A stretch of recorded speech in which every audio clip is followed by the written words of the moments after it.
It all started from these words. Who will claim the One Piece?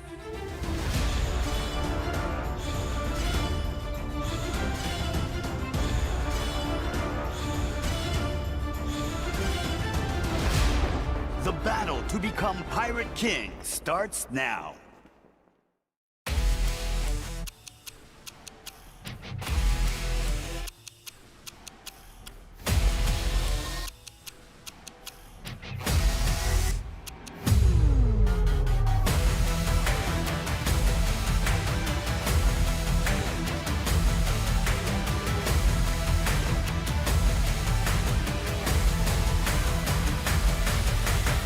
Who will achieve their dreams?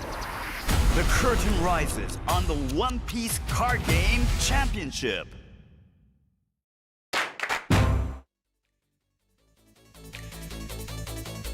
Welcome everyone to One Piece Day here in Dallas, Texas. We are getting ready for the preseason championship 2025-2026 offline regionals. Spots for nationals are on the line, and we are going to have an amazing weekend of games. I know I said One Piece Day, but it's more like a One Piece 47 hours. 47 hours. We have daylight savings time, so we have one less than 48 hours. Right? It's a spring forward and all that. Hi, I'm your host, Doa. With me, of course, are Diego, a.k.a. Orange Samurai, and the one and only Eggman. We will be taking you through this weekend of broadcasting games. And, man, we have got a ton of games to watch. We are running well, not us, thankfully, running it, but some more capable people than us are running 6 512-player Swiss tournaments. There's going to be 9 rounds in each, and it is going to be absolutely nuts. I mean, we're deep. I mean, this is really the last big OPO9 meta tournament. We've still got Worlds, I suppose, but this is the last one on North American soil. A lot of stuff on the line. People are going to be playing hard. Now, I would say, what decks do you think we're going to see? Obviously, you'd say probably a lot of Dofi. Yes. So taking Dofi out of the equation for just a moment, even though that's obviously going to be the biggest representation, what other decks do you think are going to possibly come up that we haven't seen be necessarily as high as we have before? I'll throw it to you first, Diego. Well, we haven't seen before. Maybe we'll see some NL to counter Dofi, but I think we're going to see a lot of representation from BY Luffy. Yeah, for sure. I think that's the second one probably in population, I would say. Okay. Yeah, and I think you guys lucked out that I'm on this side of the table, I think. If there's going to be 2 RP Luffy wins across both days. But except for that, I think BY is going to be a lot of representation. Yeah. I've seen a lot of interesting decks. I know a friend of mine is playing the King Leader, the black and purple. So yeah. So interesting. Draw 2 is really good in this card game, believe it or not. So yeah, I like Gum Giant. Yeah, exactly. We don't get the plus 4K power, but you know what? We get the -2 draw 2. So it's about reasonable. So I think there's a lot of people playing creative stuff. The end of the format really brings that out, and I'm really looking forward to what we're seeing today. I'm hoping we see maybe a Vegapunk. Oh, for sure. I mean, I'm a big Vegapunk fan here, you know. I'm sure we'll see yellow. Yeah. I mean, yellow makes sense. Kagura, you were playing a little bit of Kagura. Oh, that's not happening. No, I'm that's just my pet deck. Let's take a look at our schedule for the weekend here. Take a look at what we can expect to see. Now, we are going to cover at least one game from every round. The way it's going to work is we'll be casting a game. We'll usually, I believe, go with Tournament B out of the A, B, and C. And then if our game that we're watching ends early, we have the ability to flip over to another game if there's one going. So we might end up jumping into a couple of them in progress. But at the end of the day, the idea is to just get you as much game footage as we possibly can. So that's the plan. I'm excited to get started. You know, like I said, I think in the early rounds we're going to see maybe some interesting stuff. But as the day goes on, kind of more of the standard things probably emerging. Let's take a look at the rules of the tournaments for this weekend here. We talked about this a little bit already. You know, it's one game, of course, we are running Swiss here, 25-minute match time, and then you get a little 5-minute extra thing there. But the big thing is you know, 9 rounds. The pricing is great. Obviously, everyone wants the top playmats, the packs, the cereals, all that good stuff. And then, of course, the spots at Nationals are kind of, I think, in my mind, the big thing you're fighting for here. Yeah, like you want to know, like the season hasn't even started yet, and I'm already qualified, right? Like that's a great feeling. Great feeling. Yeah. So. This is the pre-regional, so it's going to be the first look at those serial aces, a brand new playmat. Yeah. We have new event packs, so a lot of new stuff coming around. And we're going to finish it off with probably one of the most played formats we had. So I think 09 should be really fun to cap it off. Well, it really has been. Yeah. This format has really been unique, I feel like, in One Piece, because I can't recall a time since I started playing, which is around OPO3, that we've had such kind of a long, unbroken meta, right, where we've had such development, teching happening, so many things kind of coming in and out. You know, is Shanks going to be on top? Is Teach going to do as well as he did in Japan? You know, and that kind of came and went a little bit, but it's still represented. The lists, though, are there any sort of kind of like late-stage surprises coming out in the meta right now as far as you're concerned, Eggman? Well, I know your answer, so I'll give it to you. But the animal Shanks, right, has been one that you've been really interested with. But I personally, I know I already said it, Red Purple Luffy I think wasn't explored much in Japan, and it was doing very well. And, you know, when it's really clear that Dofi is the most played deck, I think there's a lot of innovation time where people say, hey, if I'm going to see that half the time and I win over half the time with this build, we'll see how the rest of the field goes. So I think it's a good meta in that sense as well. Yeah, it's a lot of diversity with these decks. We came from other sets where it's just Whitebeard, Zoro, Sakatsuki, and now we have a bit of everything, topping and winning. Yeah, we had random decks come out in top 16s in 30 seconds. You know, Bello Betty's, Boa Hancocks. We have all these new decks popping up, and you know, we still have the main ones, the main players still in there. But I think that we're gonna see the same old Dofi, same old BY, same old Luchi probably. But overall, we're here to see some great gameplay. Yeah. Yep. I think the Bello Betty is a great shout out too, because that's a deck that can just kind of run anyone over if it gets a good hand, and so we might see a couple of those. Getting a little bit deeper in Swiss, I don't think we're going to see any topping, obviously, but we might see a couple make a pretty decent run, and I would guarantee you, out of our players out there, somebody has put their belief in Bello Betty. But I know a guy. Oh, okay. You know a guy. He knows a guy. He knows a guy. All right. The Animal Shanks list, though, like I played my first game with it just yesterday, actually, and it feels so good. I played a lot of Shanks over the course of OPO9, and this has provided, I think, kind of the smoothest on-ramp to that late-game big stuff. And here is that late game big stuff. Obviously, the Ben Beckman is the one that's going to come in and really kind of help you ideally start to swing the board in your favor. And then you've got, of course, the Rayleigh and the Shanks to kind of be the closers there. And, occasionally you see one gold D Roger snuck in. But let's talk about the animal list a little bit more. I mean, just using sort of the chopper package to go wide early, which helps you kind of take out a lot of the little stuff without having to have the burden of removal from, like, on plays and stuff.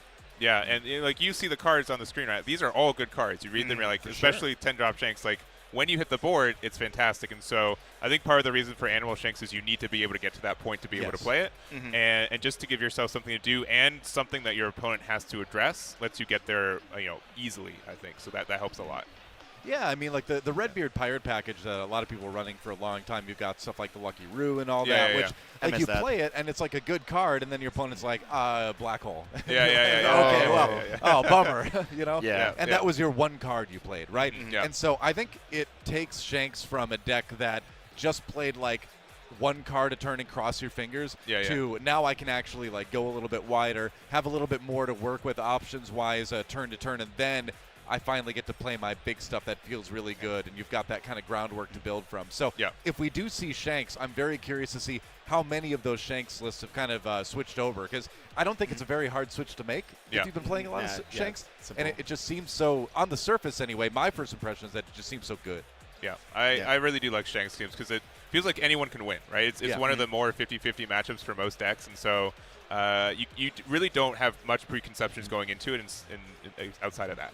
No, I like that. So basically with that new Animal Shanks, I like the fact that they have new gates in there. So you have your reduction of the leader Shanks plus that boost. Your leader is basically huge for that turn. So I'm really appreciating that. And you can whiff every now and then with that chopper. Oh, totally, but I mean, you still make up for it if you hit it off and you have that character, because otherwise you won't really do much at the beginning of the game. So I think it's worth it. I was playing it yesterday, and I didn't have I didn't have a playset of Duck Brigades lying around, believe it or not, and so I was running with the Otamas instead. At least you got the bad manners kick course. Yeah. Thanks. I needed 2 of those, and you brought it from home. Yeah, I appreciate thanks. that. But so I think even when I missed a couple times, it still felt okay. Yeah. So with people coming and having a little bit more tuneless, obviously better players than I am, I think they're going to be in pretty good shape with it. But let's talk about some other lists that are kind of standing out. Do you want to mention Dofi? Is there any more that needs to be said about Dofi at this point that hasn't been said already? We can say it quick, right? We can go for it. I mean,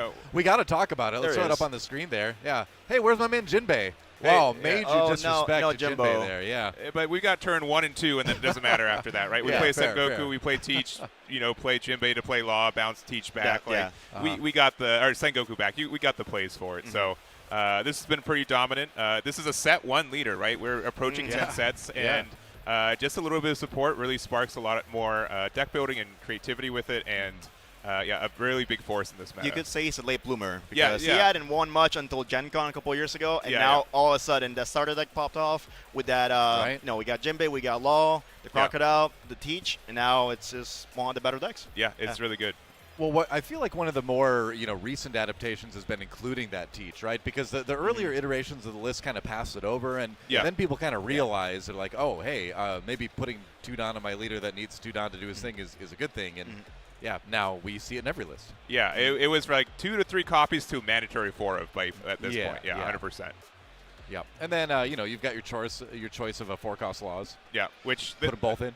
People that card warps the format. People are saying this 5-drop is significantly better only because Law can't touch it, right? And that's why like Lucky Roo's a little bit tough, because they can just put it back in your hand. Exactly. Yeah. Feels bad, and so this is the removal that a lot of decks have to respect in this format right now. Yeah, for sure. And I mean, it's that combination of being able to bounce things that are annoying to you, being able to go super, super wide so easily, that makes this deck just so deadly, right? Yeah. And, you see a little bit of top end, too. I mean, lists usually run, 2 Gravity Blades, Yeah. There's some variants. Sometimes Red Rock. Yeah. Red Rock. Jozu. Jozu's, yep. Some play for the mirror. They also play, like, the Mihawk or the 7-drop Doflamingo. Yeah. Yep. But either way, I mean, it is a deck to beat. Coming in here, everybody's got to keep in mind, like, it's sort of the benchmark, right? If you're building a deck in one piece and it can't at least do okay into Dofi, then you don't have a deck, basically. Yeah, this is the matchup you have to know, right? Yeah, pretty much. because you're gonna face it. I'm curious sure. what the representation numbers are going to be when we're able to break that information down. Hopefully later here, and see. But that's going to be the one, right? Yeah, it is. Sure. It is. Yeah. Traditionally in this format, about 25 to 30% of entrants use that. So that's what I expect today. Yep. So. Cool. What else we got? We got Teach. We got Rob Luchi. We got we haven't mentioned Rob Luchi, but that's Teach kind of was the hype black leader coming into this, but Rob Luchi is kind of like reemerged. I feel like for sure as the one where like what, there's not too many Teaches, and it's very hard to be a good Teach, right? Yeah. Obviously your top end is very strong. The Marshall D Teach 10 cost is ridiculously huge. powerful. Yeah. But getting there safely is very difficult, at least until we get to OP10, right? So, I feel like we're going to see a couple. There's those diehard Teach players out there, but it is definitely one of the more challenging decks, I would say, to pilot well right now in the format. And I think a lot of competitive players are like, well, I've just got straight up an easier path to victory with other lists, so why grind Teach if I can just get there faster with another deck? Maybe it's preference. Maybe they like the deck, the character. You got to really love. I mean. A lot of people do. Yeah. Yeah. Well, I respect it, though, because it is, like, some decks you can kind of bounce around, but the people who like this deck really like this deck. They really commit to it, and I think they will be rewarded in OP10 as well when they get a little bit more support. So totally, yeah. That's the benefit of being a one-trick. Yes. Yeah. Yeah. I mean, it's the new Kuzan, the new Liberation coming in OP10. We talked about Animal Shanks getting that smoother on-ramp to the late game. I think the Kuzan fixes a lot of those problems that the Teach list currently kind of has. Yeah. But, it's been really interesting following Teach as a leader in this format because he's probably gone through the most kind of drastic changes list-wise. Yeah. You've always got that the Blackbeard Pirates core, right?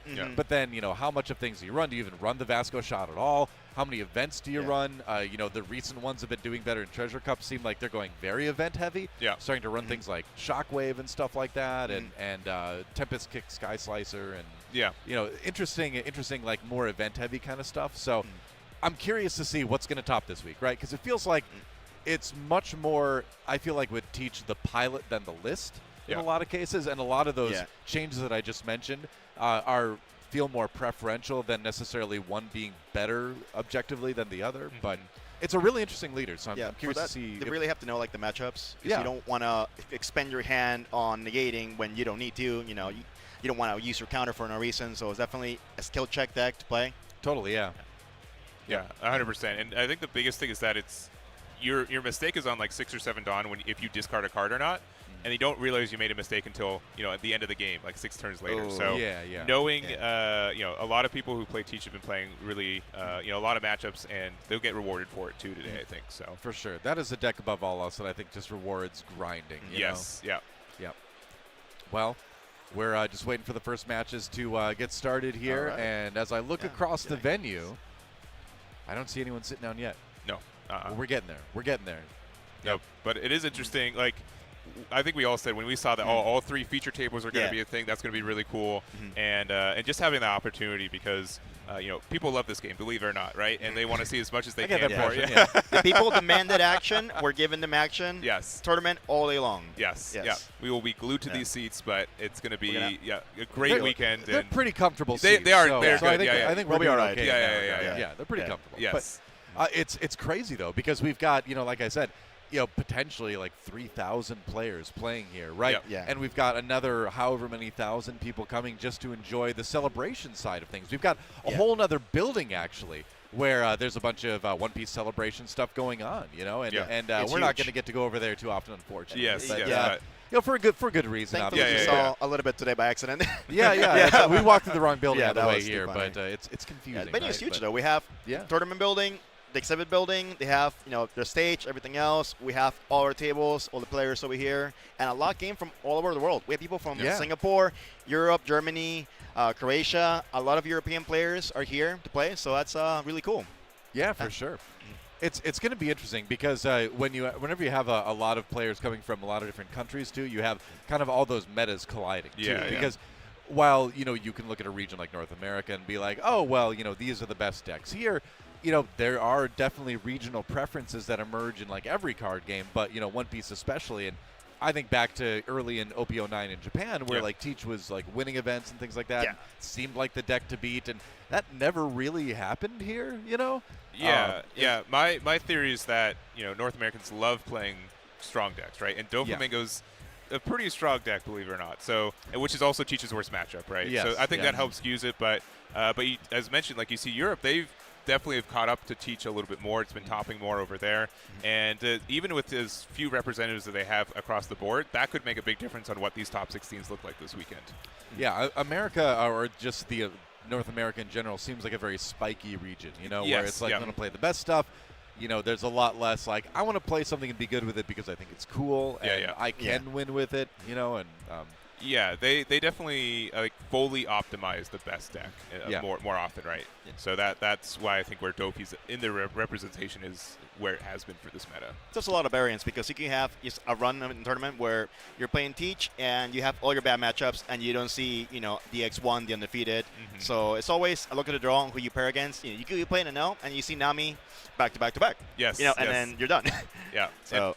And that's with a wide format like this. That's kind of like a bit of a fear. It's like, well, I can prepare for these decks, but there's so many different leaders that are viable right now. There's a lot of diversity going on, which makes it tough to see what am I actually kind of pinpointing on what my good matchups are and what my bad matchups are. You just got to believe. Yes. Yeah.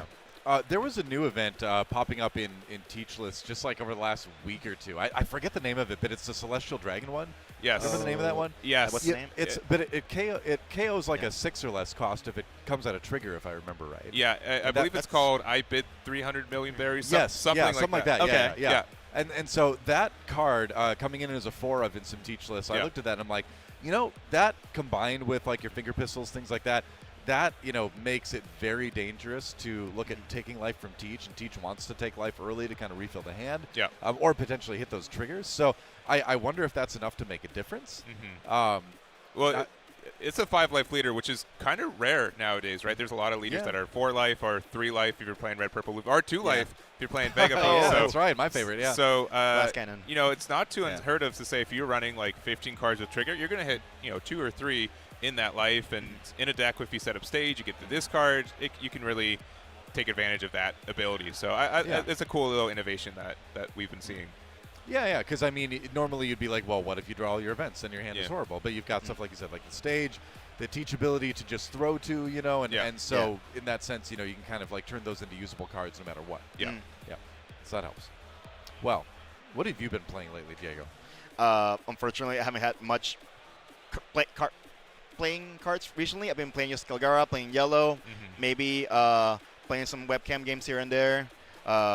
But yeah, no, that's mostly what I've been playing at because I'm waiting for more down the line sets to have a more stronger NL. Yes. Okay. Yes. Yeah. So I'm seeing the list for I think it was OP10, and it's got the X Drake. Yeah. You can play the Dishiri, I believe, and that's the list that has been topping the most in the Japanese CSs. So that's what I'm looking forward to playing. So that's what in a week, next week, in 2 weeks. Yeah. So the OP10 comes out. The release events start next week, and then the full release is the week after that. So right. A lot of people are looking forward to that. That's where the the regional season starts, even though this is the pre-regional. So I know a lot of people are looking forward to the transition as well.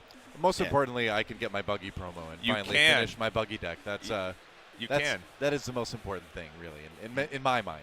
Yeah. And also we had there's entry prizing for this, right? You get a lot for just coming to this venue. And nice cards. The Shanks promo that came with the buggy promo was also in there too. So I know a lot of players who are trying that with Shanks now that we have that available.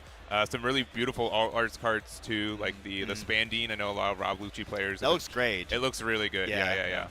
So luckily I was able to get one of those because it's a really pretty card. Yeah, and then we have the very coveted Ado Utadon, and we have the promo Luffy with all the gears and everything. It's super nice.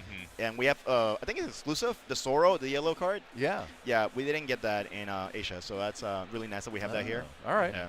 I'm so tempted to. I mean, it is Egghead, but I feel like it's like right on the edge. I'm like, I don't know if it's gonna get in Vegapunk or not, but it's like it's a cool promo at least. But let's talk about players. Sure.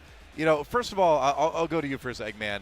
Players from North America that we want to watch out for in this tournament. These tournaments. Definitely, we have a lot of representatives who are also going to Worlds next week, and I'm pretty sure they're flying directly from Dallas to there. I think so. Aren't we all? But we have, from who I know in attendance, we have Jackson, right? We have him. I saw him walking around. We have Michael Lee, who's able to win the one in January. We got my boy Jonas, who's walking around too, who was our winner last January as well, and who's also going to Worlds. So I know those are the 3 off the top of my head who I know are in the building. Okay. But even walking around, there's a lot more. Diego, I know you have a lot of international. I have a list. So we have the European from last year, winner and finalist, Herboye and Fabian. We have them here in attendance. We have a couple other from Europe. We have some players from Singapore. His name is Gerard. He was with us in Liverpool for the finals over there. Cool. So he's a player that always stops in Asia, in that region. So there's that. The American players. We have a lot of American players here that are like really good. We have Ethan Gandy. You already said Michael Lee. Chris Salk, also who's a representative for Worlds this year, for sure. Do you know if Michael made it cross? I believe he did, yes. Okay. I do know that there's some... Did he miss his flight again? Yeah, I think he did miss his flight again. Oh, jeez. All right. Well, I've been told we're going to take a quick break while we get the matches set up, and so when we come back, don't go anywhere real quick. We'll dive into our 9 rounds of Swiss here and more potentially at One Piece Day in Dallas. Don't go anywhere. We'll be right back. Love the logo. Yeah, Michael's right there. Oh, is he? Oh, where? Oh, speaking of that. Oh. I don't know if Key or Caden are here. Yeah, there he is. You were telling me that? I'm like, oh, yeah, I think he is. I was like, well, I was looking.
Welcome back, everybody, to One Piece Day. That's right. We are back. We're about to get into the first round of Swiss here in our tournaments. And again, just to catch everybody up, I'm Doa.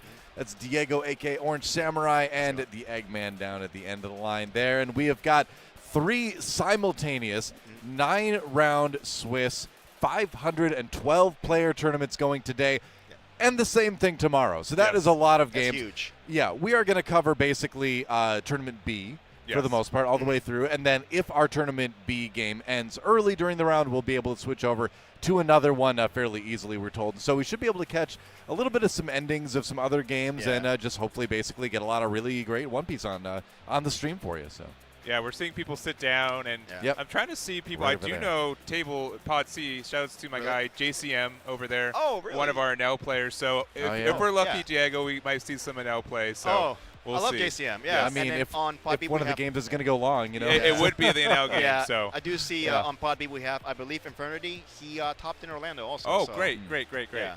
There you go. All right, well, we will be looking at Pod B. There's Tyler Collar. Yep, that's right. Top 16 back in Orlando just a few months ago. Top 16, the Arlington Regional, and then the champion of the Columbus Regional. Columbus? Oh, that was so long ago. Yeah. Wow. And what deck do you think he's going to play? It says Doflamingo, and he's holding a Doflamingo card. Could that be a clue? Is it the green and purple one, maybe? That's the one. That's the one. You nailed it. Yeah, that's right.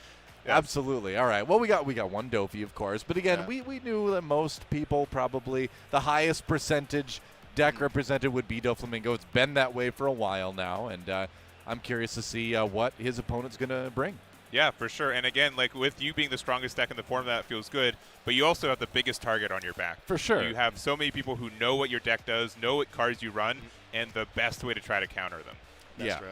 People will be the most practiced into your deck. Yes. You know? Yeah. And while we always want to put the pilot above the deck, at the same time, the matchup is something that has to be respected here. So, opponent on the other side shuffling up, and we'll have to see what the leaders are. I can't quite make it out from the angle there, but I'm sure we'll find out very, very soon. Yeah, that's right. It's a really nice blue playmat.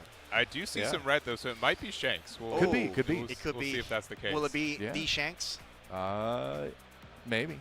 You know what's really sad? I actually asked Quan Lee earlier today in tournament if he's playing Shanks. He's like, no, I'm not playing Shanks. Shanks indeed. Yeah, all right. It is. Okay. There we go. Dustin Burnett will be our Shanks player. The dice are being rolled to determine who goes first. If you can deny the Dopey the turn one.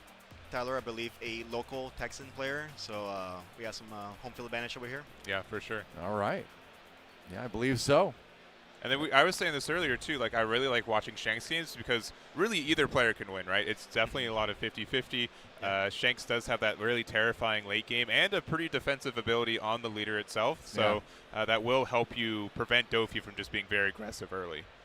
Yeah, you can get out of one attack per turn basically if you're using the ability well, and that's nice as you start to set up, and then ideally you don't get yourself into a late game situation where the board is just so wide that your removal just ceases to matter. But if you can keep it to the Dofi having maybe 1 or 2 characters on the board, somehow blocking, removal, that kind of stuff, and then you start to play your 10-drop Shanks, you start to minus power everything, then it starts to tip a little bit into the Shanks player's favor, but it's a long road to get there, isn't it? Yeah, the Shanks, the 10-drop is very oppressive, so when it gets to that point, it just weakens the entire field for Doflamingo. So the key is going to be for Tyler to swing early on, whittle him down to an unhealthy amount of life, and then for late game, Dofi can just go into it. Yeah, the trick is being alive by the time you can play the Shanks. That's staying alive. Yeah, that's the hard part. Yeah, that's right. But you do have that 5 life, right? So that does help a lot for a matchup like this. Dofi definitely prefers a 4 life leader too. So that will be a lot to get through for our Doflamingo player. Definitely. And I'm curious what Shanks list we're going to see, right? Because we did talk a lot in the pre-show about that Animal Shanks list that just started making waves in the scene here at the tail end of OP09. And that said, there's also a lot of success that's been had with the more traditional red-haired list, right? So, I would be completely unsurprised to see that too. Yeah. It could be the Newgate version that just, Newgate, rest, KO a character, or it could just be straight up, Lucky Roo and Rayleigh. Who knows? The starter Newgate. Yep, that's right. That one was pretty popular as well. But I'm hoping for Animal Shanks. I'm hoping we see the new adaptation coming in here. I think it's hard to. Oh, yep. There's the bear. I see the bear. Saw it. There we go. Yep. All right. We got animal style going on here, and we're not even in California, so yeah, we do have the animal Shanks list coming in. So very curious to see how this performs. This will be fun. Starting off with Teach. All right. Good start. Yeah. Now, this definitely has the way to kind of change the tempo of how this matchup goes. Shanks does have some ways to answer it, but not until like usually 7 Dawn with Ben Beckman. So until then, Dofi gets a lot of pressure. And the Jimbei too. My goodness. Yep, and it's the Dofi dream. Yeah. All right.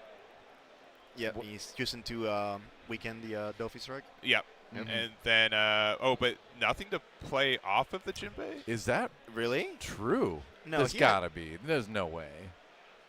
I mean, that would be tragic. He played it if for the that's sake of the playing case, just a Jimbei? Okay, no. Okay. I was going to say, yeah. And we have the new illustration altar over here. All right. Very sought after. Yeah. Boa comes down, and I mean, that's kind of the dream turn, right? Yes, it is. For Dofi. Pretty good. And if you're the Shanks player, you're like, I need all the animals now. I need that SR Chopper stat, you know. We got to try to find a way to contest this board. Otherwise, this could be a very quick game, and maybe we will get a look at Tournament A or C. Yeah, so using the Shanks ability, so this is currently a 7K onto a 5K, which even if you have a 2K, you still have to spend another card. And, he did take that life, and nothing happening there. Yeah, considering on that trigger. Yep. But, I mean, again, being a 5 health leader, I feel like you can afford to take that first one. Yeah. Yep. Looking for a little bit of removal option maybe. What do we got?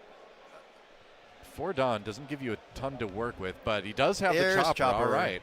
So we'll see if he hits now. We find another animal in the top 5. Oh, there's one. Yeah. Here we go. All right. That's what you wanted. You got, the nice thing is that having access to 2 different chopper blockers, and there's one of them right there. And just, I mean, having the 1-drop to just get in the way of the Dofi is so big now. And we've got 1 Dawn open. We can probably try to pressure the Jimbei. Unfortunately, Boa can block it, so it can just be a quick 1K out. But it's something. It's a card. Yep. Yeah, I mean, you're gonna take what you can get, right? You know. All right, back over to Tyler's turn now as we go into the 5 Dawn turn for Dofi. Now, the one negative thing about Teach is that your hand size does become pretty small pretty quickly because instead of playing it off the top of your deck, you're functionally playing it from your hand with the effects. So that's one way that Teach does have a negative. But if you're able to put so much pressure on board, if there's another good follow-up here, Tyler's going to be in a really good spot. You're saying Dofi when you're saying Teach, right? Yes. Sorry. Yeah. There is a Teach on the board. There is, yes. Yeah. He's a very distracting character, I understand. What warlord are we getting from this? A little bit of searching. Contemplating his options here. Okay. Drew into another Perona, unfortunately. I mean, this kind of addresses what Eggman was just saying, too, right? Where it's like this is a way to get a little bit more back in your hand and make that hand stretch a bit further. Yep. Another Boa blocker. Wow. All right. It's pretty good. Yep. The Jinbei and the Teach are going to be well protected. Tyler's getting all the good cards over here right now. Yeah, and I think I saw a Law in hand, too, so that pairs really good with the Sengoku. Yeah. We're able to potentially get rid of the blocker or the 3-drop. We're swinging out. Bounce back. You know, again, the character from the EBO1 chopper does come in rested. Is he going to protect? Yeah. the swing? So, you know, the thing is like when it comes to swings like this, I'm like, well, if they attack into it, it kind of blocked anyway. Yeah, exactly. You know, so it's like I don't feel bad about that, just letting it go sometimes. But we'll see what Dustin wants to do. It's hard to. Oh, and okay. we are going to protect 2 cards. Yeah. Interesting.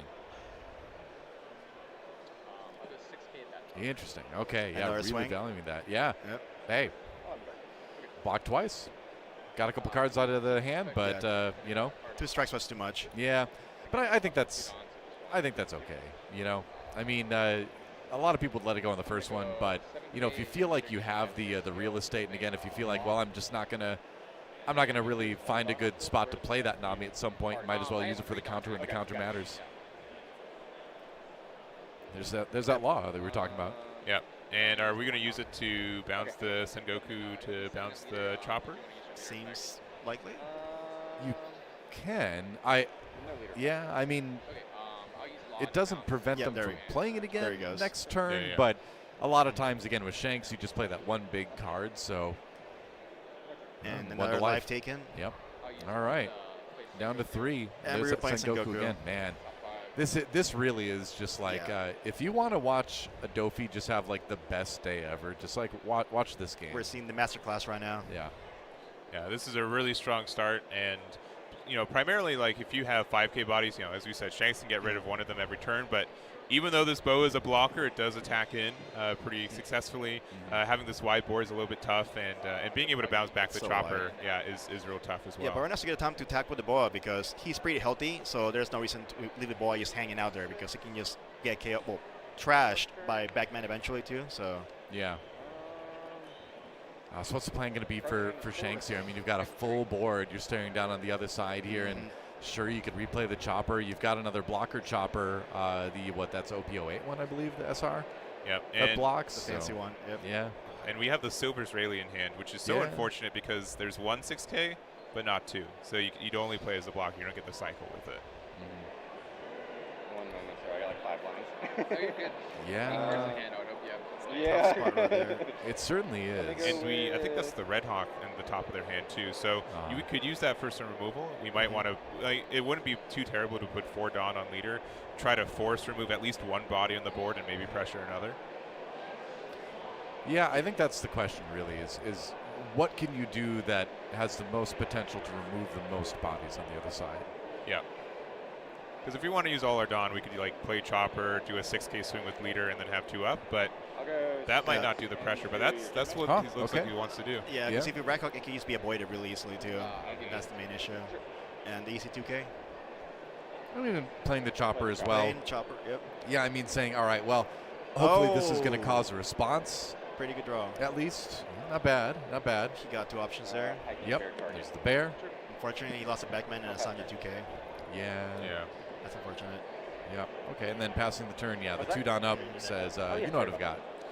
Red Hawk in hand, but some Shanks players too will just leave 2 Dawn up sometimes and just kind of threaten it. I don't think this is a Shanks player that's in a position to be able to do that, but other times you can. Yeah, I think at this point it's pretty established, especially because you know that you would have wanted to put those 2 Dawns to pressure down something on board. So for sure. I think that's fair. Yeah, so now we're going to see if Tyler's going to respect the 2 up for the Red Hawk, but I don't. In the position he's saying, he's so far ahead, it's not really going to affect him, I think. Yeah, and because it only cares about the current power, you can use your Dawn early to make sure you get out of it. You might end up losing your Teach, but you can still use the Teach effect first. So as he stands, he's already prepping up by adding Dawn ahead of time, so he's not affected by that. So he's already dodging the effect from Red Hawk. I'm going to swing 3 Interesting. And trading with the Hiking Bear, again, very heads up, knowing that this Teach is probably going to lose itself, so at least let me pressure this Hiking Bear since it's a 3K to 3K. Off the get-go. Yep. Yeah, I mean, it's a card out of the hand. I mean, because you do feel incentivized to try to protect the characters here because you want to be able to swing back, and he's going to go ahead and do it. The Shanks hand is so small, and it can be so bricky. Right. It might not be worth it, especially he's at 3 life. I'm going to go He has 4 more swings to look forward to. Yep, and we're pressuring the bear once again. Going on a bear hunt. Maximum efficiency on Tyler's part over here. Yep. All the weenie strikes. I mean, hey, but that's what those cards are there for, right? I mean, that's one of the beauty things about playing those searchers is that a lot of times you have those low power swings to deal with this kind of stuff. We're 2K with 1 Sanjay. Yep. We're keeping the bear around. But you're also keeping your life too. You are, yeah. This bear is kind of paying dividends, right? In that it is soaking a good amount of attacks from the Dofi. Right now. Yeah.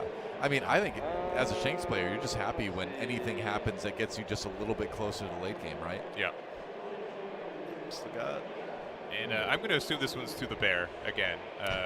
This is 6K though, so you could Red Hawk and save it again and get rid of Teach. So that is true. Not a terrible trade.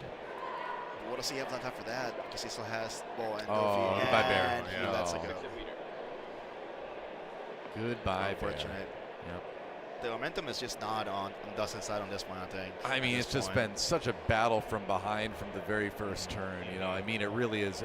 Think again about what we saw from Tyler. We saw the Teach right into the Jinbei, right into the boat. It just immediately had to send Goku to follow up with just being able to search for the perfect. Yeah, that double search was really good.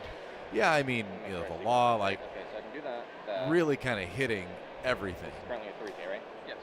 Yep, this is one of the best decks in the format. For sure, yeah. There's a Red Hawk. Here's the Red Hawk. Yep. Okay. Regarding life is KO up to 1 full K or less. I'll KO that. He's double checking and clarifying that. Making sure it doesn't have to be active. Some people Yep. think that. So, but yeah, it can just be anything. Good to be cautious. 6K trader. Another attack coming in. Again, the hand size getting very small for Dustin here on Shanks, and yeah, that's going to incentivize taking another one. He's speaking, contemplating maybe a trigger, and Oh, he triggers. yeah. Oh, the kick course. Yeah, so Not bad. That gives minus 3K to the leader. Yeah, Yeah. I'm pretty sure. Yeah, so that's better than keeping it in your hand in this situation. Oh, totally. Yeah, you don't yeah. want to lose a card like that. You're just going to stuff the next attack, you know? So, does save him a little bit on 2 life. Again, he hasn't been able to do a single damage to Tyler yet. You know, that'll come if he's able to stabilize the board, but it's still such a huge mountain to climb. But with to Duffy's try to one of those overcome decks this. where even if you address their huge board, they can just get it back. Exactly. Yeah. And it's all for naught, you know. So it's just difficult to deal with that kind of situation. And use the effect of my leader. Yep. So he's going to go ahead and use the Shanks ability, it looks like, on the Oh, and it Duffy was as well, the swing. and it was a blind one, and just ended up being a grab blade. So Okay. Not adding it. Unfortunate. Yep. and I think that what the kick course gives what minus 3K. Yeah. Yeah. So I believe so. I think you're right. Yeah. it was the decision of do I want a chance to play something for free or do a guarantee 5K that could pressure something, right? Mm-hmm.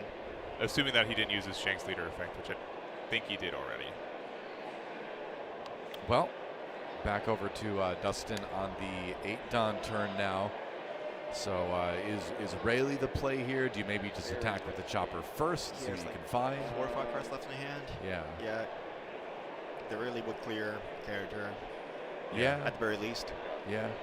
Did we see a Rayleigh in hand earlier? Or I thought you mentioned we did. I know we saw a Beckman for sure. Oh, Oh, it was the 5 cost. The blocker? blockers. Oh, that Rayleigh. yeah. Oh, okay. The different yeah. like blocker. Different Rayleigh. Oh, Oh, he but has one he's anyway. got it Never mind. anyway. Yeah. Okay, Yeah, all right. yeah, Yes, We're super rare. prescient. Yeah. Yeah. Yep. Yeah. So- It's going to reduce and KO. And Uh-huh. the minus Probably the 2 boa. will go Seems here. Okay. And then I'll KO the Jin. minus 3, minus 2. Or Yeah. sorry, See what I'll happens. And KO then the this also boa, makes because the they chopper go swing to more the effective board, too. right? Yeah. He's- Yeah. Yeah, he's clarifying, I want the boa gone. Yeah. Yeah. And so Yeah, then I'll you swing at the just other swing one. into the Jinbei I'll with the go chopper, perhaps, or with the swing leader. into the Yeah, maybe Jinbei. go Yeah, chopper into first. the- Yep. Uh-huh. I'm gonna go top 5. Cheap Jinbei and a surge. Oh, ducks. I saw some ducks. Ooh, another 2K though. There's a Yeah. blocker. Oh, and chopper blocker. blocker's really good, Ooh. yeah. Yeah, that's really nice. All right. That's the one attacking, right? Yes. Yeah, Yep, yeah. that's one that minuses power when attacking, but also has blocker too, which is It's got some pretty good great. synergy with the other Shanks cards too. So Yeah. Yeah. All right. there Well, goes Jinbei. hey, honestly, pretty solid turn for Dustin on the Shanks. Yeah, I mean, we know the Dofi does have potential to bring the board right back again, but at least you put yourself in a position where if they don't have that hit, that you may have kind of found an avenue back into the game. And 2 life is not like the most uncomfortable life total to be at in this game. I So think the whiff was crucial on Dustin getting back into this because I think he so. I looks think it very helped. back into this right now. Yeah, seriously, right? I see a Josu on Tyler's hand right now. I think he's had it for a bit, And hey, but I'm also I can't see that well actually. So this would not be possible without the power of the animal Shanks. list. I was Yep. about to Yeah. say that. I was thinking the same thing. That 3 chopper being on board for 2 turns now. Yeah. Not only pressured the No board, whiffs. no whiffs so far. No He's been whiffs. very lucky with that. And I think it was also really heads up play to attack into the 1-drops in Goku instead of to get the guaranteed clear compared to just making them discard 1 to save the law. Yeah. Yeah, for sure. yes. I mean, one more swing is still scary. deliberating on that counter because he's on 6. I'll go leader ability 1K. And we're rallying. okay. Yep, and with leader effect, assuming. Yeah, if that counter, yeah. I'll go 5 at leader. I would imagine. Here What? comes Ooh, a 5. a Dofi swing. Oh, here we go. Huh. All right. So that's an easy 1K. He has Well, the Backman Shanks, and is it just them 2? Well, we know what he top decked, right? Yeah, we know So- it's the gravity blade. So that might be Yep. trying to clean up this chopper, but this is a 3 Dawn investment that has gone to 6 Dawn worth of cards. So not too upsetting for Dustin either to see that happen. yeah, I think you're fine there. So Just doing the 1, okay. yeah. Third searcher. Oh, find a Jimbo right there. Okay. I think you got the variety pack on that top 5. I saw Jinbei, I saw Boa. Yeah, a bit of everything. yeah. That's always good to have options. Yeah, deciding on the Gecko Moria from the first starter deck. Okay. Yeah. Yeah, that's the Get Back to the Bark or Warlord. Yeah. That's the Sword Get back from trash, yeah. Sword Championship altar rather. Yeah, but it is the grab blade, yeah, getting rid of those two. Yep. Goodbye, choppers. Back to the bottom of the deck. Yep. Bottom decking is such a strong effect. There's hardly any counter to it. Only some very few cards are like you cannot remove this card from the board. Yeah, and you really don't hit your second cycle very often in this game either. So bottom decking is just effectively removing for good. Correct. Yeah. But I think Dustin's, we're at 10 Dawn right now. I think we have 10 cost Shanks, and now we're not really being pressured by anything anymore. And so I'd feel pretty comfortable to play the card if we want to, but maybe playing something with 8. Yeah, just surviving alone has helped Dustin over here. I think the bear taking all the attacks might have helped him in the long run. Yeah, because now we're on Shanks Gaming right now. Yeah, I think you do go for the Shanks. Yep, that's right. So minus 1K powered everything on the other side, all the characters anyway. Yeah, with static reduction. Yep, and now you start pressuring. Yeah. 5 into 4. Yep. Not able to keep that up. And then now finally life hits into life here. Yep. 1-2. And that's like the Dofi player. You're either at 5 life or 0 life. There's like very little in between. People always focus on your board, rightfully so. One of the few weaknesses to Doflamingo is that there is no rush in the deck, right? There's blue just generally doesn't have access to that. Yeah, Usopp, that's it. Except for Usopp, yes. Yeah. And because of that, if you're able to stabilize in a board position, which I think Dustin's presenting, is very tough to do that last bit of damage. I mean, this was such like a textbook example of exactly what we talked about, this Animal Shanks list being able to do coming into the day, where it provides that much safer on-ramp to the late game. We're picking back up Jinbei, right? Yeah, and I think, this will let us stabilize. And we're playing it off. We're going to be able to play a lot of bodies in active too. So part of the reason this is important is because unless they have like Beckmans or another silvers, Shanks doesn't really have a great way to remove it, even though they're all minus 1K, lower in power. Right. Humanity here. We already have 3 5K bodies back out of nowhere. Still. Oh no! You want to draw a card? You want to draw a card? 4K bodies. Okay, Thank you, Shanks. And the Weeble. Yeah, so that's 7, right? I mean, you just blunk, and the board went back to normal now. That's hashtag just Dopey things, It is. Yeah. Okay. There go the Ducks. Yep. Yeah, and we're back at the crackback. Yeah, the Duck Brigade is a 2K, which is pretty much, it's there to be searched with the chopper if you don't have any better options, and it's a 2K. Yeah. So not many targets for Dustin to attack into right now, just a Weeble, so he has just life at this point. Going to. And we're separating 7 and 3, so I think we might still have Beckman in hand. That would be really good to remove the Boa. I think so, yeah.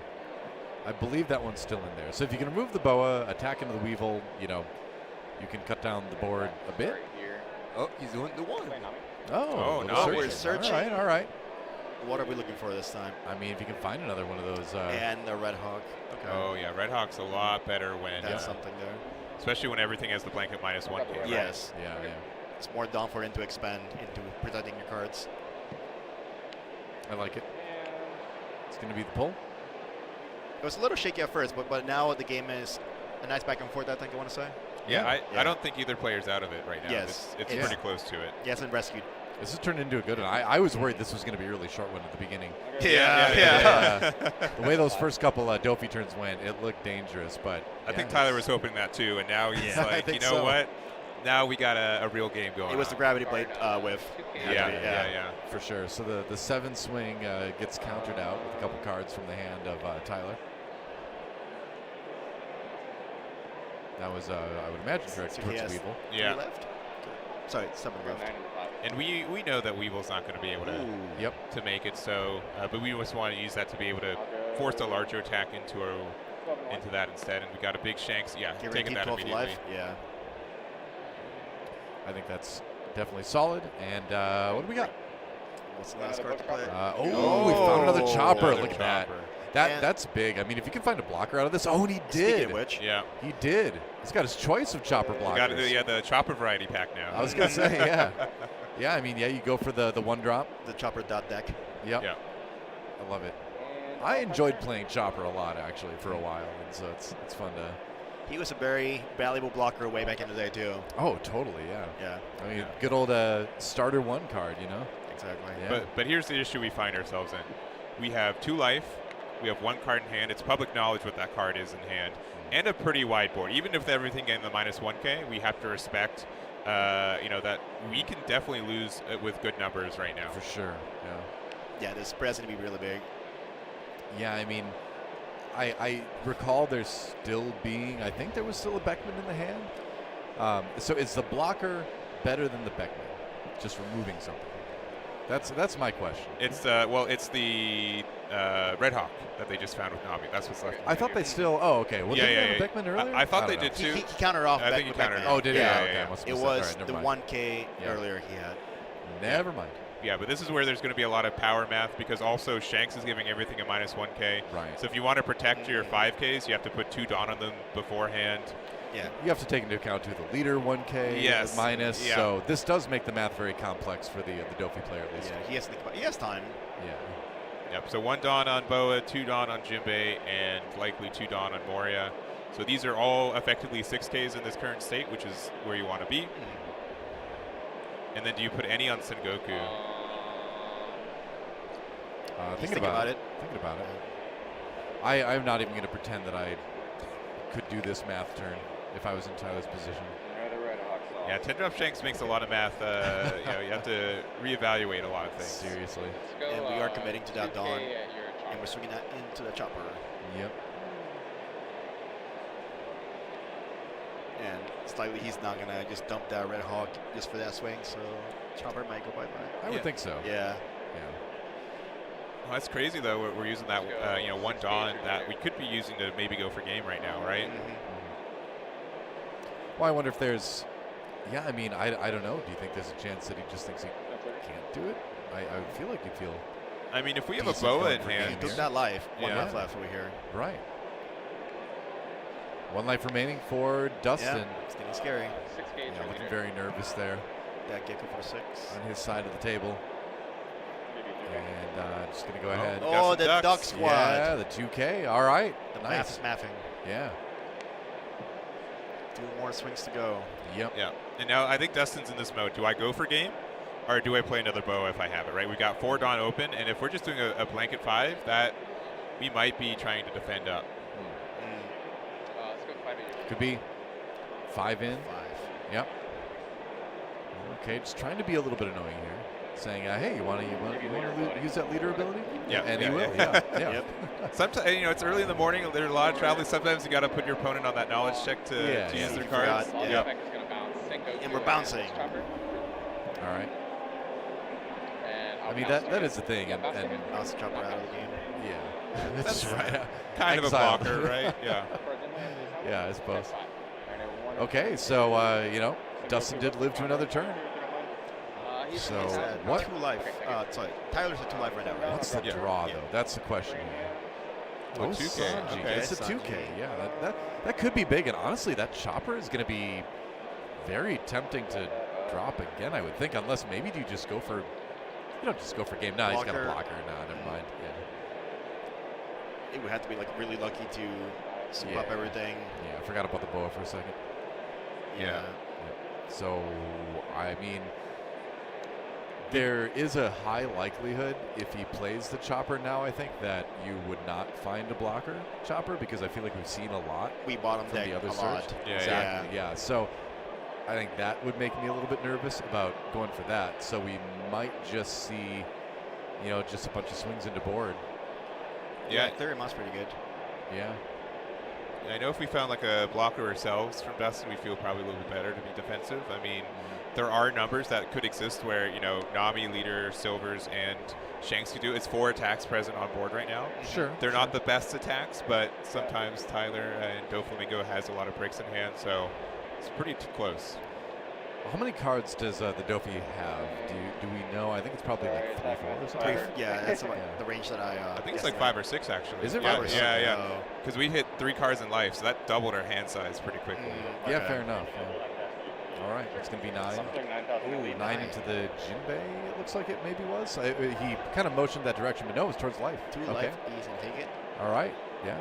And a Gecko, so no guarantee counter. And so Dustin sees the life taken pretty quickly, and so What's the plan going to be after that?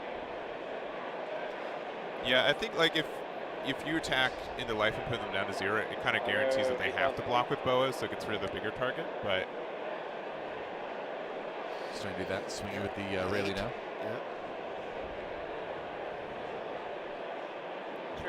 Oh, the last life. Okay. Huh. Interesting. Yeah. 5, 6. So we got an 18K swing from the Shanks, right? No, he's gonna pump up into Nami. Yeah. Could go for. Yeah, you have to go for 4 swings, don't you? Yeah. And here he goes. All on Nami. All in. Take it. Time to go. Yeah, we see Dustin shake his head. Like, this is not maybe the attack numbers we wanted, right? I mean, I feel his pain, though. With a hand size like that, you kind of just either he's go going for it. the 12. Yeah, you kind of just have to go for it. Yep. 6. I can't glare. Yeah, a little bit of glare there. Do we 2K. 1? 13. Yeah, we just combo all the way out. Yeah. Yep, that's right. The hand size was there. Yeah. And we could have like gotten out of the Anami attack right, and then blocked with the Shanks, but making them use all the Dawn like that, kind of the flex and the guarantee that we're gonna get this one. Yeah. 13K. Huge. I think that was the right call for Dustin to just go for it. The hand size is kind of untenable at that point. 2K out of that one, but we got enough swings coming through here. It's looking a little bit rough. What's the life card going to be? No. Yeah, Sobers. Yeah. Ton of stuff on Dofi. That's it. And Tyler Collar will claim the first win here on stream with the Doflamingo all the way back from set 1, but stronger than ever here at the end of OP09. Interesting game. Yeah. That was a really good game. Yeah, really good game. Yeah. I'm really happy we were able to see that one. And there were no whiffs, right? At all on both sides? Only the top deck the gravity from blade. Dofi. The gravity blade, right. And I do think that even though Dustin lost, that was still a game that gave some credence to that Animal Shanks list being a valid pick into this meta now. I mean, played up well. Yeah, it came back from a position that I don't think other Shanks lists would have had an easy time coming back from. No, I agree wholeheartedly. I could tell both players are really locked in, sweating about, there are definitely turns I'm like, both players like, am I going to lose this? Am I going to win this? Like, it was really, really tight. Yeah, that was a great game. Great game to start off the day. And that's only one, right? Yes, that's only one, right? 1 of 9. Yes. Now, that used up most of the time in the round, so I don't know if we're going to quite be able to get to the ending of another game. I'm kind of looks like there are people sitting there, not sure if they're playing, but if there is another game that we can switch to quickly, we will. Otherwise, we may just go straight to the next round and take a bit of that break. But again, I'm so glad that we got the Animal Shanks. Yeah, that's exactly what you wanted. Of the day. Yeah. I think that coming into the tournament to me was kind of like the biggest new list to highlight. It's exciting, Getting to see it played so well, I got to say, by Dustin in the first round was a really treat.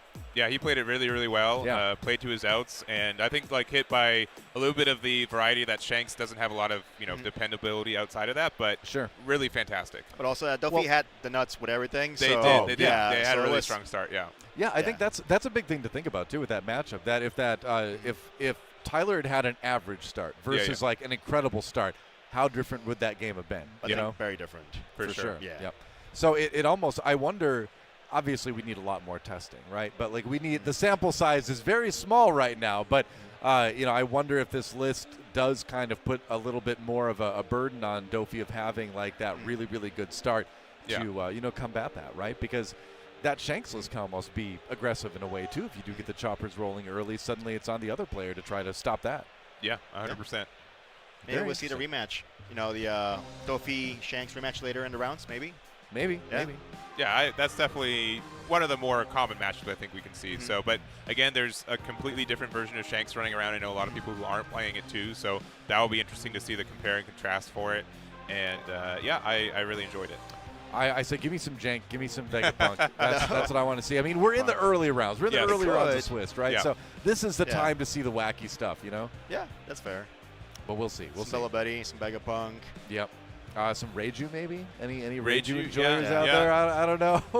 I've seen the leader floating around, so like. Some people have it sleeved up at least. Reiju players are dedicated. Yeah, they are. I love that deck. When I took a little break after OP05 when I came back, that's the first deck I built, and I played the heck out of it. It was great. But and we're getting more support for it in. We are. I can't remember if it's 11 or EBO2, but somewhere down the line we're getting a couple new cards. But it is another one of those lists too that can just kind of like run over any list if it draws well. So, yeah. And having more consistency with the new characters with the same name really helps out too. Yeah. Oh yeah, for sure. Just more more big German 66 characters to transform into per se. Yes. But yeah, we're still waiting to hear if we're going to swap over to another one. I'm going to guess that that's probably not going to happen. Yeah, we'll go to round 2 probably. Yeah. We're not gonna move over to the other ones just because we're a little bit too late in the round. Looks like those games are over. It looks like winding down. We're waiting. Yeah. Hold on. All right. Word has come down. We're gonna take a quick break, and when we come back, round number 2 of the tournament here at One Piece Day in Dallas. Don't go anywhere. We'll be back with more red hot One Piece action for you right after this.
It all started from these words.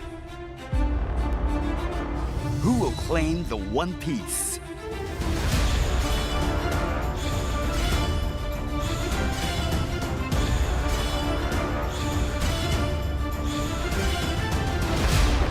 The battle to become Pirate King starts now.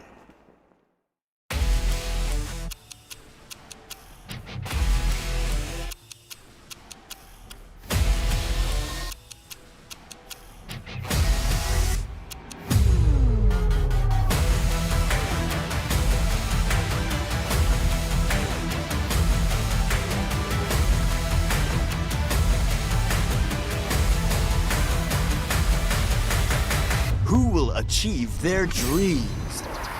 The curtain rises on the One Piece Card Game Championship.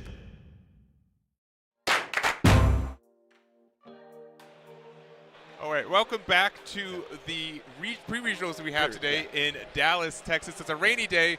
Perfect weather to be inside all day to play card games. I mean, I love it outside right now. It's nice and chilly. Yes. That's just me, though. Yes, it's very good to be here. And we are getting into round number 2 of our pre-regionals here. We still have our 3 pods, so we've got 3 different games to choose around. And already we had a really good round 1, I think. Very competitive round, yes. Yes, and with that we saw Doflamingo versus Shanks.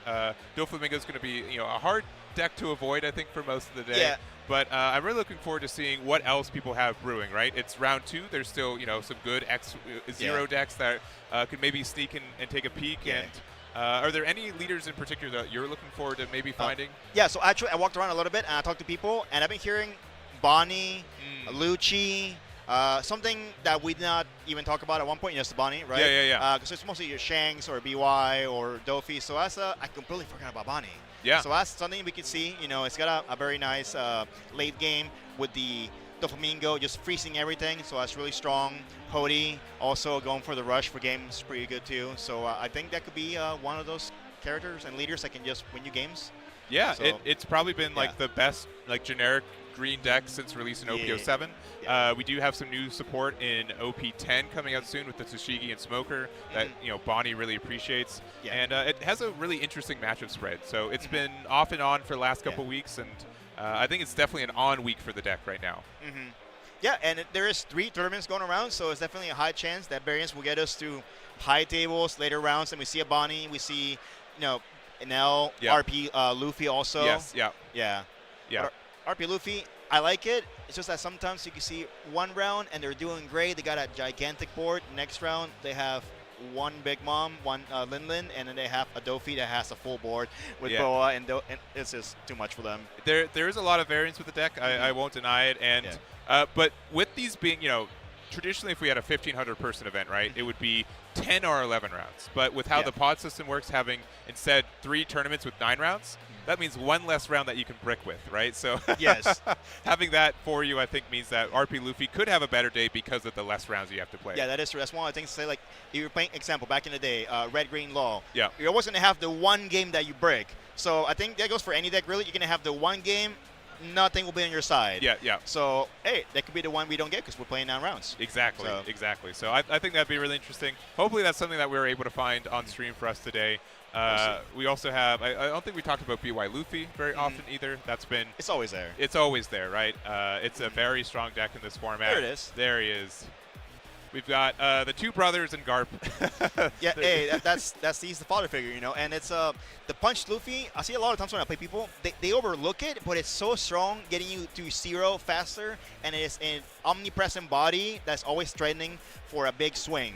So it's that, and the Sabo. The Sabo is just one of the best blockers in the game. Yes. It gives the protection effect that only very few can get over, like Ben Beckman or that zombie-esque Luffy one. Yeah. And the Garp just Garp. He's him. It's Garp. He's and you know what? He's got a fist in his picture too. He's not been, it's not been rare for him to be able to hit himself as well. And this has just been a deck that's been, I think, really relevant since the release of OP7. And it's just been very present for us as well. So I hope that we're going to see some BY Luffy's, and it's just been a strong deck right now. Yeah, I think it's been the most volatile in changing little things to that deck. People went from playing the 10-cost Kusan to playing the 4-drop one to playing Shirahoshi, Nami, or Ivankov. So it's a lot of text changing back and forth constantly every weekend. So that's really exciting on that part. Yeah, it's such a consolidated deck list. One person will change one card, and everyone will be like, "Oh my gosh, they're playing, Gum Gum Bell." Or playing Raigo also nowadays too. Exactly. And so it's a deck that just has minor changes, but make a big difference because of that too. So I hope we see a couple of those games, and it's also just very mechanically driven for this game too for that deck. And it's a very skillful deck because one misplay, one misdiscard can just end you the game. Yeah, it's one of the best players can play that probably. Yeah, and we kind of talked about Rob Luchi a little bit. I think we talked about Teach already.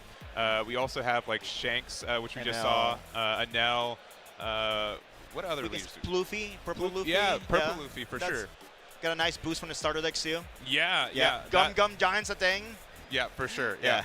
It does help us a lot too. So, Red Purple Luffy obviously likes that card as well. But I think Purple Luffy's been doing a little bit better for us here in North America in comparison. So that's been more present. And so I wouldn't be too surprised to see that deck do well. Yeah, for sure. Too. Definitely, we could see top 8 sneaking in with that for sure. I think.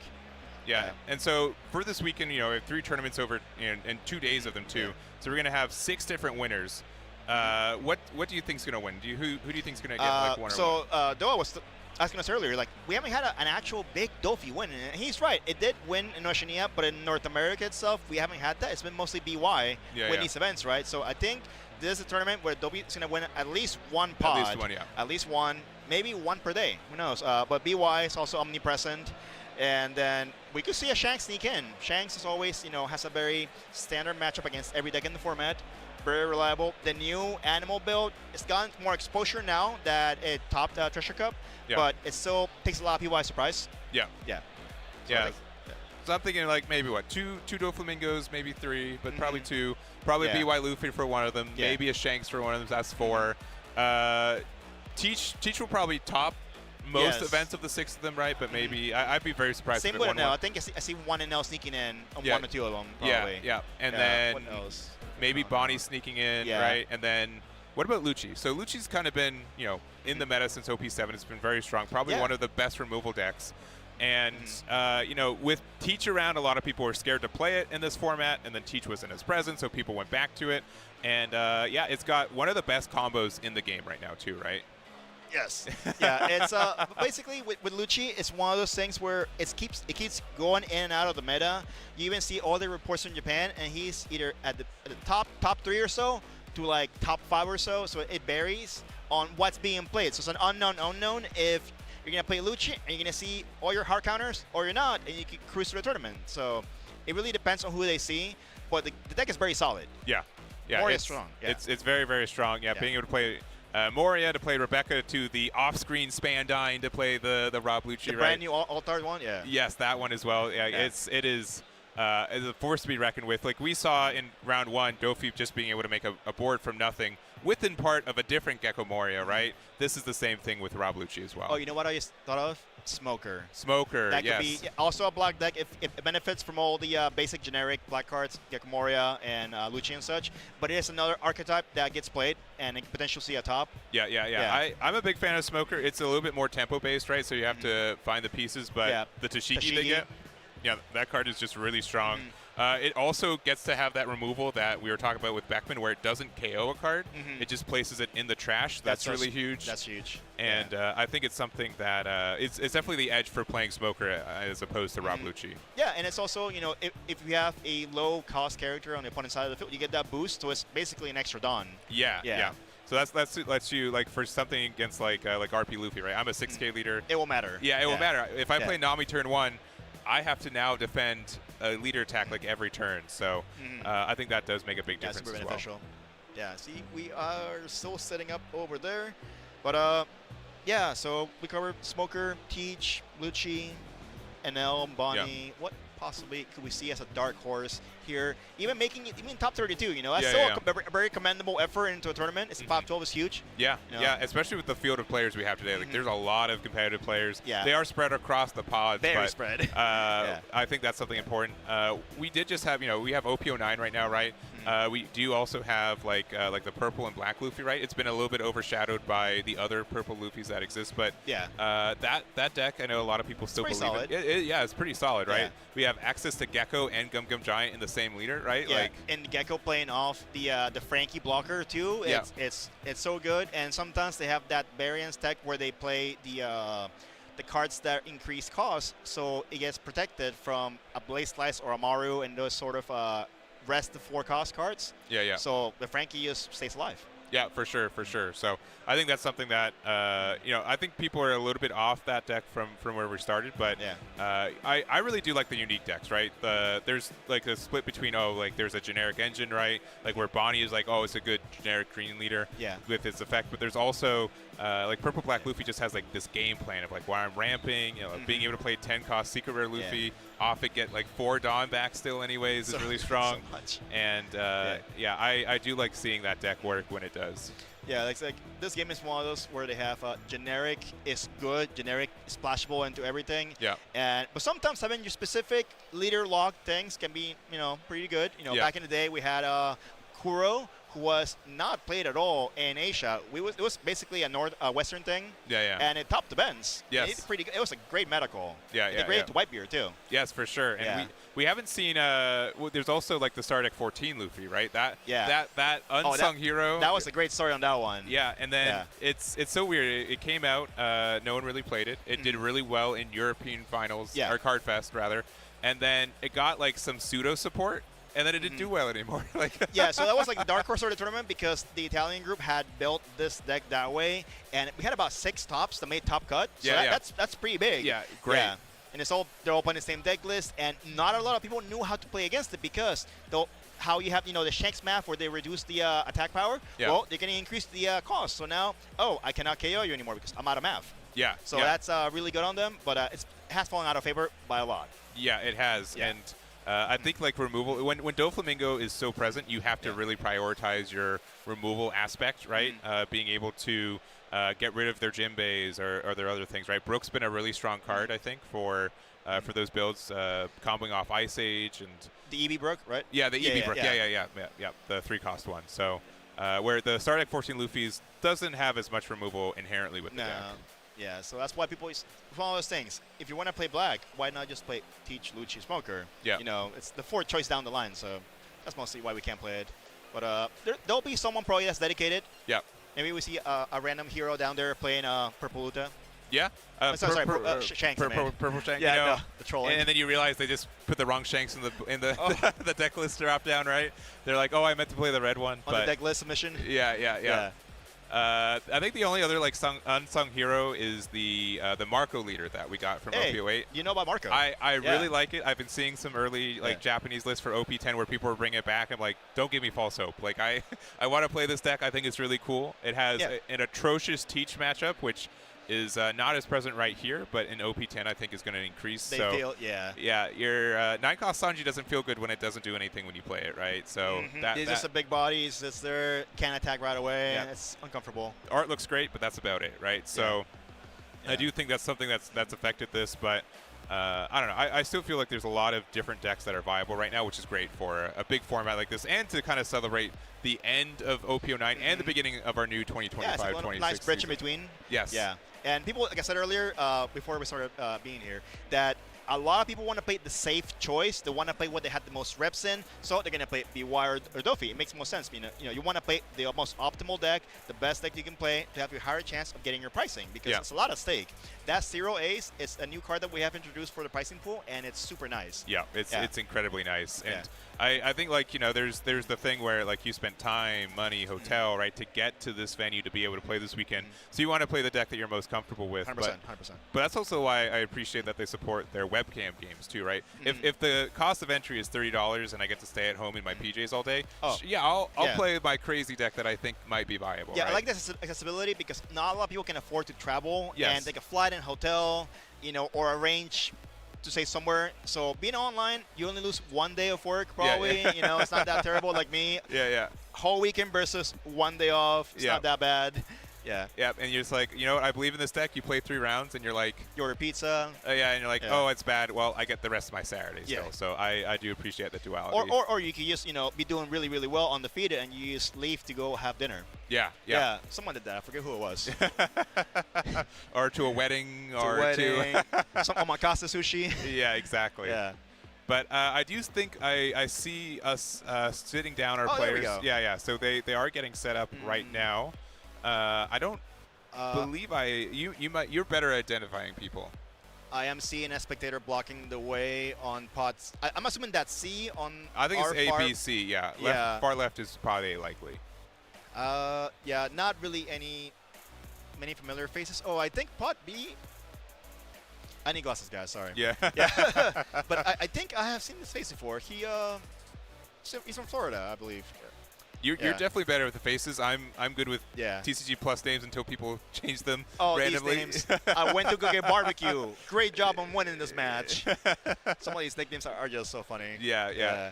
We're really pushing the character limits a lot of the time. So, but we're going to get into that. It's going to be round 2, right? We're expecting 9 rounds today. So, and then again, like we ended up just filling up the entire block for game 1, round 1. But I really appreciate the functionality of if game 1 ends it really quickly, we have this versatility of back and forth. Yeah.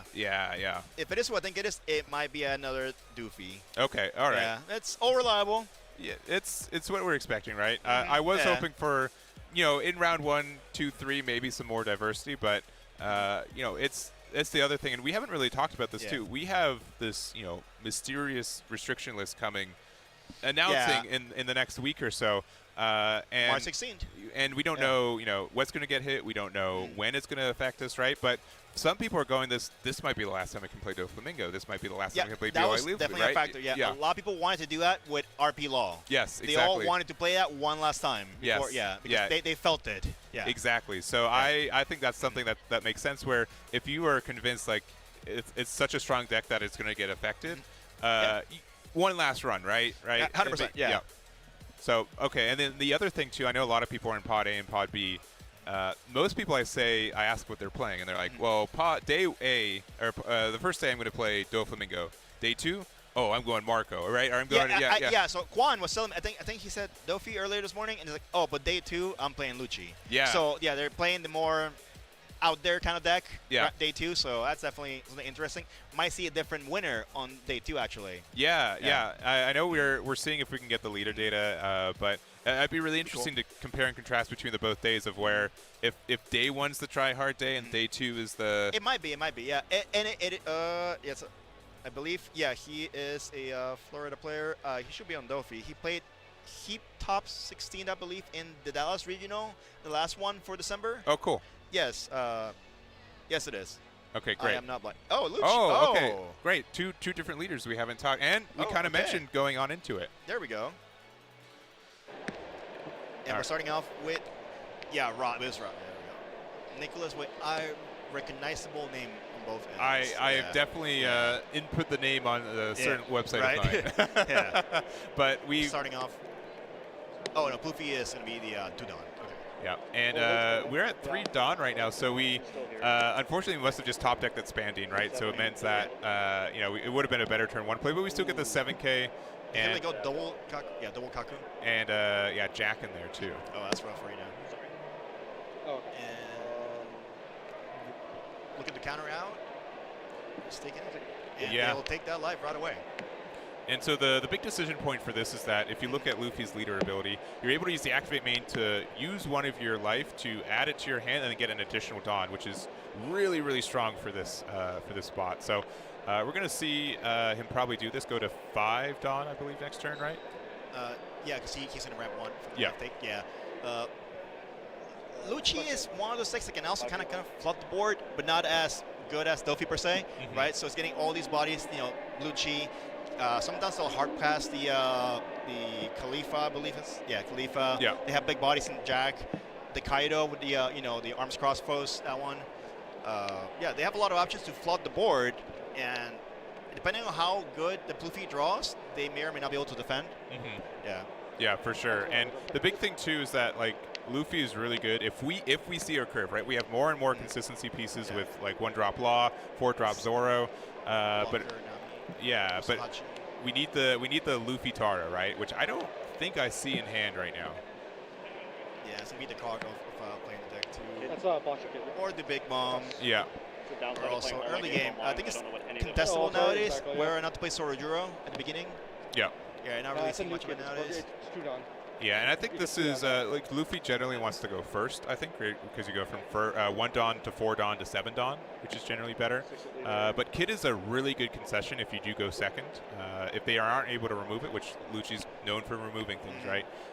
You do get some additional Dawn every turn, which is really helpful. Countering out with a 2K. Vince Sanji. Picked up Jack. Yep. And we're hard playing Rebecca. Yeah, and we're getting Jack back from our trash and not playing anything off of it. So honestly, it's looking like both players are a little bit of a substandard start. It's a slow start, yeah. Yeah, this is the decision turn, right? Is Rob gonna see Nicholas play Luffy Tara or not? And it's looking like not. But we do have a good backup play. It is the Sanji, the 7 cost, where we could play it, rest the Rebecca, get rid of it immediately. And with the Useless Kid out, we get that additional Dawn back too, which is really nice. Yeah, super nice. That Sanji is so oppressive in the fact that you can rest up easy with whatever you have in your blocker, but then 7 Dawn turn, instant threat because that blocker will not stay there. I've seen multiple CSs where everyone's fan favorite Foxy will be up against one of the purple leaders. Yeah.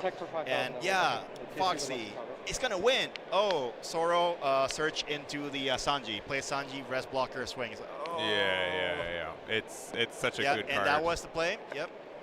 And we're seeing a swing over here. And another swing. I respect the order too. There's sometimes like we got finger pistol, right? That could be in life to get rid of the kid. And one I think level from going from beginner to intermediate is recognizing when you can attack with your blockers, right? That's a huge point for this game. Yeah, you can't always let them sit there because if you sit there, they're prone to getting bounced or bottom deck, KO'd. It's one of the things my buddy Fern would always do. He would always swing with that green law blocker. Yeah. It's like, why leave it there? Just swing. But leaving Luchi on 3 life right now is kind of scary with the amount of bodies that Pluffy can bring out. It is not quite his 8 Dawn turn for, well, it'll be 9. He's going first, right? Yeah. So he can't play Gecko just yet. So he might be in the danger zone if he keeps swinging very big bodies. Yeah, and so we added Jack from Rebecca, right, which gets rid of a 3 or less. Leader effect can get rid of a 4 or less with it, but we got a 5 and a 7 on the board right now. That makes it really difficult. You have a Jack. That's a good card. Yeah, and later on, if it stays on the board, definitely that blocker could come into play for just defensive, or he'll just stay there to get the ramp back. I did see a Nusohachi in the hand of Nicholas and the blocker Nami. Oronami. Yeah, and that's something that helps this matchup too. Is that Luchi players are so used to being able to defend behind their Rebeccas and their Sabas, but Nicholas has 2 different options to get rid of those cards as a blocker for the turn. And they can get it back with the Spandine and the Gecko, but sometimes them getting rid of that blocker can mean losing a life or 2. Yeah, yeah. Which you start with 5, but you start losing them very quickly. Right, and we're playing it out. We're doing Jack things. Yeah, and so Jack will let us make a 7-drop 8K. That's now 11-drop 8K, and get a draw 1 and discard 1. But not removing something is pretty strong for Nicholas. Yeah, that was I guess they had to do it per se. Yeah. It's like doing your Rocket Luffy KO for your draw. Yeah, and that's something that Rob, when Rob played Rebecca into it, I think he pretty much said cementedly, "I'm going to play this next turn. Let's hope that I can at least remove something." And I think that makes sense if you're expecting your opponent to play Luffy, Taru, and Zoro, right? But with this setup, it's you lose a little bit of value. Yeah, it is also a big body. They can attack if it survives to the next turn, so it's always a benefit to have a big body to sit behind. And we're swinging out and we're countering. Okay, losing the Luchi and the Spandine. Yeah, and we are at 9 Dawn as well, so I think we did see the 9-drop Secret Rare Luffy in hand too. I see that playing. I see the Sangoro in the hand. They had the Osohachi, so definitely could be in there. It'll be a great play. Just go ahead and do basically your swing, the blocker swing, and a Sango swing, which has already happened. Yeah. So, or depending on sequencing, he might just keep the kid just sitting there. I mean, there are worlds where you just put the rest of your Dawn on Kid and this, try to harass the Jack, right? It'd be so unsafe for Gecko to come out after that too. I mean, even here we could still play 9-drop Luffy. It'd be 10 into 8, which is good numbers. Yeah, it's the very front card, right? Is the alt art, I think? Yeah. Okay. And I think Rob's got about 5 cards in hand, so unlikely that they don't have 2K, 1K to save the Jack if they went that line. Yeah, I think it's in a tough spot because he could lose a Jack and still lose a life from all of this due to having a rusher. So let's see which one they target into. Well, he's playing a Secret Rare. He has to play it, I think, right? Yeah. Yeah. And we're going in with the blocker. Yep. Straight into the life, it seems, and 2 life left. Oh, if he does this, I'd be really tempted. If that is 9-drop Luffy, just to play it. Just put him on 1 life? Yeah, it'd be really strong. I think that's the case. So. Yeah. Really strong card. This came out of OPO9. 9-drop 10K on play. Dawn -1. You get to draw a card and gain we're rush. Ramping. Yeah, with the kid too. Yeah, someone's in danger right now. So he could choose to go into that Jack to get 1 body out of the way, but I don't think it's necessary. You just go into the 1 life left would be pretty good, I think. Yeah, and the better thing too is we got 1 Dawn. You know what you can play with 1 Dawn? Oh, that fancy card. Yeah, it's I forget his name. Yeah, it's something like. It's very underrated. Yeah, it's a bit of a tech option, but if he's running it, he's very happy to have that 1 Dawn over. Sort of underground. It's a lot of deliberating here on how to play this out, but I do think going for the life would be the better option. It's going to put him in a really bad state, and we're boosting. Yeah, okay, we're clearing Jack. Oh, and we are clearing it. Wow. Okay. What a heads-up play. All right, so it's all on Rob's side of the field now. See how he can bounce back from this with 2 life, and he is at 9 Dawn, I believe? Yeah, I believe so, yeah, because he did go first. Yeah, normally it's kind of easy, but when we're playing against purple and they start ramping, it gets a little bit tricky. This is why, as a judge, I always preach, guys, you got to put your Dawn deck face down. If you put it face up, there's always going to be an issue with purple. Yeah, always. Yeah, so we have 3 ginormous bodies. Not much defense on Poofy's side other than the hand itself. Because that's the 1 2K guarantee that I saw. So we'll see how. Black doesn't really have rushers that are playable for that particular deck. Yeah. So all you can do is combo off and KO a character, or bring out, boost up to KO. Yeah. To battle, but I think that's most efficient. All right, and so we started off with Tempest Kick, so that made that 9-cost Luffy now into a 6, now into a 5 with the Rob Luchi leader reduction. Just like a base.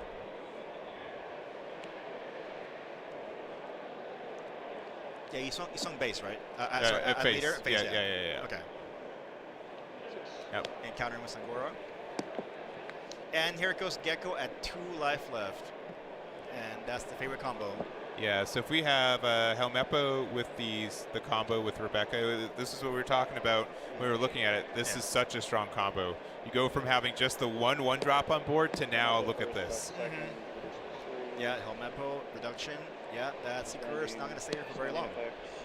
Nope. And we're going to play the Spandine. Spandine's going to let you play a 4 cost by bottom decking 3 Cypher Pole cards, and then we are able to get rid of the Luffy by playing the 4-drop Rob Luchi. Yep, and here goes the full combo. He has to make room. No, yeah, he has to make one spot. Yeah, and I think the only decision was, do we want to put Helmeppo or Spandine in the trash? And since we already have a Helmeppo, I think Spandine's the right call. Yeah, and this, we talked about bottom decking. This is actually one of the few decks that actually can see the bottom of your deck. So it does take a little bit of skill to have the hindsight to know, okay, so I'm going to draw into my Tempest Kick that I bottom decked 5 turns ago. Yeah, so definitely a bit of a high skill ceiling, knowing what's to come for your deck. Yeah, and I will say, like Rob Luchi, when you're playing against it, sometimes it feels like they have all the answers, but you do have to sequence it. You do need to set up your trash. You do need to be able to set up the bottom of your deck sometimes. There is a lot that goes into it. They're not the most counter-heavy deck, actually. A lot of recycling, efficiency, you know. Yeah, and that's why that was such a heads-up play from Nicholas to pressure the Jack, because otherwise, if Jack was on the board right now, chances are there could be a really strong double removal too, which would be scary. Yeah, but we're still on the board with Asanji here and our kid.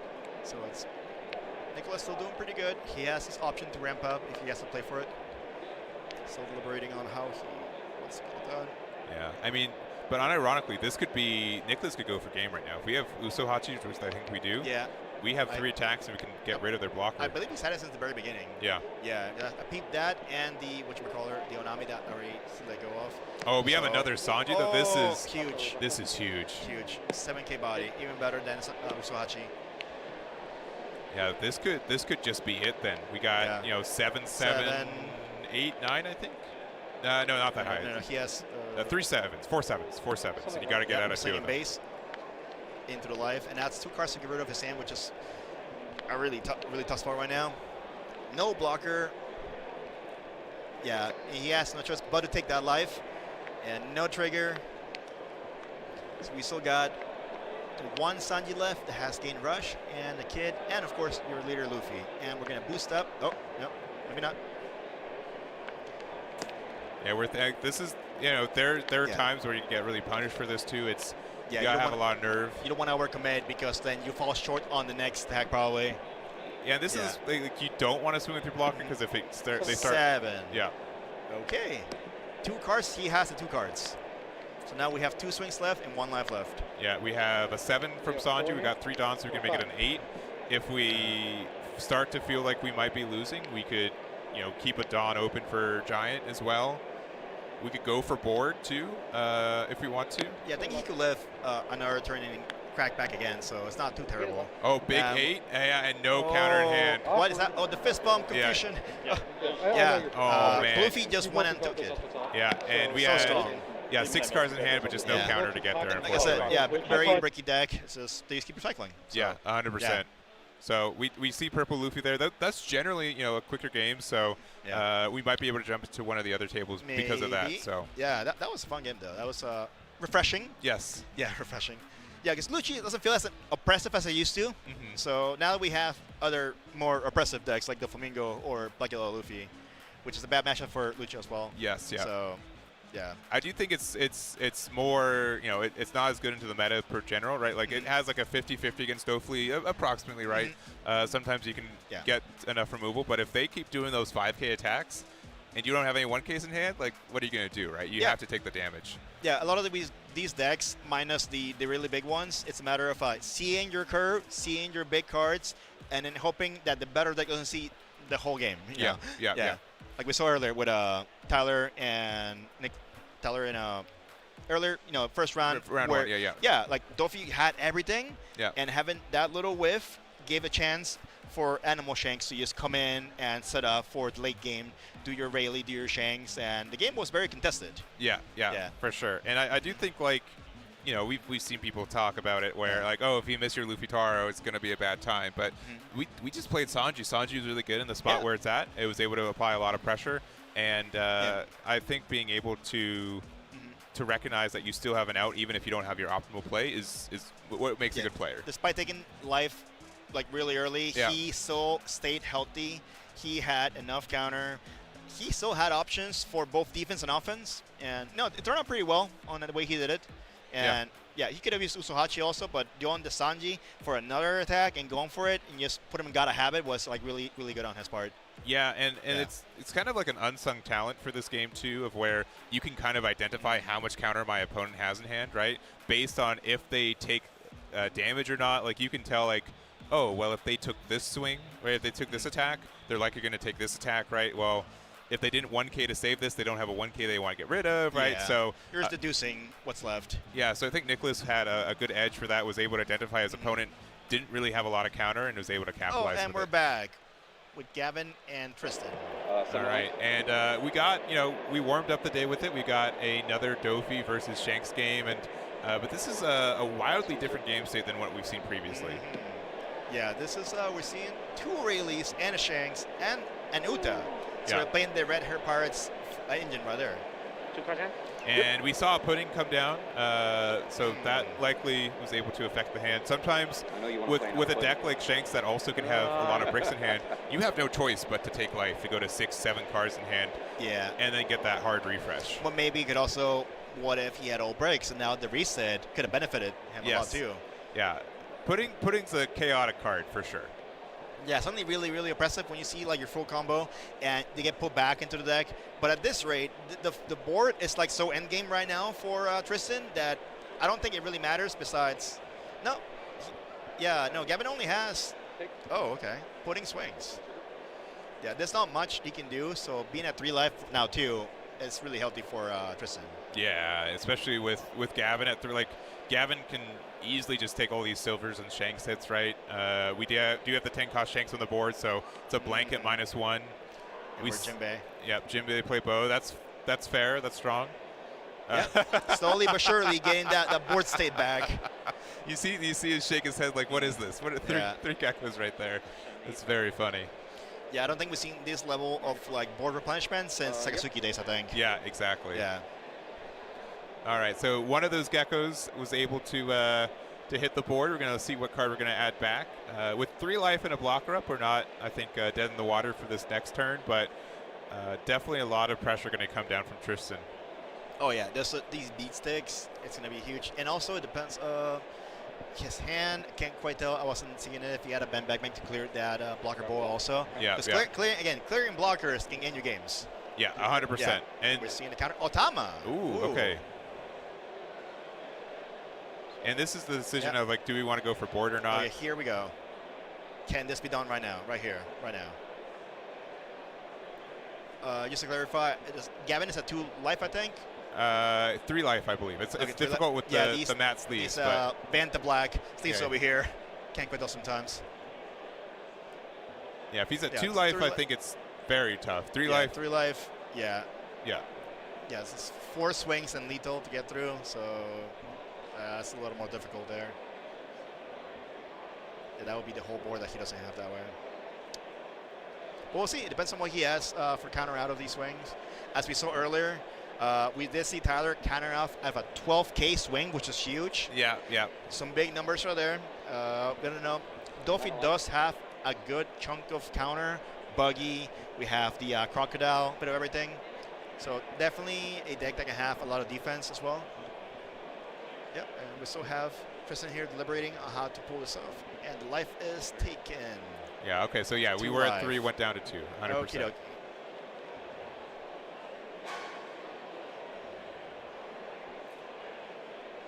Yeah, but I almost feel like 9 is a little bit too big. Oh, we have the drag. Never mind. We have that.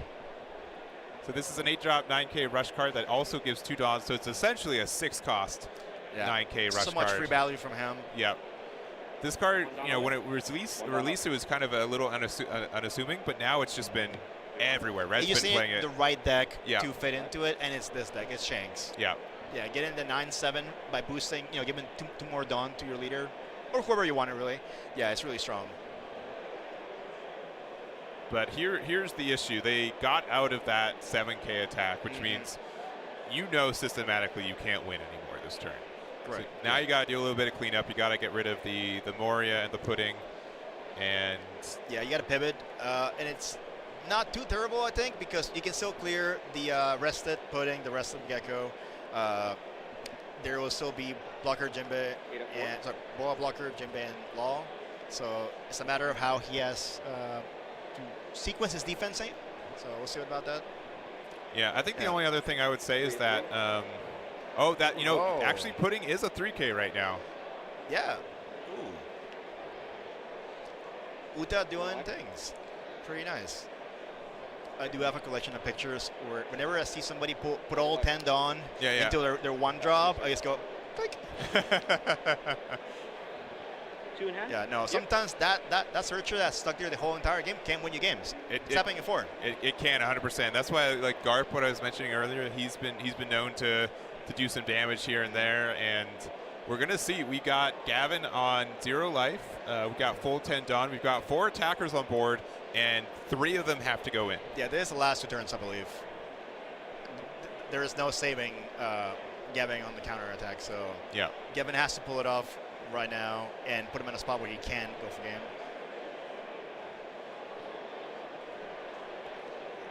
Yeah, with so again we have 10 cost Shanks on the board, so everything has a minus 1K. We're going to start off with a 7K at leader. That Shanks leader does definitely throw out your math too, so yeah, it does. Yeah, more investment for no reason. I think Tristan is sitting pretty good right now. It's all going to come down to what's available in his hand, which, actually, matter of fact, does not seem that big. I think we have the single card. Yeah, it is the lone card. And watch it be just a Rayleigh. I can't. Oh. I wish we had 3D vision to see what's in there. Oh, it is a lime juice. So we're going to 2K, and that's going to be 2. Oh, we do have more than one card. Sorry. Oh, the stack. Yeah, the stack. Optical illusion, guys. Our fault. All right, so and we're asking to look how many 2Ks have been played. We saw an Atama. Oh, that's 3 lime bunch of lime juices, yeah. So 3 more attacks, 8 Dawn available. We have a 5K leader that's sometimes a 6K, or gives the -1 tune to something else. Automatically. And these numbers are going to be tough. Yeah, Gavin is in a tough spot. He has to find a way into this, and having that counter was pretty big, I think. I think we have 3 7Ks essentially. So 2 on leader, and then 3 on each one of these other 2 4Ks. Yeah. That reduction is something else, and I do like it. We haven't had anything like that since Isho and Kusan. So. Yeah, that wraps it up. Holy moly! Yep. Yeah, so Red Hawk off life has trigger gives something minus 10,000 power for the end of this turn. And yeah, Gavin sees how it is. The fist bump right here. Yeah, and Tristan's able to get that one too. So taking it with Shanks, different build, but different results against Dofi, right? So very good for him. Yeah, it's always nice to see back and forth over here with Shanks and Dofi. So right now they're 1-1. Yes. We'll see how it goes for the rest of the day. For sure. But I'm always good to watch a Shanks match. It's always so there's a lot of back and forth. It's a really good spectator game. Yeah, I did the Latam finals, and it was Dofi and Red Shanks, and that was one of the more fun games I've casted. It's kind of linear to play Shanks, but at the same time, seeing him play out of the counters, have the 0 drop, do the new gate combo to KO into Boa and whatnot, it's really fun to watch. Yeah, 100%. So I don't know if there's now a sea of people between us and them. We can't part the ocean here. So I don't know if the third table is still being played or if there's less time left to do so, but again, I really appreciate the setup. I appreciate the caliber of games we've already seen already. And this is the early half of the day or the early quarter of the day, right? We'll see as the rounds go by who can be at the top in the undefeated or the X1 bracket. So yeah. but I think we've been really fortunate to be able to see these strong players straight out the gate. So for sure, it's going to be tough to top as we continue throughout the day. But if you guys are just joining us, we are in Dallas, Texas for the One Piece Day pre-regionals. It is a 3-pod tournament with 512 for each, so we have 9 rounds today, and then an additional 9 rounds for 3 other tournaments tomorrow as well. So a lot of One Piece content. Yeah, so not just a day. It's like 47 hours. 47 hours with the time change. Yes. So we were able to sneak right underneath that 48-hour limit there, but. It's been a lot of fun. There's also just a lot going on at this convention. Yeah, there's so much draw for. Yes, yeah. This event has we have a concert by Hiroshi Kitadani. Yeah. Maki Otsuki. We have a panel with the English dub voice actors. You know, the Luchi voice actor and Chopper. Yeah. And we have Shun Ogawa. Shun is going to be he's going to have an announcement, I think, too. Yep. And we do have some highlights for highlights? Okay. From this one. So this is the first game for this round. If you guys missed it, it was Rob on the Rob Stanley on Rob Lucci, and then Nicholas on the Monkey D. Luffy there. Oh, I like this highlights. Yeah. And showing that 9-drop Luffy is able to remove this second copy of Sanji to get the potential for going for game. Such a feels bad as the receiving player to get that Sanji on you. Yeah. And you're like, well, they played one. What's the chances they have another one in hand, right? Always. Yeah, always. Yeah. It's like, they had a Newgate. They had a Gekomoria. They had another one. Yeah, and we've got the Shanks match, right? We got pressuring them down to 0, but not quite able to finish that turn, giving Gavin one more chance to be able to try to take this game. We have this big 7K swing from the Trafalgar Law. The trigger. And the trigger from the Red Hawk. So good. Yeah, I don't know if you guys could hear it. There's a little bit of a crowd next. They erupted. People, they gasped like, You could hear it like over here. So that was really exciting. I do hope we might get an NL or Bonnie. Yeah. A little bit difference, But we were already blessed by seeing Luffy and the Luchi, so that's pretty good. Can't complain. Yeah, for sure. But that's going to be the end of round number 2 for us. Again, we've got 7 more rounds for you guys, so don't go anywhere, and we'll be back with round number 3 in a little bit. See you in a bit.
9 for the tournament, and this is going to be a really good one. It's been raining off and on today, but inside it's dry, it's nice, and there's a lot of good ones. I mean, it's good it's not raining here because that does not go well with card games. The outdoor venue will be crazy. that would be crazy in that we wouldn't want to do it. But in here, everything's going well. We've got a great matchup coming up. We're going to have, it's going to be, I've been told, a Dofi versus a Purple Luffy. So, and it's featuring... Hey, it's Jonas Abraham, right, who won the finals a little over a year ago back in LA. Yeah, that's right, LA. That was the first One Piece event I casted, actually, believe it or not. Then, that's such a fun event. Yeah, third in Orlando on Dofi. Of course, he's been on the Doflamingo for a long time now. And but played in L way back when. But on Dofi for a long time now, grinding and probably ready to head out to Worlds right after he was definitely soul-searching on whether or not it'd be worth it, or also trying out Shanks. But the conclusion he came to was playing the Flamingo, and it paid off. It wasn't quite going second. Place in second. Place in third, really commendable. Back-to-backing, it's pretty good. He did also make top cut for day 2 of Dallas as well. So a lot of achievements. And unfortunately, he will not be one of the World's participants this year, but he is signed up for one of the side events for the 3-on-3. So that's really exciting. I mean, he's one of the best kind of technical players out there. His NL play was just extremely good. And he had a little bit of a different list than we saw others running a year ago, a little over a year ago, and we saw that. So he's been at the top of the scene for a very long time. Today, though, I like that Dofi right there. Yeah, I know, right? That's a different. That's an alt art. I haven't seen that one before. That's after the pre-workout. I guess so. Yeah. And Dofi bulked up, man. He's it is. got his hair winter, back. So. Congratulations, Doflamingo. We're going right into it. We're Goku, and we're picking up. There you go. What warlord are we going to get out of this here? Find out.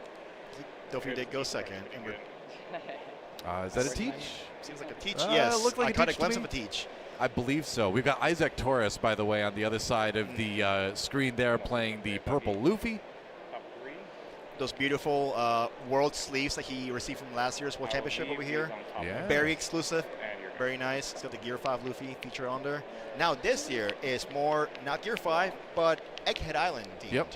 Yeah, so we have the full red outfit Luffy in both playmat and the sleeves. The new price card is pretty nice too. Very cool. Need more Vegapunk support though. Come on. I'm also digging the PSA alternate art for Purple Luffy over here. Super nice card. And we're just going to be getting a new Boa Leader altar from them too. Yeah, no kidding. Yeah. And we do have 2 weenies on the side of the board for Dofi. Sorojuro doing a search. Yep. So we'll see if he can find a Luffy-Taro. Oh, is there a Luffy-Taro? I see a Bin Smoke Sanji. That's all I see. That's fine too, I guess. Yeah. Sure. Why not? Oh, grabs a Gum Gum Giant. I mean, that's another strong pull too. Certainly a defining card in this deck, or really anything that runs purple at the moment. There's so much value both in Gum Gum Giant, and it's become a point of contention. It's whether or not that card should be limited to some extent. Sure, yeah. But it's so new. Do you really want to do that? Oh wow! Look at this turn though from Jonas going Teach into Jinbei into Law, bouncing back to hand his Searcher. Sengoku. For some reason I couldn't think of the name for a second there. That was weird. Yeah, that's a really strong start on Jonas' side over here. No kidding. Bounce low, once he starts popping off, going in and out of the hand, and clearing the board on the Luffy side, it's going to be really difficult for Luffy to stabilize. But I do see that we have Purple Luffy on 4 life still. And yeah, it's still very early on, but yeah, having 2 5K bodies, a Teach on deck ready to attack, it's going to be pretty big.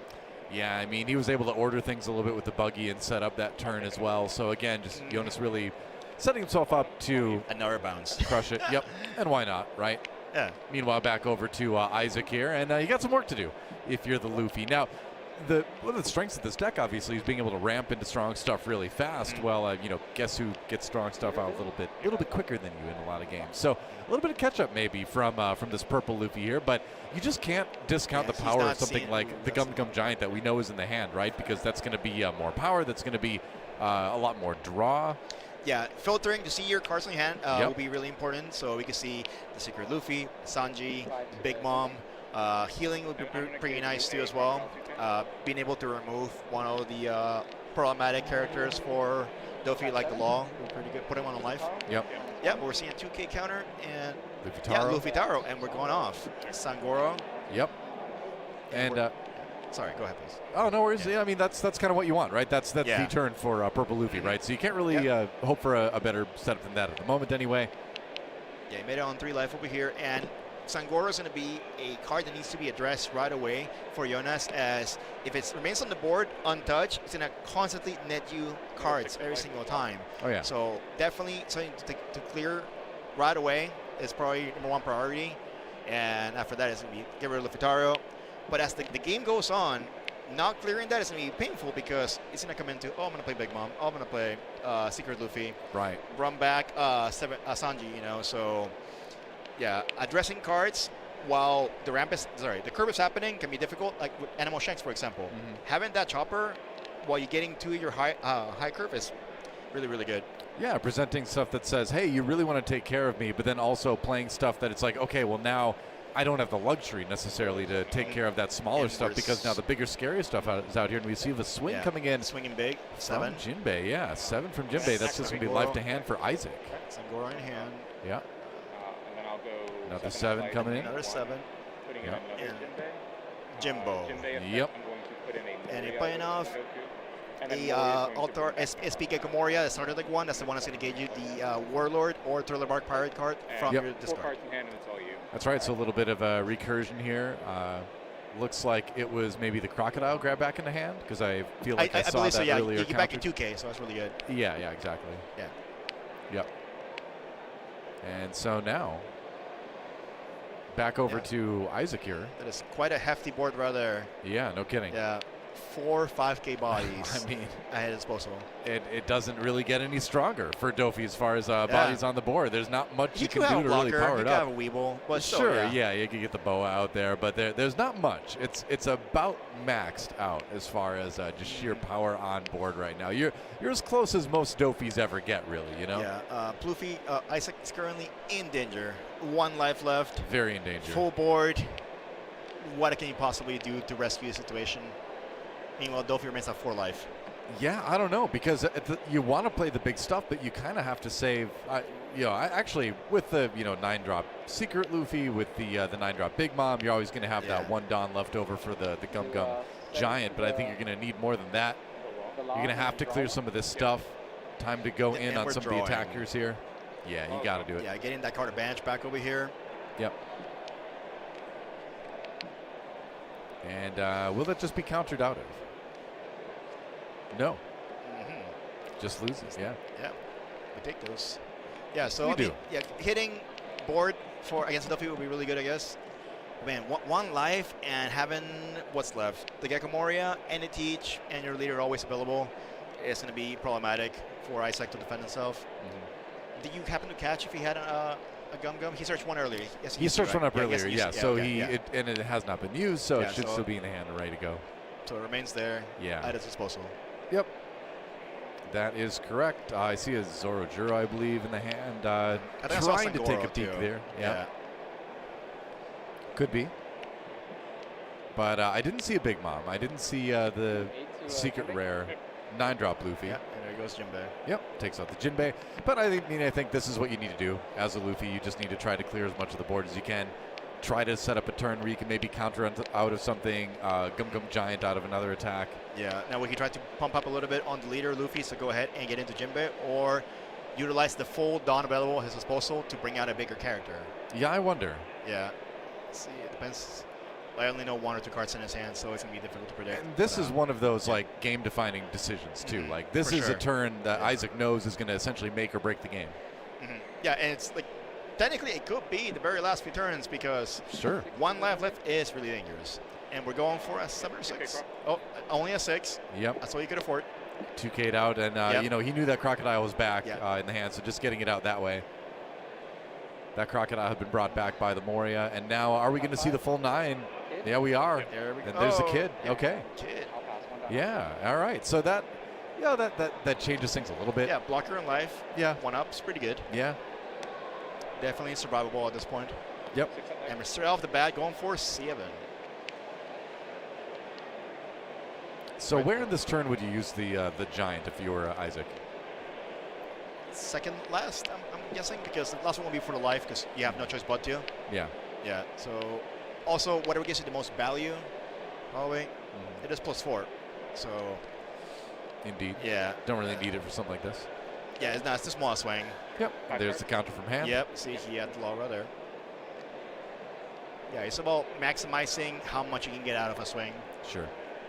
And we're going for a Jinbe swing here now. Jonas knows, and you notice he's going for some of these smaller swings, right? Just swinging 6K, and that is done with the knowledge that the Gum Gum Giant is in the hand, right? So trying to do exactly the opposite, create a situation that's the opposite of what you talked about. Psychologically, you don't feel willing to want to spend a big card on a measly 6K swing. So, exactly. Yeah, he's definitely paying man gifts over here.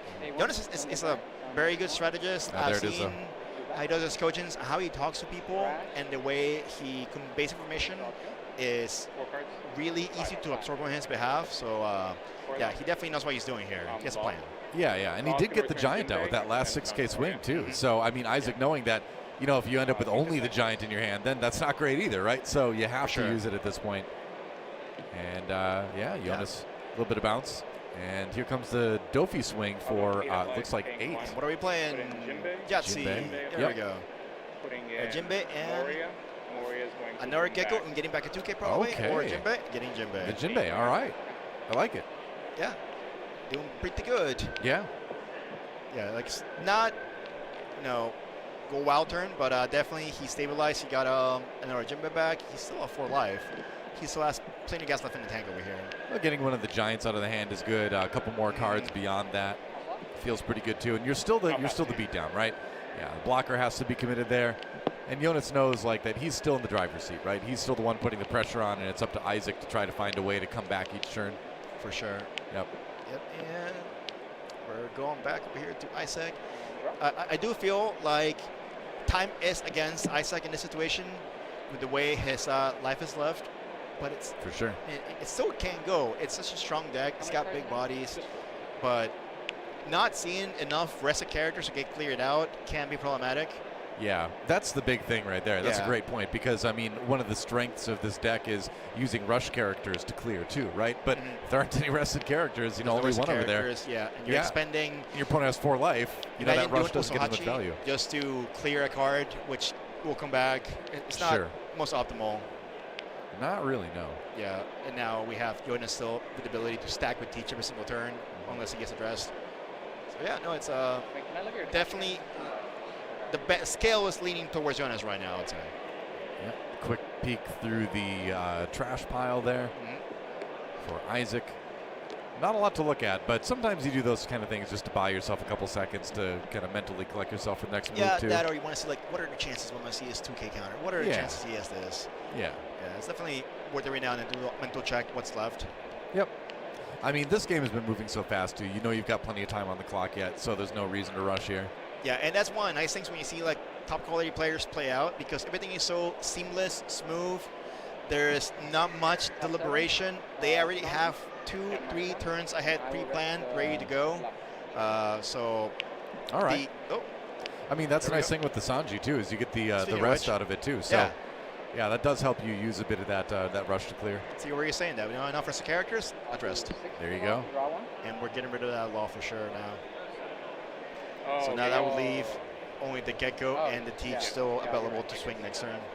That's the hope anyway. We'll see if there's a way Jonas can save one of these characters. Oh, okay. We're letting go of that Luffy, okay. Yeah, putting that on top.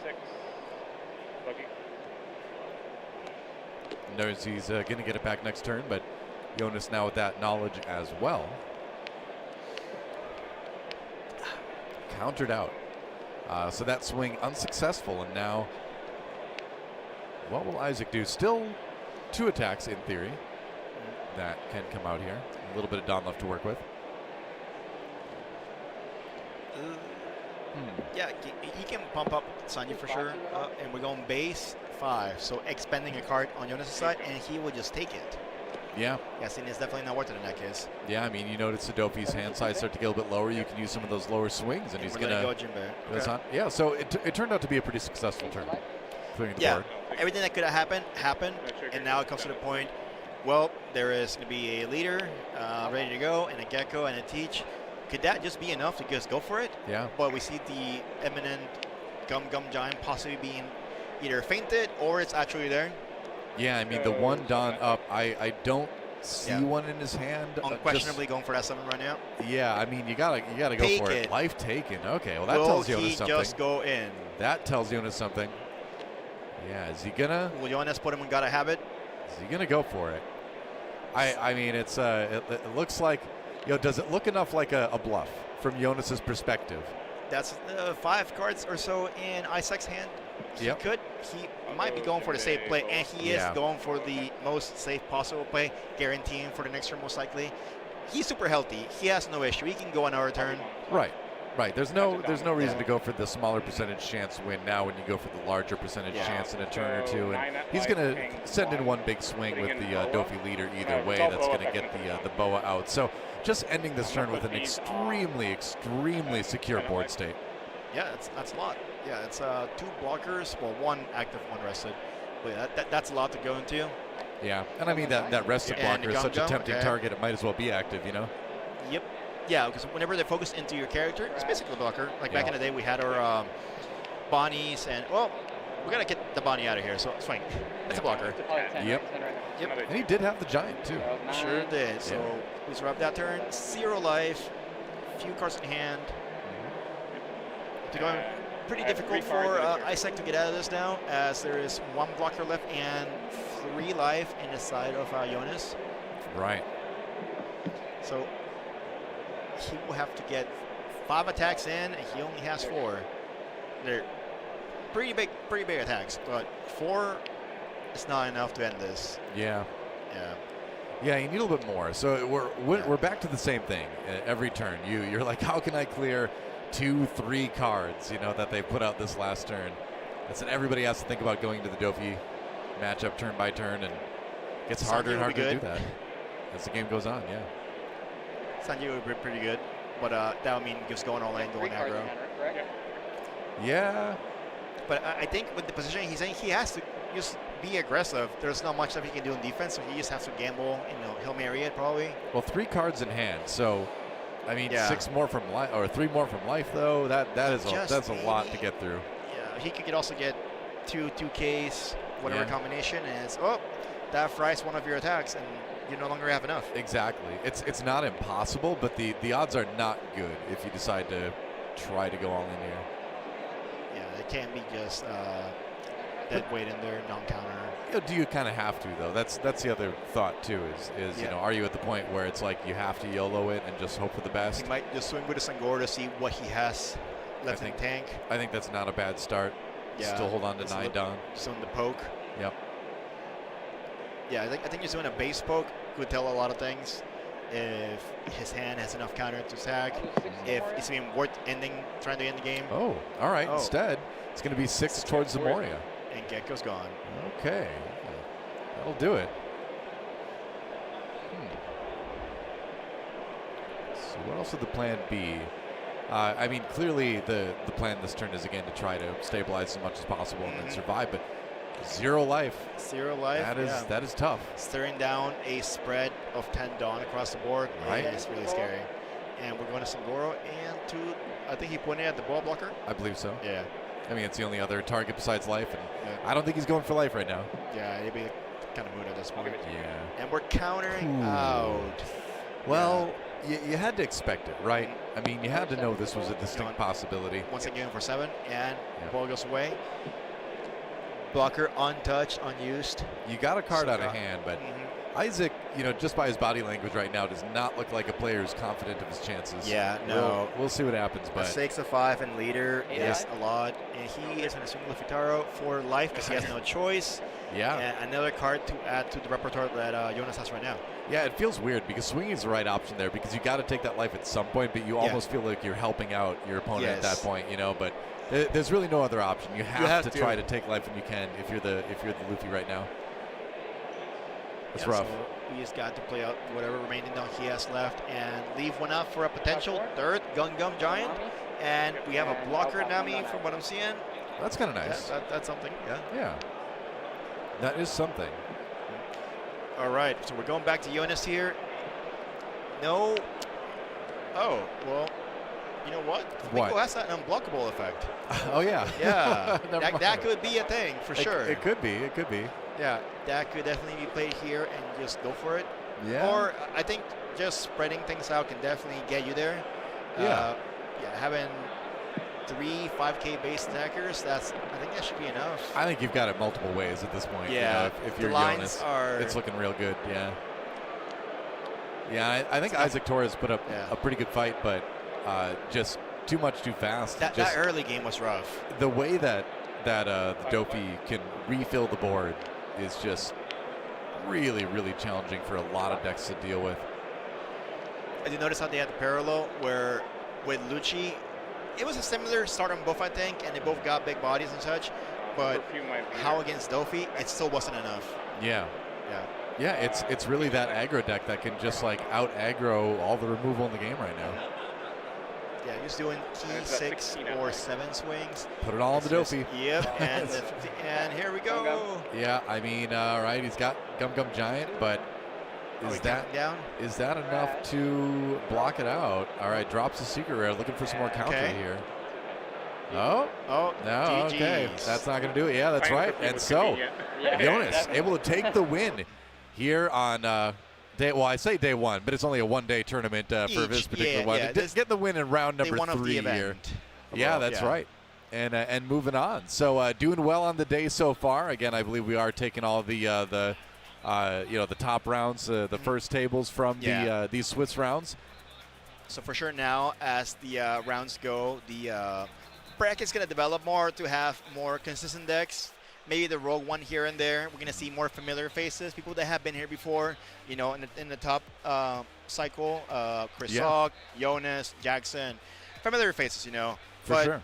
The fact that there's 3 tournaments going on at the same time is going to allow for new faces to emerge and see what they can bring to the table. Yeah, and then we've got tomorrow as well. We've got so many games. Yeah, we got so many games to take a look at it. That one ended so quickly. I wonder if we're going to be able to jump over to another one in progress. I would hope so, yeah. I would hope so, I definitely too. feel like we had enough time for another round game. Yeah, it'd be pretty good. If not, we can always watch the highlights, maybe. If not, we could always just put something out on the table and play against each other, you know? Exactly. Yeah, do that. Animal Shanks. Nobody wants to watch that. No. We are not the players you want to watch. We're beating Animal Shanks to the ground with this one. Yeah. I'm like, I'll play Vegapunk versus Calgaro. That's going to take about 3 hours. Is it? Yeah. I mean, I'm just going to keep gaining life, man. I don't know. I'd be really interested to play that actually now. Yeah. We'll talk later. In my experience, it can go long. Yeah. But Jonas did not go long in his game just now, able to get the win on Dofi pretty quickly. And now we're just kind of waiting to see if we can swap over to another game in progress, or if we're just going to kind of call for this one and move on to the next round. It's totally possible that the other 2 games went quick too. So we'll possibility. You know, again, we said earlier, we have the ocean of people in front of us. We can't quite tell. Maybe we're fortunate we get another game. If not, we can just go to the next round. But it's been super fun. It's been a capacity crowd over here. Super crowded. Yeah. I mean, this place is packed with nerds, and I love it, right? I mean, I am in my element right now, you know? So it's 2 buildings. Yeah, it's 2 buildings, right? Yeah. We there's like a whole convention building off that away. And it's filled with all sorts of stuff they're doing, anime viewings. And they got some voice actors hanging out.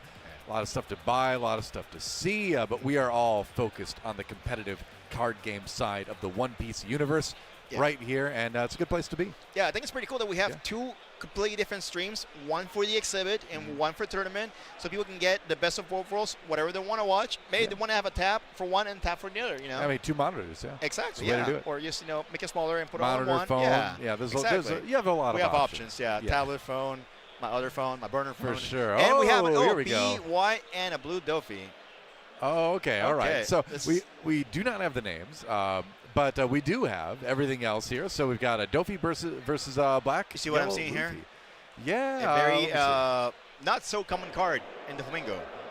We have the 9-drop Mihawk, or 8. Oh, the big body Mihawk per se. Yeah. I mean, so that's pretty neat. It's a good removal option. Yeah. I've always been a fan of this card in blue. And some bottom decking is good. Some Dofis are turning to this now as just like a little bit of a way to, maybe get a leg up in the mirror, to be able to combat some of the bigger cards you face in some of the other matchups. I don't think it's been like widely adopted as standard, but I definitely don't mind it when I see it. I think it's a good idea. And we're all here playing Luffy, bringing out the Egghead Luffy. Welcome back, Rocket Luffy, and that's a great card to have against Dofi for sure. You can definitely clear off over here the Sengoku. Yep. Oh no, actually Moria. Yeah, 4 or less, I believe. Yeah, or the Jinbei too. Moria, Jinbei. Yeah. Yeah, but at least you can swing into the Jinbei, so maybe it's more beneficial to get rid of the Moria since you can't. I'm just naming 4-cost stuff, man. Exactly. Yeah. Mostly everything in Dofi is 4-cost anyways. Exactly. Every once in a while, they'll play the wildest cards like that Boa that freezes, and we're like, "What's going on here, brother? What do I do to you?" I ran into that once, and I was like, "What is that card?" Yeah, that was me at Dallas at the December Regional. Gentleman played at me the Boa, and it's like, "You froze my wiper." Yeah. But I was in this with him. I know, right? Yeah. That's illegal, man. And we're doing the awakening here with the leader Luffy. It's that way? Yeah, he had it too.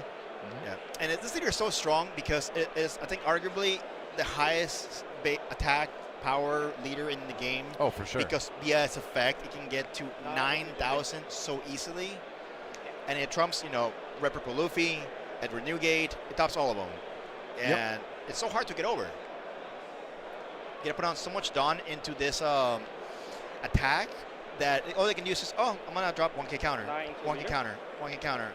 So it's basically a mountain to climb. And I mean, it looks like our Black Yellow Luffy player's in a great spot right now. Actually, I mean, swing with the I believe that's an Altar Gecko Moria there, and then another Sabo coming down. Big swing with the Luffy, sitting at 7K on his leader until next turn. So, yeah, I mean, feels like you're in pretty good shape here, especially if he adds another couple cards to life at the end. Yeah, dog blocker is pretty good, hiding with a big body behind it. So that's the momentum is definitely swinging towards our friend unnamed Black Yellow Luffy player for sure. I think so, and that's 2 Rocket Luffys, I believe, thrown in there. Which, hey, why not keep bringing those back, right? I mean, you're just going to flip between the Rocket Luffy and the Sabos for recurring, and that is really going to make it difficult for the Dofi to get through. All right, and conceding. That's it. Yeah, it just gives it up. You cannot see the line, unfortunately. That board was in a very, very difficult place for a Dofi player to come back from. And, we see some Dofis win, we see some Dofis lose. And I would say Black Yellow Luffy is one of those decks that is very, I think, difficult to master. But once you do, you have so many options into so many other decks. And it is one of the better ones into Dofi, it feels like right now. Yeah. And we're seeing here how the representation of Doflamingo was going to be huge, and we're actually seeing it lose a lot. So it's actually quite nice that despite being such a powerful deck in this format, it is still getting competition, having its, it's still losing. It's not a tier 0 deck. Like every game can be winnable, and this is a proven it right here. For sure, yeah. It's the deck to beat, but it is beatable occasionally. We'll see what happens. Yeah, in card games, you're a long experienced card game player. It's always the luck factor in these games, and you never know. I mean, I saw that Red Hawk earlier, man. That was the that was a lot, And I mean, like you said, we're all card game players here. When it comes to competitive card games, you accept that you can bring the best game plan, you can play your heart out, and make all the right decisions, but there's always that little bit of variance in there. Nothing is guaranteed. You gotta do what you have for the cards that were dealt, for sure. Yeah, for sure. I think it's good to limit the variance as much as possible in games for them to be we great need triggers. on a competitive level. We need triggers. We do, but there have to be play-aroundable, if that makes sense. Beige. No. Beige. Don't you chain. Give me like a nightmare. Flashbacks over here. Like wake up in a cold sweat with beige coming out of life, preventing my last attack. Yeah. Kills me. All right. Well, we'll see if we get into the third one here. Maybe if we're lucky. That's a stretch. But doing all 3 games would be pretty cool. That'd be neat. I mean, they ended pretty quickly, right? I mean, we had the one Jonas won pretty fast, and we came in right at the end of the BY Luffy. But as I look over there, trying to see through the crowd, but I don't think we can quite see. We have to get a little telescope here. You mean a periscope? Periscope. Periscope. You mean the one that goes up? Yeah. Yeah. Telescope would just let us see those people closer. Maybe I do. No. We don't need to. Yeah. Don't need that. But so we're gonna go to round 4. So now we're gonna have the ranks of players get closer and closer. Hopefully, we're only featuring one table, obviously, per round, but there's always the possibility that, there's so many undefeateds, right? Maybe there's still an undefeated non-Black Yellow Luffy, non-Doflamingo. We could have an undefeated Teach. Teach, despite, very popular leader, but it's not seen that often. So, always a chance. And we're seeing some highlights over here. Yeah. I want to see more Animal Shanks. Like, I'm just fascinated by that list right now. I want to see it do well. I'm really, really, really interested to see what the results for that list in particular are going to be at the end of the weekend as we see these highlights. And, just the Double Sengoku turn, always great. A little bit of a comeback from Isaac, but this was the game that Jonas just kind of was in the driver's seat for, I think, from turn number 1, Yeah, no, Jonas is a very calm, calculated player, and he just had all the right resources at the right time, and he played it off to the best he could, and it played off. We're seeing the seesawing now. One game, Doflamingo wins decisively. Next game, BY just gets it. Fair, yeah. That's right. But you know what I'm seeing? A lot of purple Luffy. We get to see a red purple Luffy. Maybe if luck is on our side, we'll see another one come up. We've seen 3 Luffys on the stream so far, I believe. Yeah. Did we see the red purple? No, we haven't seen red purple. If we could see one that we need. We've seen the purple and the BY, but purple is so good with the new events, the new kits that I got from the starter decks too. Nami, Usohachi, the Sanji is super good. Is there such a thing as too many Luffys? Nah. We need more choppers actually. More Vegapunks. One of my friends, he is always requesting, he really wants that Frankie leader. And 10 sets, well, technically we already got up to 13 sets of announcements. Yeah. No Frankie inside. I mean, how long did it take us to get an Usopp leader, right? I mean, like what? That's a OP10, OP11? We did get a manga. Yeah. Oh, no, Soya King. Sorry, I'm spoiling things. I spoiled it to you? What? The Soya King manga. Oh. Okay. When? That was Pillars of Strength, OP3. Oh, no, I mean. Yeah, we got a manga. Wait, are you worried about, like, spoiling me for the anime? Yeah. No, dude, I've been spoiled from, like, the very beginning. Oh, okay. You can't play this card game and not be spoiled for the anime. Yeah, starter deck 3, we have Buggy, Warlord.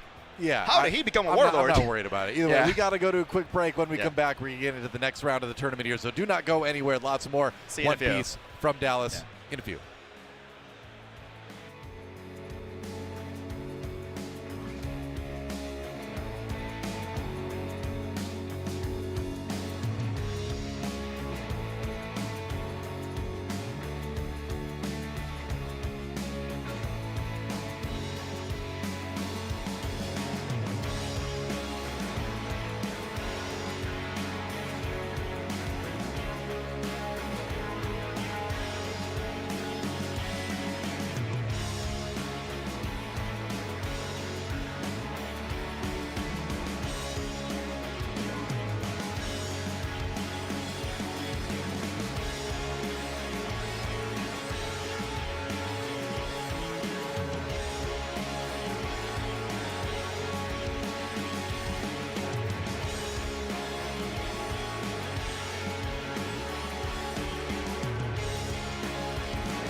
to One Piece Day in Dallas. We're very dramatically lit right now. Let there be light. I'm Doa. With me is the Eggman, and we're about to move into the round 4 of our Swiss tournament today. Remember, there are 3 512-player tournaments going right now, all the way to 9 rounds of Swiss. And Eggman, I am shocked that they are being ambitious enough to run all of this. It is going pretty smoothly, honestly, and we are about to go into round number 4. We are going to take a look at Grayson Scharzer on Luchi. Yes, yeah, he's been playing this game for a long time. He's been doing, getting a lot of tops in the last little bit. I know he topped a Treasure Cup back in November. Yeah. Playing Rob Luchi. He's been playing a lot of it lately, and not surprised to see him already 3-0 in this tournament today. It is exciting, and I mean, yeah, we are taking all the top tables here as we go through stream by stream, so all the players you're going to see are undefeated. They should be, at least. Yes. Yeah. And he's we normally been trying to jump into Pod B. This looks like he's in Pod A, though. Yeah. So it's cool to be able to jump through that. And when we have 3 different matches and we get to choose which one we find is the best one, I do appreciate that. So hey, if they spared us a Doflamingo, that's okay, I suppose. Yes. Yeah. You know what? I don't know if that's the case, but I won't complain. Yeah. And then we'll see what his opponent is playing against. I don't think it's Rob Luchi, but I did look. Like maybe it could have been like Smoker. I only saw a quick peek and then he pushed it up as soon as I was looking at it. Yeah, I couldn't see it. It looks like it's Enel. Enel, okay. all right. Zachary on Enel. And, you know, Enel is one of the lists we talked about at the beginning of the day, right? As one of those kind of dark horse deck picks that people can bring in. It still does have a lot of support. It still is just really, really annoying to finish off, just as Enel has kind of always been. And so, yeah, I think there's certainly room in the meta for it, and curious to see how Zachary's going to do with it. 3-0 so far. Yeah, for sure. And we kind of talked about, playing the matchup roulette. Enel is definitely a deck that would love to play against Dofi. It's one of your more favored matchups. Right. And then Luchi is kind of a little bit rough, right? You're a deck that tries to establish one big body a turn, and Luchi's really good at establishing a big body a turn. That also gets rid of your big bodies. So exactly. We'll see if he's able to kind of stabilize and get in a position that's favorable, but it's going to be a really interesting one. Yeah, that's right. And, I mean, you've got that the scary stuff coming out of triggers for both sides, really, but especially from the Enel side. Don't even get me started with the I talked to Diego about this just a moment ago, the nightmares. I wake up in a cold sweat saying, beige! Yeah. Now he's got, Disappear as well. And Enel's really interesting, right? It's a mono-color leader, but it starts at 4 life, which is really the only one of its kind. But when people saw this the first time, like, oh, is this effect really worth it? Oh, yeah. Yeah, for sure. I'd say so. Like, I would probably start at 3 and still be kind of happy with the leader, right? I'd say so as we see the swing for 8 to take a life from Grayson.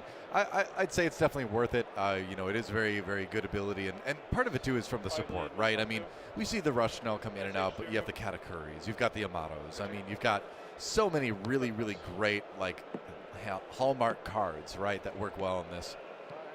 For sure. It's like a Brook. And so something else for Enel is that you can really comfortably go down to 1. You really don't want to waste your counters. And it's not necessarily how big of an attack you can get against Enel, it's how many attacks you can get against Enel. So exactly. And because of that, and you have really good removal, we've got Gadatsu here, which is great for answering this Brook too. Yeah. Just a good back and forth real quick.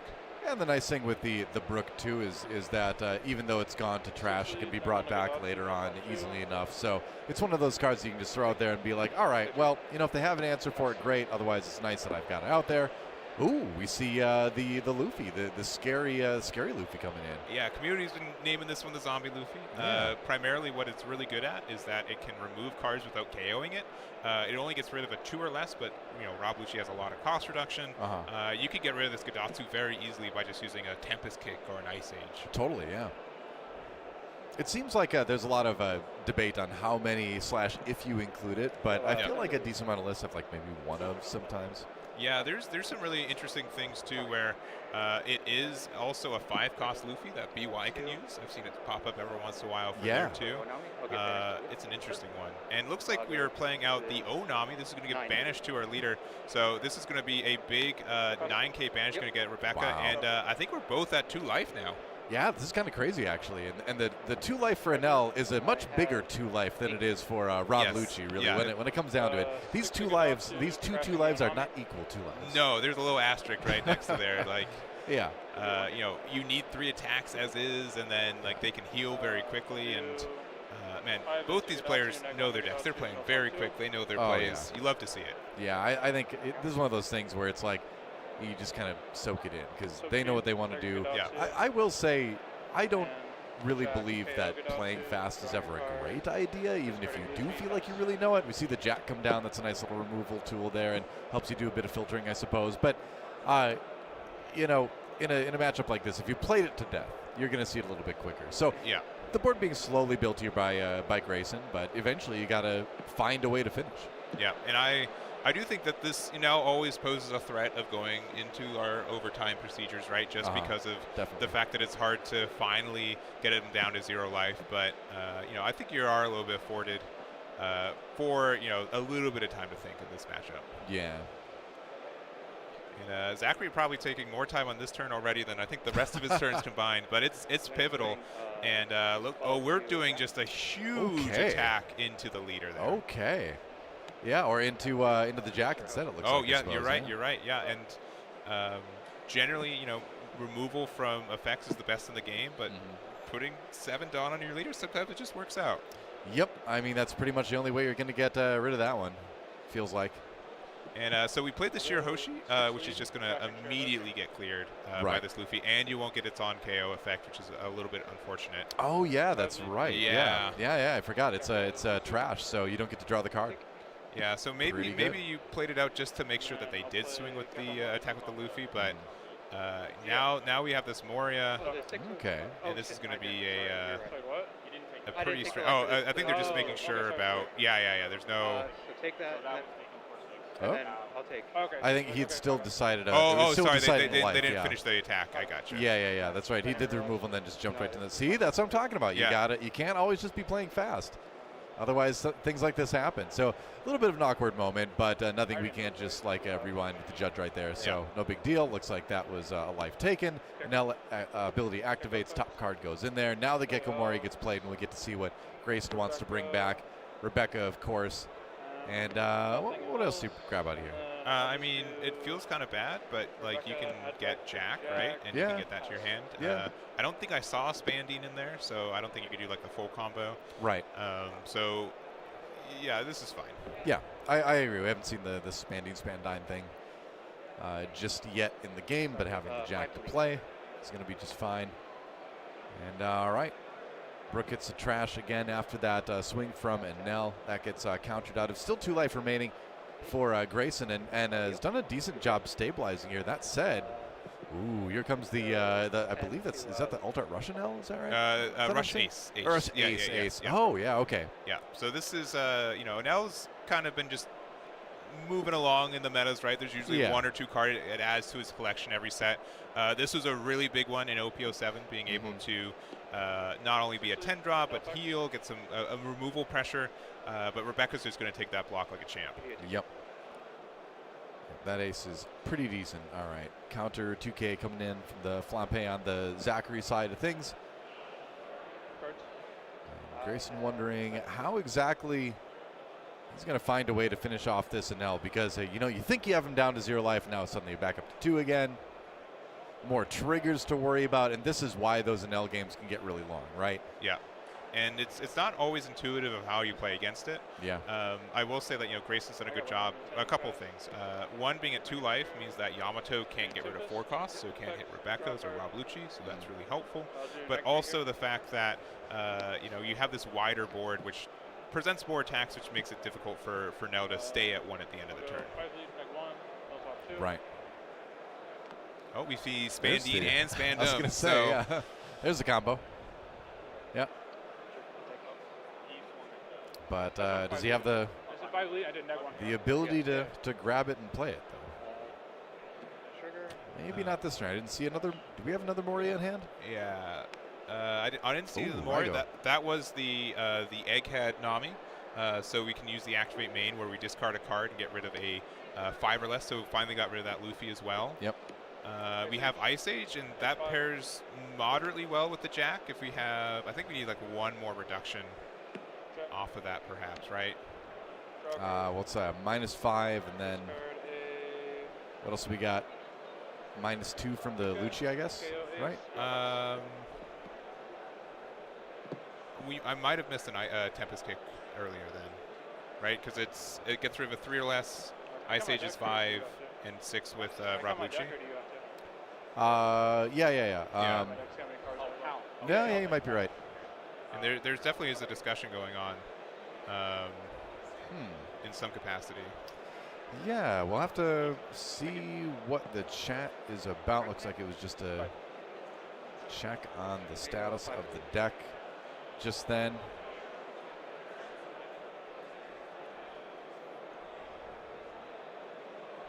All right, going quick 5. We're using the Suru to get out of it, and then we got another ace. Okay, yeah, why not? Another life back too. Right to the jack. Yeah, that's gonna go. Yeah, I can't really protect that right now. Oh, but we just top decked another one. Okay, why not? But 10 is still, even when we have Ice Age, even when we have Tempest Kick, right? You still have the resources to get rid of it. And the kind of weird things too is like we can start with the Tempest Kick and hope to see the draw we need for it, but I'm not sure. It's not really clear what Grayson's best play is to me right now. Yeah, whatever it is, he'll decide to do it fairly quickly. He's going to go ahead and do attack in first. Yep. And life taken by Zachary. Okay, no trigger there. It does at least load up a little bit more into Grayson's trash. Yeah, there's that Tempest Kick. So currently it's costing 6 with the -3 and the -1. All right, now it is a minus. So it's now a 4 cost.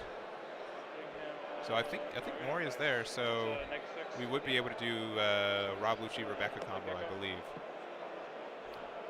I think that's probably the plan. I'm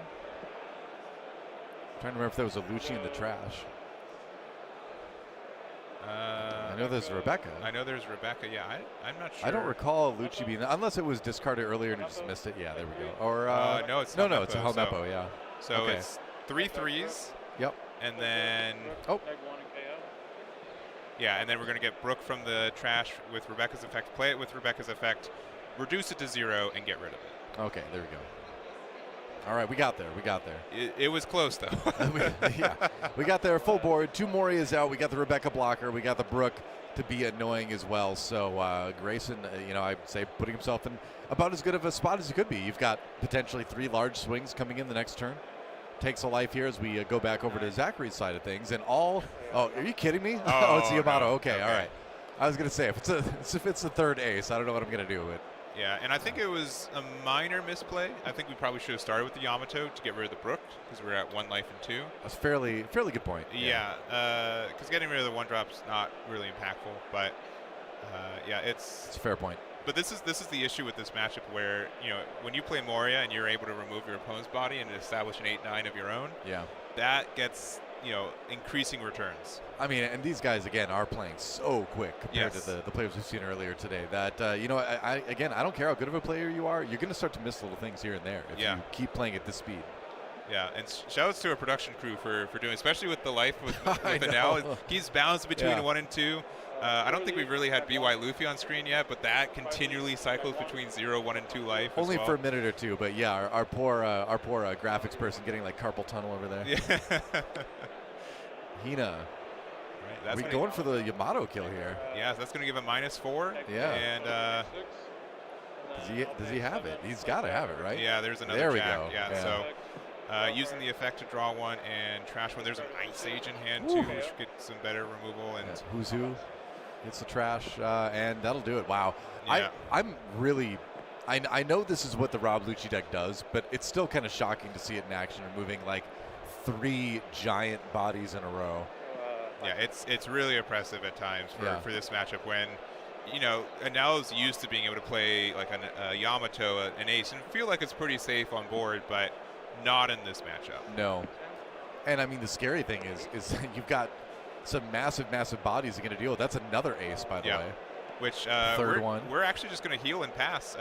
Grayson left them at 2, and so ace only gets the rush if you're at 2 or less life, so being at 3 prevents that from happening. Yeah. I mean, the most it would do is remove the Rebecca anyway, so it's not like, And then, for what it's worth, even just the bodies on board attacking into ace is a bit of a threat. Yeah. Yeah, exactly. You wouldn't want to just immediately lose it to putting some Dawn on a Gecko Moria or something, Yeah, but Grayson's hand is pretty good, right? We still have. I would think so. You've got a Rebecca in hand, right? Or 2 Rebeccas in Ice Age. There's a pretty good chance that we're able to clear this, right? With just the Brook and the leader effect in Ice Age, we can get rid of it with Jack. that is kind of wild, isn't it? Sorry. This is now the 4th 9 or 10 costs in a row that's been removed, or that will be removed. Okay, we got Rygo, which it counts the amount of life, so 2 and 1 gets rid of a 3. Yeah. Wish it was 4 for Rebecca, but it's what it is. We take those. Doesn't prevent the removal. We still got Jack, obviously. Yeah. Grayson, though, just thinking about the rest of the turn, we kind of already know what it's probably going to be. There's the Ice Age as well. There's the Jack resting, maybe. He's thinking about. He's like, wait, I've actually got a ton of big attacks here. Yeah, I think he was making sure the numbers are right. I'm a big fan of dice. You gotta use dice or something to help with it when you're doing so much cost reduction. You're kind of well known for dice. I've rolled a pair or 2, right? Right. All right. Here comes Gecko. Which sounds like a sitcom name. It does. But it's now that I say it out loud, but it's actually an attack coming in. Oh, yeah. But this is, the Enel special, right? We've got the disappear, so this is going to make us discard 1 card. We get to heal 1, and then also the Enel effect activates, so we're back up to 2 life. That is crazy. Again, shout-outs to a production team. Just I know, right? Yeah. I hope they put, like, wrist splints in the budget. Oh, yeah.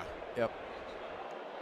But back up to 2 life on this Enel, and like you said, like we've been saying, it is just so hard to finish off this Enel. That said, removal-wise, I mean, you've got like Rygo, right? But you don't have a lot of other big ways to get rid of these large bodies. Like the Geckos are probably sticking around.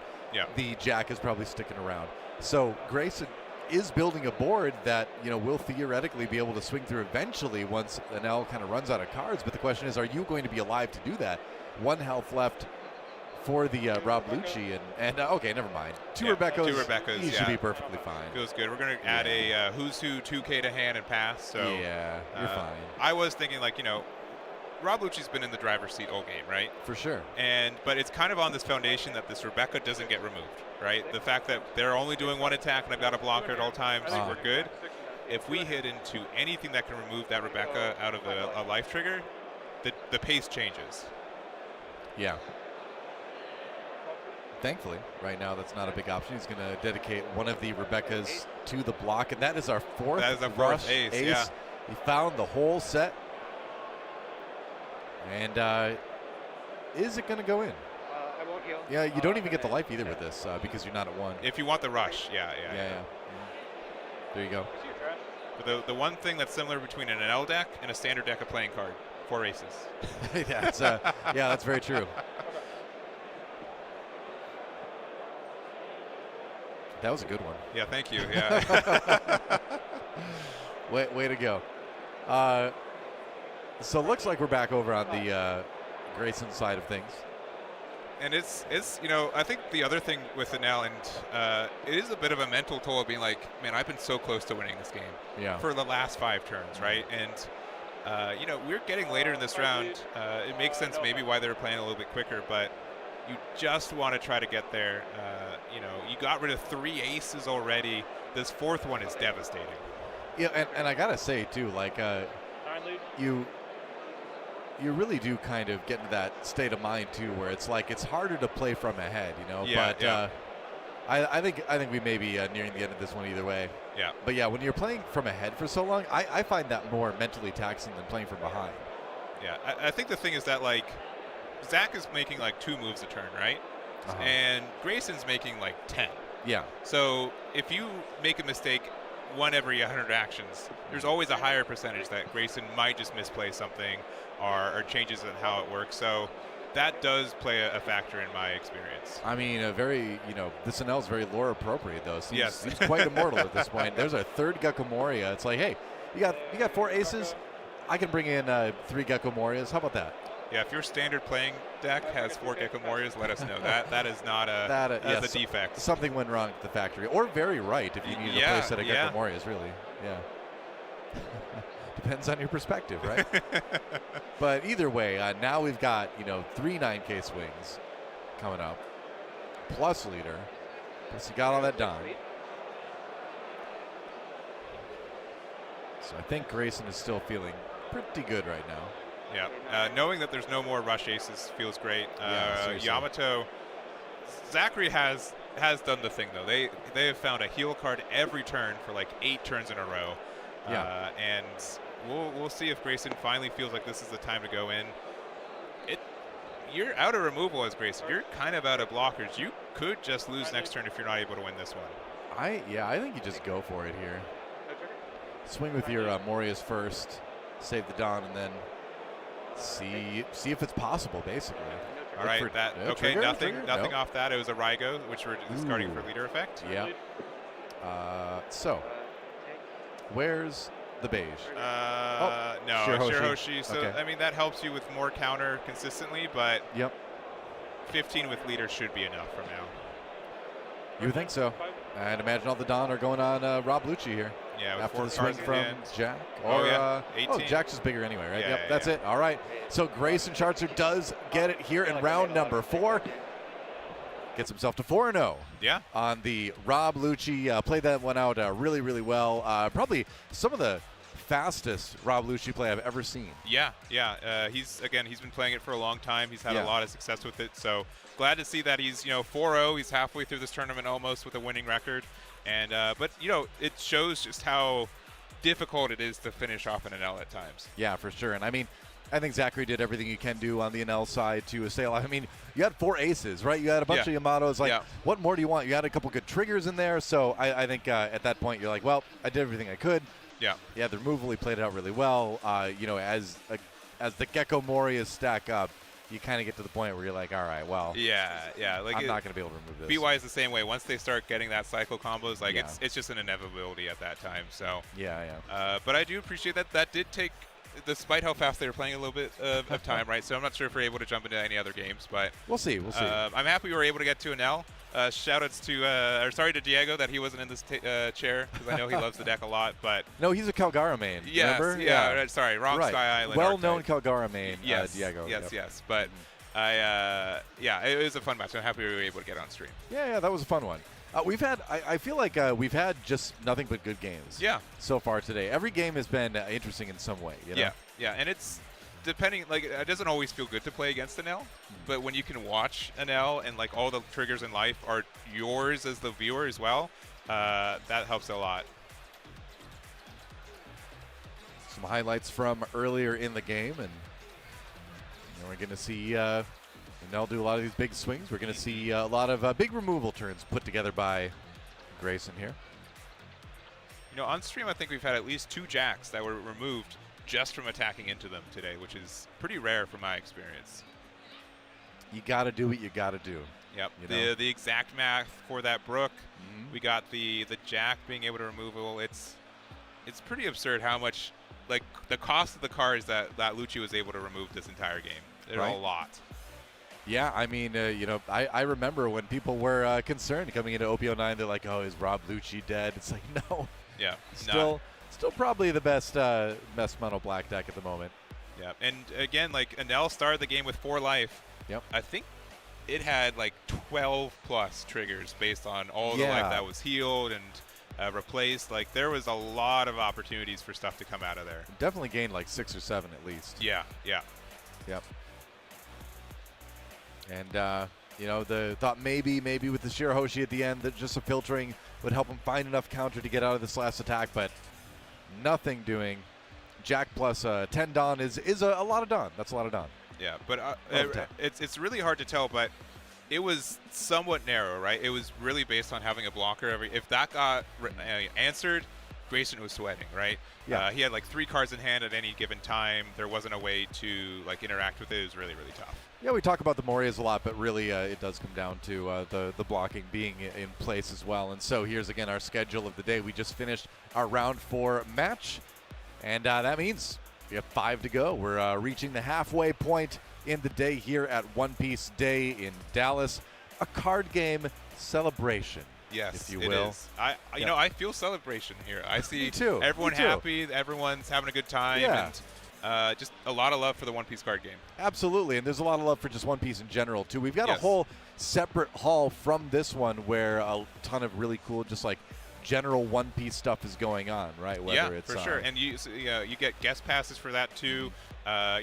If in case you don't like card games, just in case, right? There's a whole lot of opportunity for there. There's a lot of like concerts, I think we said, right? It's or so we've been told, right? We've been told it's going to be a really good time. We've been told it's great. We won't get to see any of it, but no, it's okay. We prefer the card game. For sure. It's fine. Sure. It's fine. It's fine. We're going to take a quick break, and when we come back, it's going to be round number 5 here at the regionals. Again, spots and nationals on the line. Do not go anywhere. We're reaching the halfway point of the day. That means there's a ton of great One Piece TCG coming up in just a moment.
Hello, everybody, and we're back to One Piece Day in Dallas, Texas. We're bringing you round 5 of this competition here. It is a giant triple regional event for both days, Saturday and Sunday. And we have some very familiar faces here on the stream match right now. Yeah.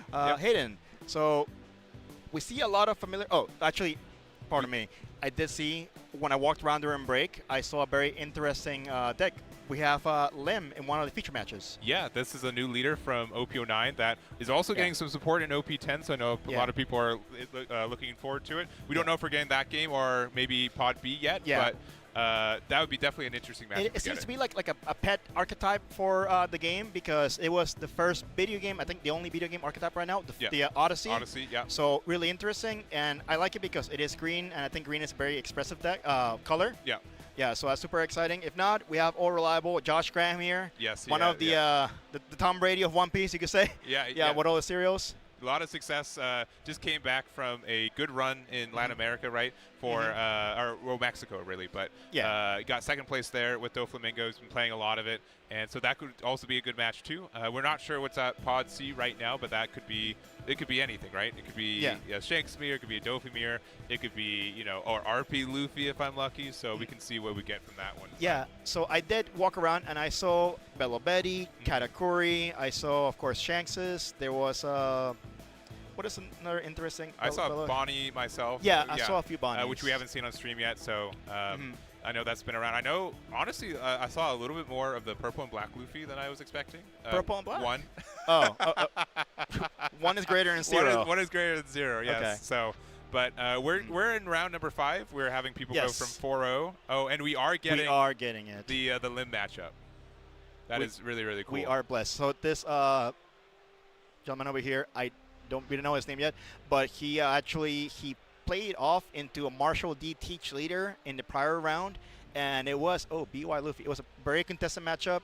When I walked into it, he had a big Zoro on board, and with 2 or so life left, facing down a Marshall D Teach blocker.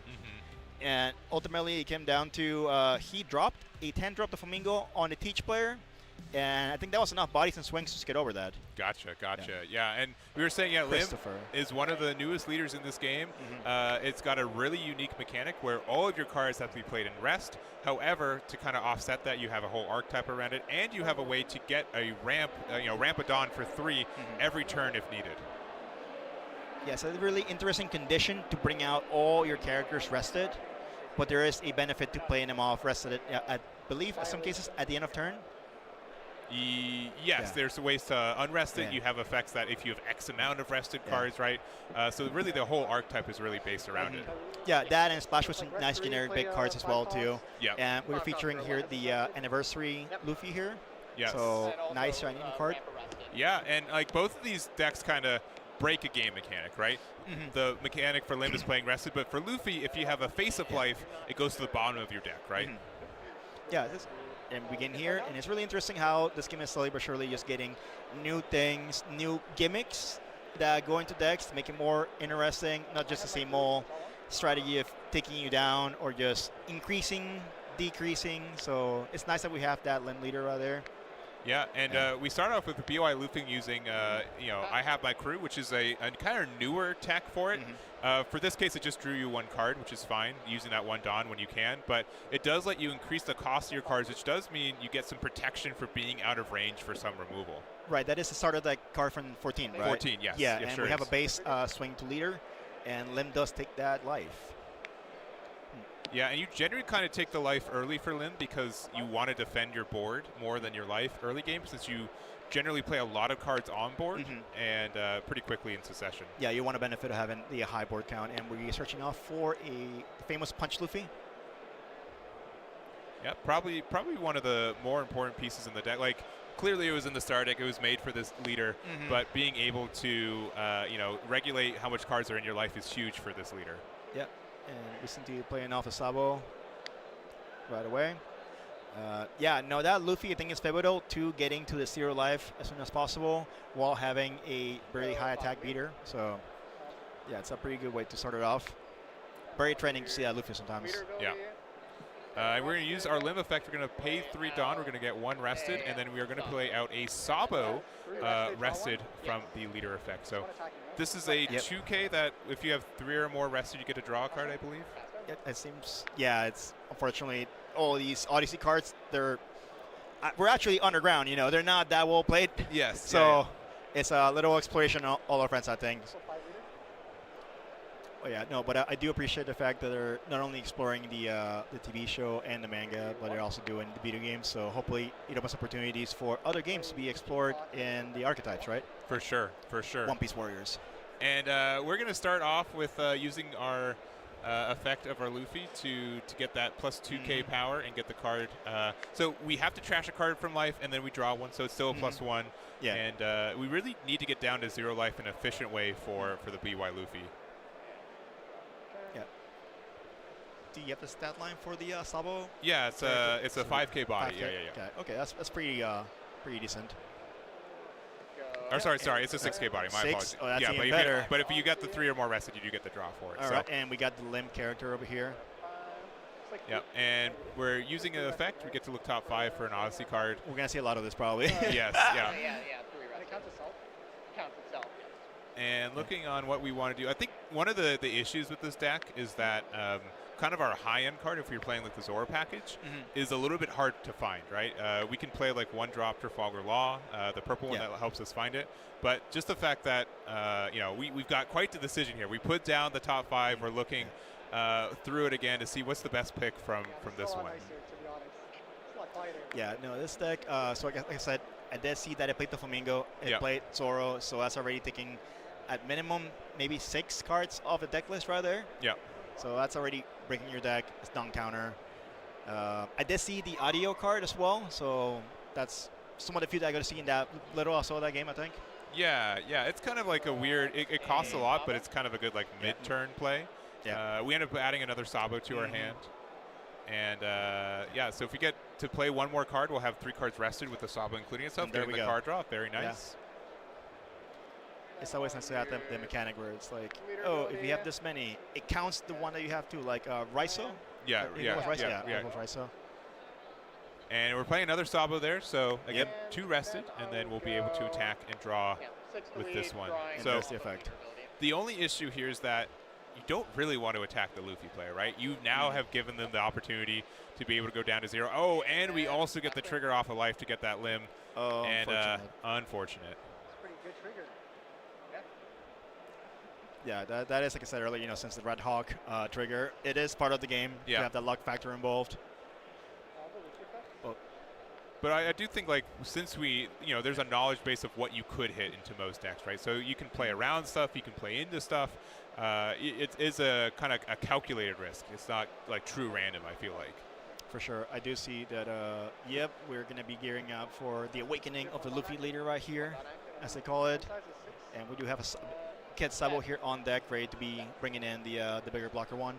Yeah, and I think it's a lot of like heads-up knowledge for Gary, especially for such a kind of off-meta deck like Lim, knowing that I can play this 2-drop Sabo, they can't really interact with it, and now I get this really stellar turn where I'm able to, you know, use my leader effect, put 2 cards in my life, use Sabo to become a 7K leader. Very, very strong. Yeah, it's a nice investment on that one. But I don't know the majority of the deck that Lim plays. Yeah. So what you play probably in one of your testing sessions? Yeah, I've played a good bit. What would be the strat? To just get to the end game and fill out with Dofi and Zoro if you play in that package? Or? Yeah, so unfortunately we haven't seen Dofi, which is I think considered the strongest card since it's a blocker that restands pretty easily. Okay. And then you kind of want to be able to pressure late game, but I think the other issue with this deck in this matchup specifically is that we don't really have any high cost cards outside of Zoro. If we're able to play it and it's able to stick, we can pressure them. That's but great. If we don't, hitting a 9K once is already a lot of down investment. Yeah, and in fact you can also accidentally bottom it from the searches from Lim. Yeah. 100%. So we're going to use the, you know, we're going to discard the crew off the leader effect. We're going to put a Sabo, and that is the Luffy, the Serial Luffy. Serial Luffy. Yeah, going crazy over there. The bling. Going to use the Sabo effect to play out the 5-cost Sabo. This is going to make our leader a 7K, but then also it's going to let us draw 2 and trash 2, and then no cards on our board can be KO'd. Yep, so now I think green is not really the one that would do much in the KO aspect. Yeah. It more or less do resting to then attack into it, so it may not really affect it all that much in that semantic. Yeah. It's mostly resting, which I think the biggest way to get around this card is that Uso Hachi, right? Lim can play that card and get the rest for it, but you still have to commit 3 Dawn to just start attacking or pressure a leader. Yeah, it's always just you're climbing to expending Dawn in order to get somewhere. And I believe we're attacking into 1. Oh, into life. Wow, okay. Ooh. Yeah, this is an interesting spot. I think just saying, like, you know what, I don't think these Sabos are really going to pressure me that much anyways. If you play 1 card, though, you get you're giving your opponents 2 card draws, which feels kind of bad. And, yeah, Krister's starting off the turn with 10 Dawn. It feels kind of like it has a similar start to an Iceberg or Vegapunk, because it is, yeah, it can attack, but it is putting your own board at a disadvantage by not being able to, but just being rested and vulnerable to attacks too. Yeah, but at this point, right, like, you know, Gary smells blood in the water, right? They recognize that they can probably start finishing the game pretty quickly in the next turn or two. So these 5-drop 6Ks, if Chris wants to give 3 Dawn to get 1 card out of my hand, sure, go for it. Or actually, they're only a 7K. Sorry, they're not a 9K. So, so one Dawn, only Sabo. That might make a big difference. Yeah, I mean, well, we have Gary with the phone book right here as his hand. Chris's hand's pretty wide too. Yeah, so it's plenty of opportunity to defend over here. So it's, we're playing off a 10-cost Doflamingo. 10-cost Doflamingo. And that's going to freeze 3 cards, but he only has 2 resteds. Yeah. So. I still think we attack with these. Yeah, drawing 2 feels really good. And yeah, I don't think. Oh, sorry, only drawing 1 since you have to attack with the first. Rest. Yeah. Yeah. That's still 1 card. Yeah. Yeah, the one thing about this game is you can swing for fail, so that's something you can't do in much games because you'll be penalized for doing so. Yeah, and the penalty for this game is that it can be attacked into, but you truly don't care. Yeah, you know where you like Raiso again, or even Luffy. All right, well, Gary's at 9 Dawn. Typically, BY Luffy starts kind of looping once you get to 10, so you're not really able to play like a really stellar like Gecko Moria play, but you will be able to likely play a 2-drop Luffy to get into 7, a 7K leader once again.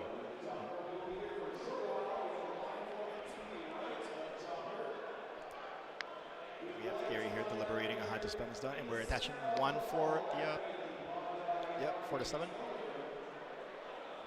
Into, you probably want to just get rid of Sabo, spend the card.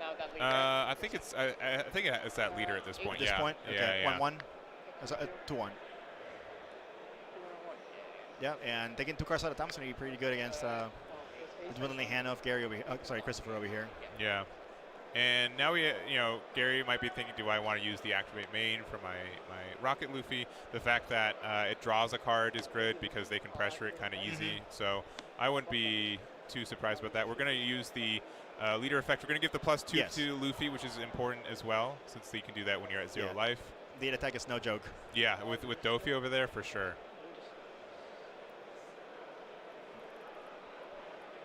Yeah, we still have a pretty sizable hand in Gary's side of the... Oh, no, he's putting it down. He is getting back a blocker and another Rocket Luffy. Yep. That's a lot of draw power. It's a lot of cycle, and then we're establishing another Sabo, getting another draw 2, trash 2. Yeah.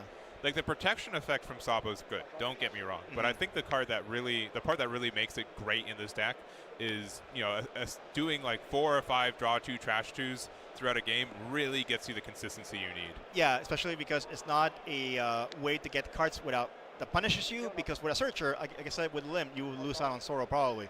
But this, you can draw into your geckos, draw into your kids, do all these things that you normally can't do. Yeah. So it's a good cycle to have around. And we're donning up. We're going for the 8. Yeah, now this might be at one of the Sabos. The fact that it's an 8 means that it's a 2 and 1 to get out of, which might be expensive. It might also be at leader, though. Just pressuring them to 0 makes it feel kind of scary. But we're going full counter. Yeah, this is going to be at leader, so 2K, 1K, 1K to get out of it. Okay. Yeah, it's showing the 1K counters. Potentially it could be more 2Ks in star. So, but having that 10 drop Dofi, it's the clock is ticking. It's a very big body, so it's an easy way to attack into the leader when leader Luffy when he's maxed out. So yeah, no investment whatsoever. And yeah, again at full 10 Dawn, the Gary's leader is now a 9K Luffy, which is going to be pretty tough for most of the board to kind of answer. We still have our Sabo on board too, which is going to represent a block, and just in case an extra life. So you have to get 2 attacks to connect to be able to potentially win this game.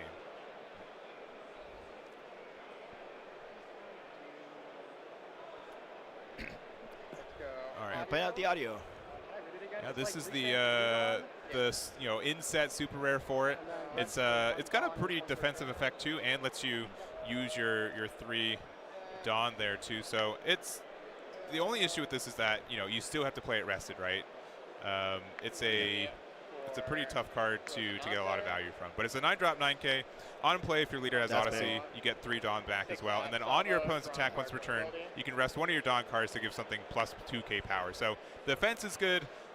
If it was, activate on your turn 2 to get the plus 2K, that'd feel good, especially in this spot. But getting a body on board, being able to play the Rosinante as a blocker, I think it's probably the best you can do at this point. Yeah, and also the fact that it's 9, it contends immediately against the Black Yellow Luffy too. So that's free math right there.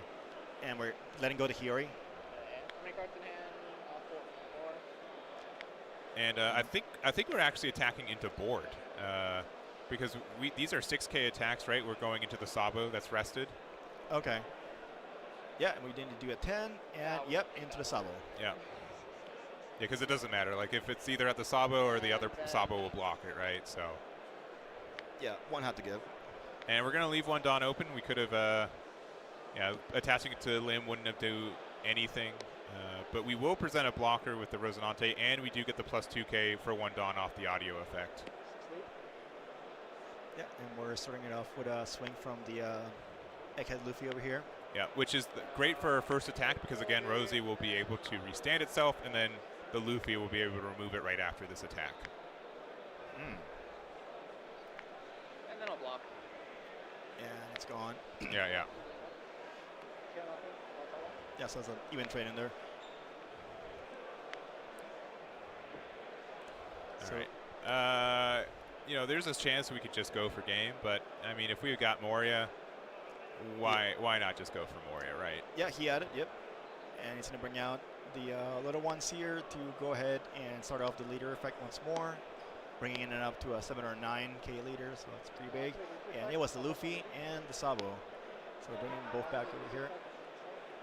Yep, give the boost there first before, you have to trash your life if you have one with the effect, so doing it when you're at 0 is the right call. Right. So now we're shipping up for the next turn, having some big bodies here and there, your Luffy, your Moria, and even the Sabo and the Rocket Luffy are pretty good attackers, being 6K bodies. Yeah, and since we're playing against green, there is potential for a trigger in life to rest something, right? So you don't want to use the Sabo effect until the end. We could do a 9K attack here, or we could do a 11K. We're actually going to draw a card off the Luffy first. Yep, and we're starting off leader effect, attaching 2 here, and pitching the card, and we're letting go of. Look at that, this another Rocket Luffy, yeah. Yep, and we're putting back. Boys are back. Yeah, they just continue. We joked about it in the last game, like the shouts to our production team. BY Luffy, the life total keeps changing so quickly. You're like on speed dial. Boom, 1, 2, 1, 2. Yeah. Yeah, so now we're back here with a double blocker, and we're letting go of Kid Sabo, and now see the card underneath. But double blocker and 2 giant bodies is immense against this lifeless Lim right now. Yeah, this is the board state that BY wants to make. This is what they're famous for, and it's just known for being very hard to break. Yeah, I think he hit all the bullet points at this raid. Yeah. Now, do you think it was a unfavorable match from the start, or it was just maybe perhaps unfortunate timing on the draws that Lim had?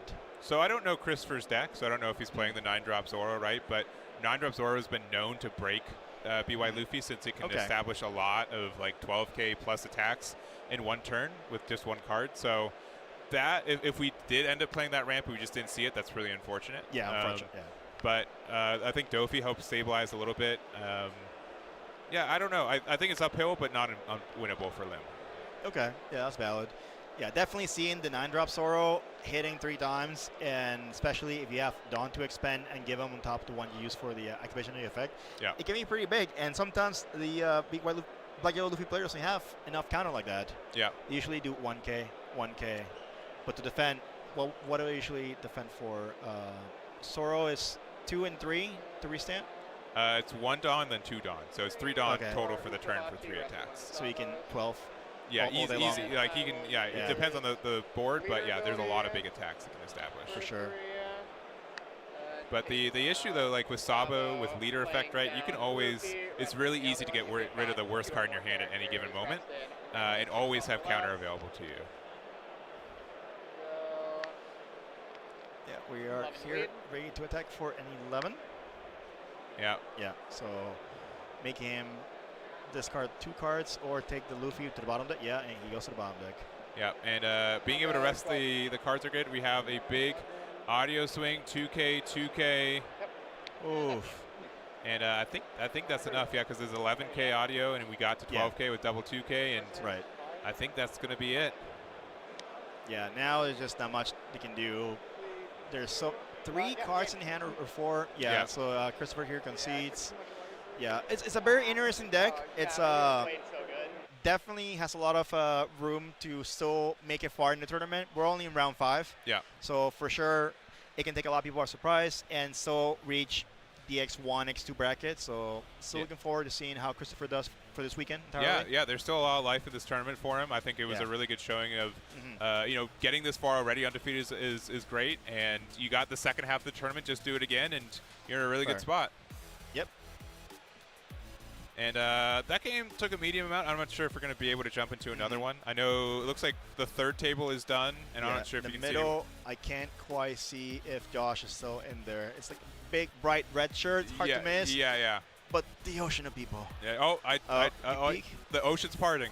Yeah. I see a little bit of it. I think he's likely we might be able to jump into that game. Yeah, hopefully the case. And if it is, it's probably Dofi and whichever the other players haven't. So I'm pretty sure Josh Impact is on Dofi this time around. Yeah. That's the deck he's been playing since December or so, and it's taking him far. You know, he won the Dallas Regional back then. He has gone to a runner-up finish at the last Treasure Cup. Yeah. He also won. Yeah, he won the Versus Treasure Cup too. So he's on a pretty good run. Yeah, there we go. Dofi mirror match, the first one of the weekend. Not on the floor, just for the stream, right? No. I don't have a hard confirmation, but no, that'd be like a solar eclipse right there, one of a kind.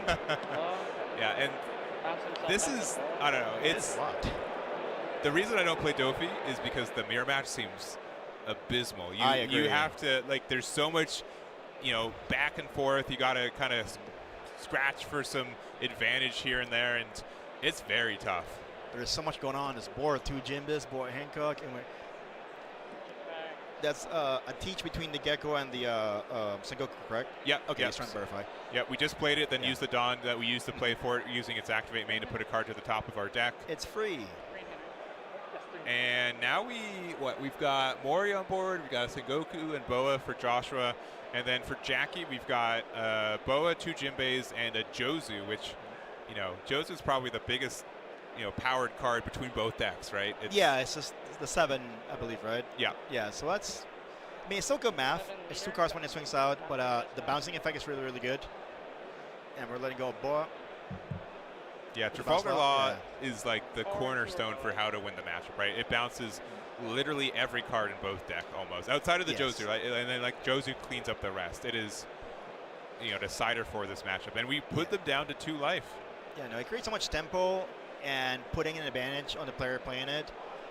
It's having them forced to play out another card again that haven't put to the hand. It's like back when we had the 0-drop Doflamingo, which is apparently coming back in style. People are playing it now. Like the bounce to hand. Yeah. Yeah, so people are playing it again, and it's like, well, I bounced your card to your hand. Now you got to play it again. That's Dawn. You got to expend.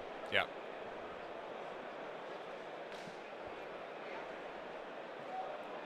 All right, and going down to 1, just letting Joshua bully him a little bit here. Another 7K and 3 1Ks. I think that's absurd. Yeah, I don't think Jackie's hand is that big either. So he had to do a lot just to get that defended. Yeah, and we know 1 card in hand is still the boa, right? 3, and, 4. And I think we just hop decked a 2K buggy because no way we wouldn't have used that last turn if we had it. Yeah, no, because that would have been 1 card less. Yeah, for sure. Yeah, it's I'm not sure. I think now that we started with Jackie having a bit more control, and now in the upswing, Joshua is now here with his full board, ready to go. Still at 4 life, facing down a 1 life Jackie. Yeah. Yeah, and we're Jinbei.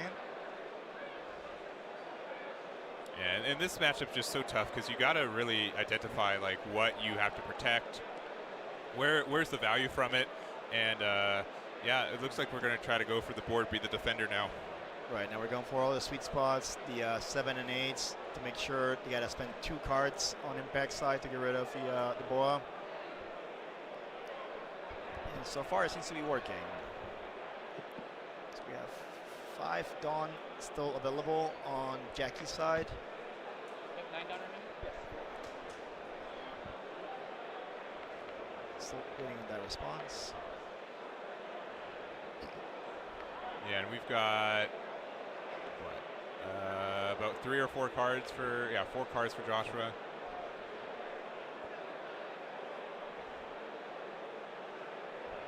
I think it's public knowledge that one of them's Sengoku because he added it back to hand last turn. But yeah, just going, letting the board be cleared. Yeah. Ooh. We're playing the boa and getting the sacred deck, so we know where we're drawing and attacking with next. So that's pretty good. I think there's another boa on top there, but just bottom decking it. Okay. Oh, that's not good. Yeah, I think he was hoping to find a Trafalgar Law, since that would help you just clear the board here. Yeah, it was straight up 5 and a 1K counter. And we're playing the boa straight up. There we go.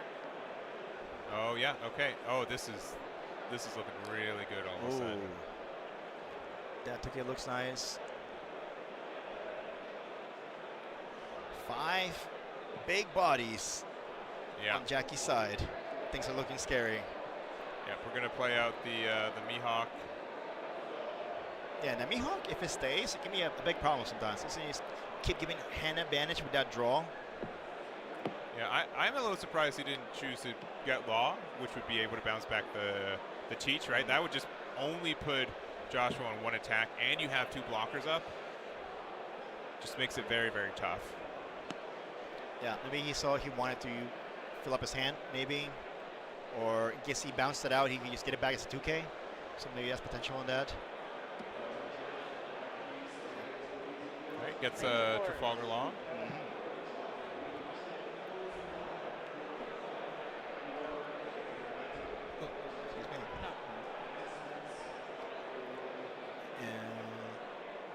So got 9 Dawn available. Yeah, 2. Yeah, he's got the whole turn ahead of him. And I see, which event did I catch from? I think he's got a perfume in hand. Uh-huh. All right, we're going to bounce 1 back with Law with its own effect. And then we can just do it again with the Sengoku. This is a really strong and kind of heads-up play because this prevents blockers from activating. If we do have perfume next turn, we can just go 15K with lead. Yeah. Yeah, very, very strong play. Yeah, it's one of the things I was saying earlier. Just being at 0 and having blockers is not enough in this format. When there's perfume, Diable, Gold, Roger, there's all these cards that will punish you for trying to be presumptuous enough to have, oh, I have 2 blockers, I'm good. No. Yeah. Unblockable, baby.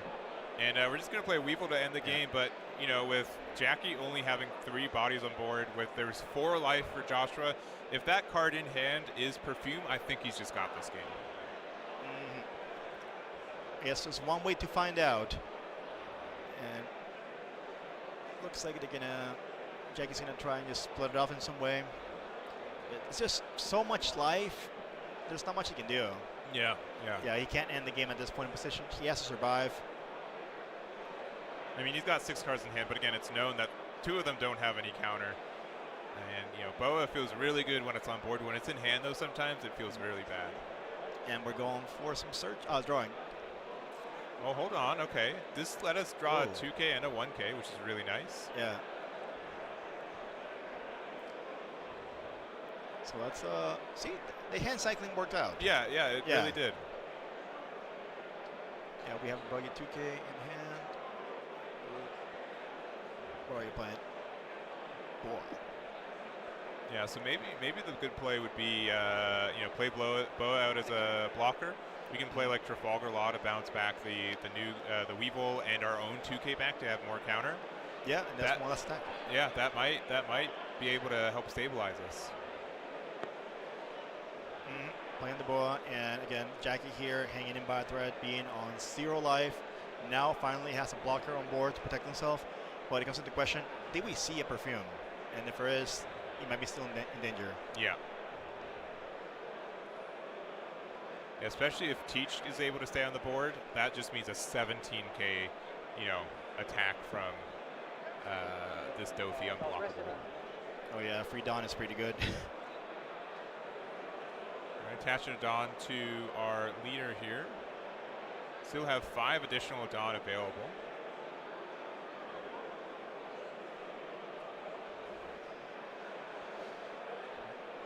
Still deliberating how to play that off. Yep. Donning up into Dofi and swinging for the 7. And no effect from leader. Oh, no effect. So he has a plan for all those Dawn in that case.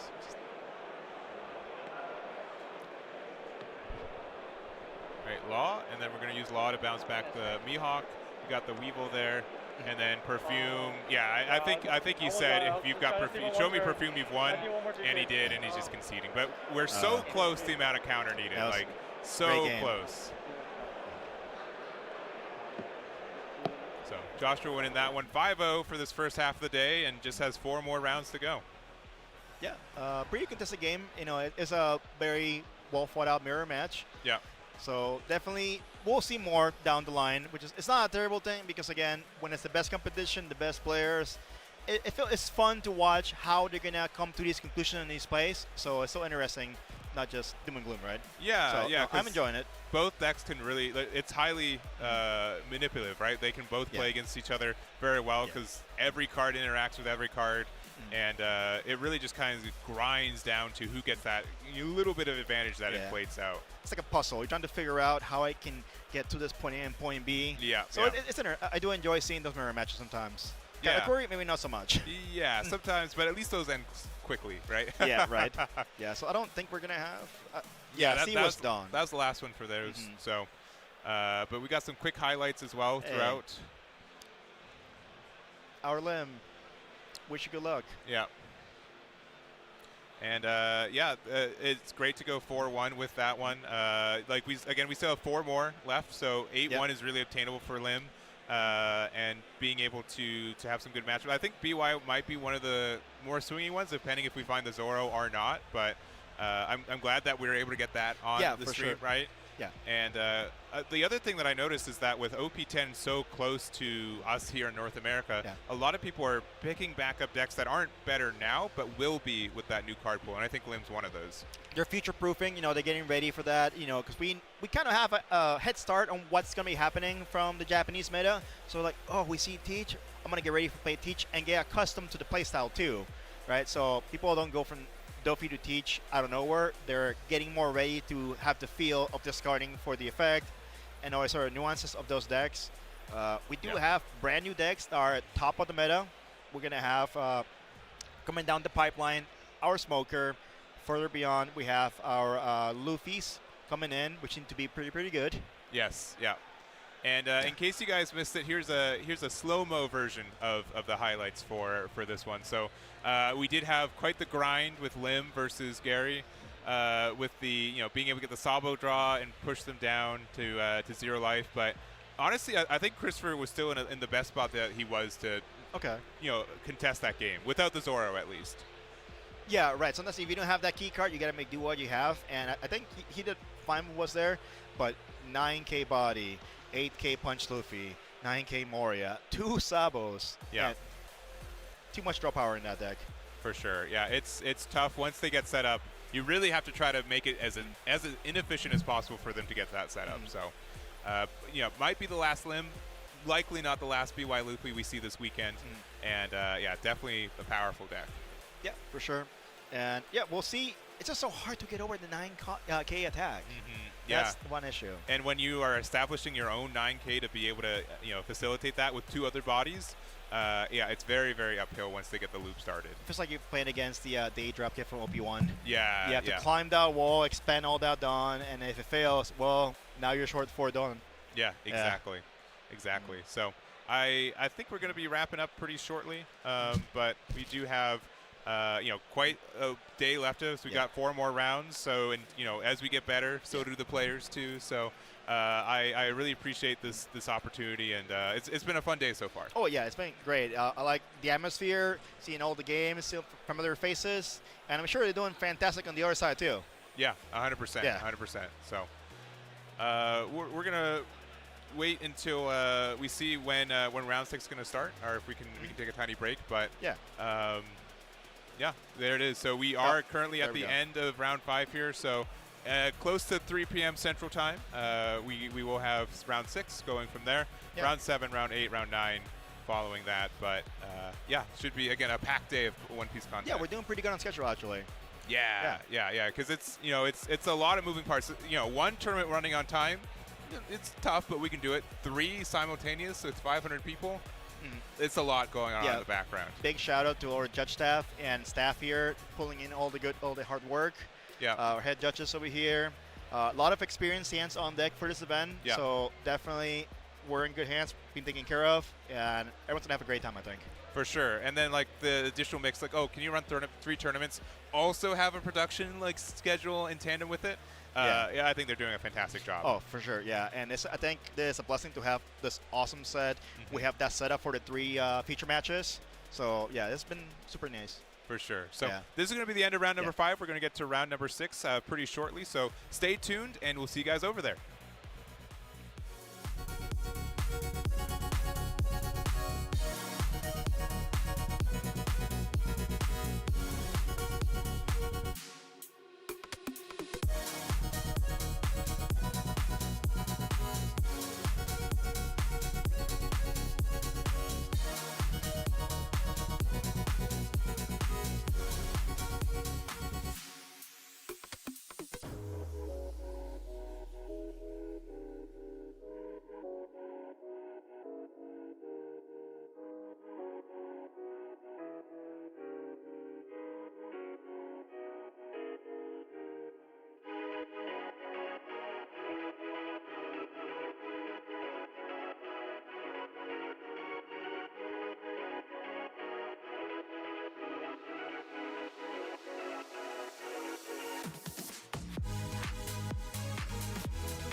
Welcome back to One Piece Day here in lovely, slightly rainy Dallas, Texas. We're having a great time, though, indoors. I'm Doa. With me is Diego, and we are about to go into round 6 of our Swiss tournament for the day. Remember, we're running 3 simultaneous 512-player Swiss tournaments going to 9 rounds. Going to run 3 more tomorrow. We've been more or less keeping track of Pod B, as you can see here. Here is our next matchup. It looks like we've got a Dofi versus a BY Luffy, as we are jumping right into it. Oh, okay. So Gage Roach on the Dofi versus Cody Kruger on BY Luffy. Now, this is one we saw a little bit earlier in the day matchup-wise, and the BY Luffy managed to take it.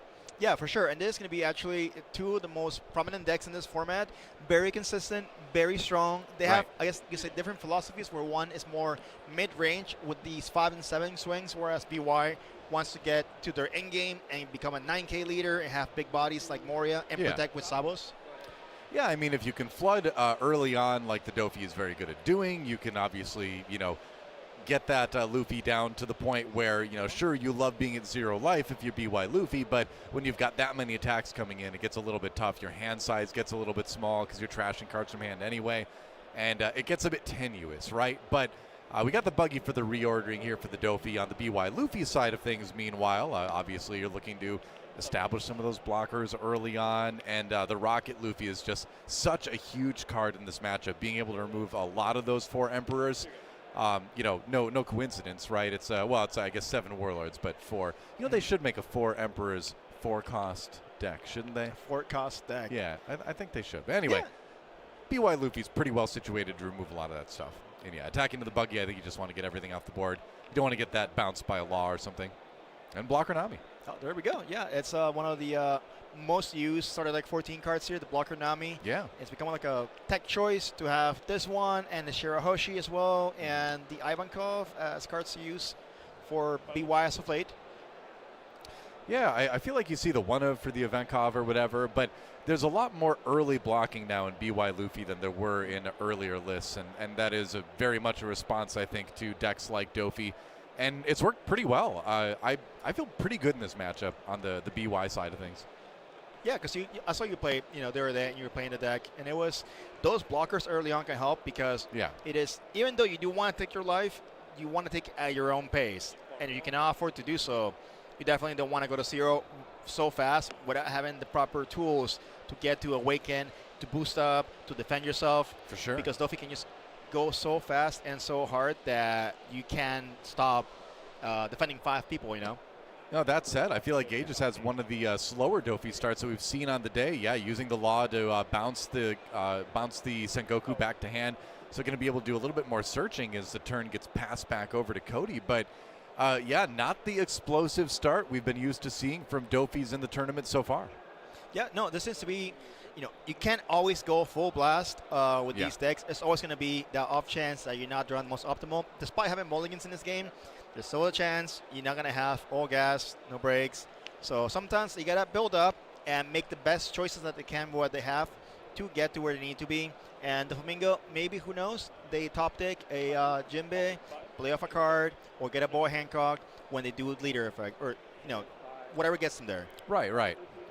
Exactly, and yeah, there's that Rocket Luffy to remove the Law, and it's like we talked about, just being able to play the Rocket Luffy, get rid of that, occasionally draw a card off it, get it back from the trash, play it again. You just get to remove so much stuff from Dofi that it's really difficult to build that big wide board. You kind of need a big turn on the Dofi side, and then a little bit less than average turn on the Luffy side to sort of give the Dofi the edge a lot of times, it feels like. Yeah, like these guys, the moment they get any give, it sets them up for the opponent to take advantage of that. Yeah. Kind of like how it happened early on where we had a Gravity Blade whiff. Oh, yeah. So if we would have had a character, it could have changed the game.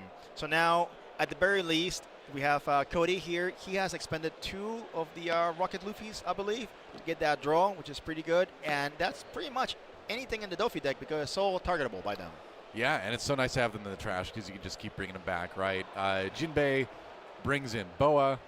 So nice play on the Dofi side of thing by Gage there, just to, again, build that little bit of a board. That'll help get one of the Dawn onto the Dofi here, too. And so we should have a good amount of characters out by the end of the turn here. Yep. And we're back here. We're getting back. Moria. 2K. Yep. And brings back the buggy. Yeah. All right. And another good odds. I mean, this is great, isn't it? Yeah. For the Doflamingo. No, they're slowly but surely getting their tempo, getting the cards that they need. They got the one that brings another one with Jimbit. They have a blocker. They got a free Dawn out of the Boa. They arranged their top deck. They got a card back in 2K. And the Sengoku, pretty good. Yeah, feeling really good. That's the peak Dofi turn we've been kind of waiting for here. Meanwhile, back over on Cody's side of things, nothing on the board at the moment, but here's a turn where, you know, maybe you're looking at setting up a blocker or something like that. You're not going to be able to really get to, I mean, I guess you could find a way to get to 0 life, but you probably don't want to here. You probably just want to see if you can remove a body or two and just kind of keep maintaining and getting ready for that late game. Yeah, there's so many bodies that are able to go at this vulnerable 5K leader right now. That's the BY Luffy. Right. So I don't know, but see, he has a lot of the kids. What can he possibly do? Maybe play off another Rocket Luffy and take care of the Hancock or the Jinbei. Anything that's going to make the attacks be less. Yeah, so 7 into the, yep, that's going to cause a block to come out and another counter. Okay. Yep. Tried to remove the Moria, but really it is just to kind of remove the blocker and now have another rested body to, you know, maybe, well, I guess you're not really going to be swinging too much because you don't see the ace too often in the list anymore. Maybe like 1, but. The ace has been sort of falling out of favor. I have seen legitimately more of the Sabo play more than the ace. Yeah, fair enough. Speaking of Sabo, there's the boy coming in, and that's going to be the blocker Sabo. Give him the KO protection. Draw 2, trash 2, always nice to do a little bit of cycling. And yeah, going to put the Raigo and a looks like the fist Luffy is what they call it sometimes. Punch Luffy, fist Luffy, fist Luffy, interchangeable. Either way, yeah. He's a Luffy that gets bigger kind of whenever you want. Yeah. So we are getting close to the point. If he happens to have the fist Luffy ready available, he can just expend the current Kid Luffy there and sacrifice the life that he has left. He'll get that boost, and he'll also be able to have a big body Luffy.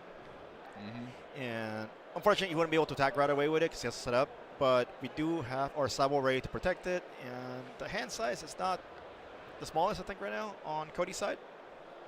No, it seems like I would say this game feels fairly even at the moment. Both players have access to a decent amount of stuff. Yeah, a lot of times the BY Luffy the BY Luffy deck, it's got a slow burn to get to where you need to be. Yeah. And once it gets to the 8 and 9 down turn, depending on if you're going for a second, seeing the Gecko Moria can be really, really big. Yeah. I mean, you know, again, use the little guys to get out the big guys, you know, sack like the Rocket Luffys and stuff, the Sabo blockers, then the Gecko Moria brings back the little guys, which brings back the big guys. It's the Boys to Men deck. Yeah, Boys to Men. Boys to Men. That's pretty good. The good thing is, with the addition of all these tech cards that we have, they're low cost, so they're actually valid targets for Gecko Moria to bring them out, like an blocker. So that's further more defense that can protect you against these Doflamingo strikes. Yeah, exactly. All right, so Gage taking a while to figure out what the first attack is going to be, which honestly, like against this deck, yeah, you got to think through everything, right? A little counter coming out from Cody there. And what's it going to be? We saw the 7 swing from the Boa. Still got, Gecko. Yep. Yeah, Gecko swinging in for, what, 5? I think that is. Gecko's a 3. I'm trying to remember. I'm blanking right now on Gecko's power. Gecko's 5. 5, okay, so 7, yeah. One of the OG cards from the starter decks. Has been since the very beginning of the game. Still very powerful to this day. Because it's blue, you don't really see it much on the Thriller Bark aspect, but mostly on the Warlord side. And hey, 10 sets in, he's still one of the best cards to have. Yeah, not a lot of blue Thriller Bark support out there, leader-wise, yet. All right, so a couple swings presented here. Does not draw out the block from the Sabo quite yet. And Cody in that great kind of 1 life position where it's like, you can choose, you know, do I go down to 0? Does he have a good 0 life turn coming up? Yeah, that's the Hiyori. That's a nice altar. Yeah, we just got to wait and see. He does have the Gecko Moria in hand, ready to go. And he already has had resources to bring back like the Sabo, the Nami. So he has things to go around and opportunities to have a full use of the leader effect. Yeah. I believe he just has to clear the one left that he has over there. Yeah, this is one of those matchups, again, that like really, provides some repetitive stress, injury potential for our graphics operator to do that life token or life total going up and down. Yeah, no, you need fasten reflexes over here to get 1 life, 0 life, 3 life. Yep. Yeah, I gotta commend the people in the back. They're magicians at doing this. They're the real heroes. Yeah, no, 100%. I commend them. That's right. So 4 life, meanwhile, on the Dofi side of things, not much taken yet. But again, you're not worried about it. You're just establishing. And Gage really. Okay, so we are going to see the block from the Sabo. So Cody was thinking about it. 4 Dawn turns sideways. And what will we have in store here? That was a Weevil in hand for the moment. But no, it's going to be Jinbei into Weevil. But what's he going to replace here? The Sengoku, probably? Or no, just goes for the Weevil in the draw. Okay. 1, 2, 3, 4, Never 5. mind. Just tight. That's all it is. Yeah. All the sideways cards definitely are making it look like it's a lot bigger than it is. I thought he was going to play the Jinbei there, didn't I'm sorry. Nope. Yeah. That's another 6K in the Weevil, which is going to be nice to have out on the board. Yeah. So we are now at a 10 Dawn turn for Cody. So should we expect to have our friend Gecko setting up 8 and 2?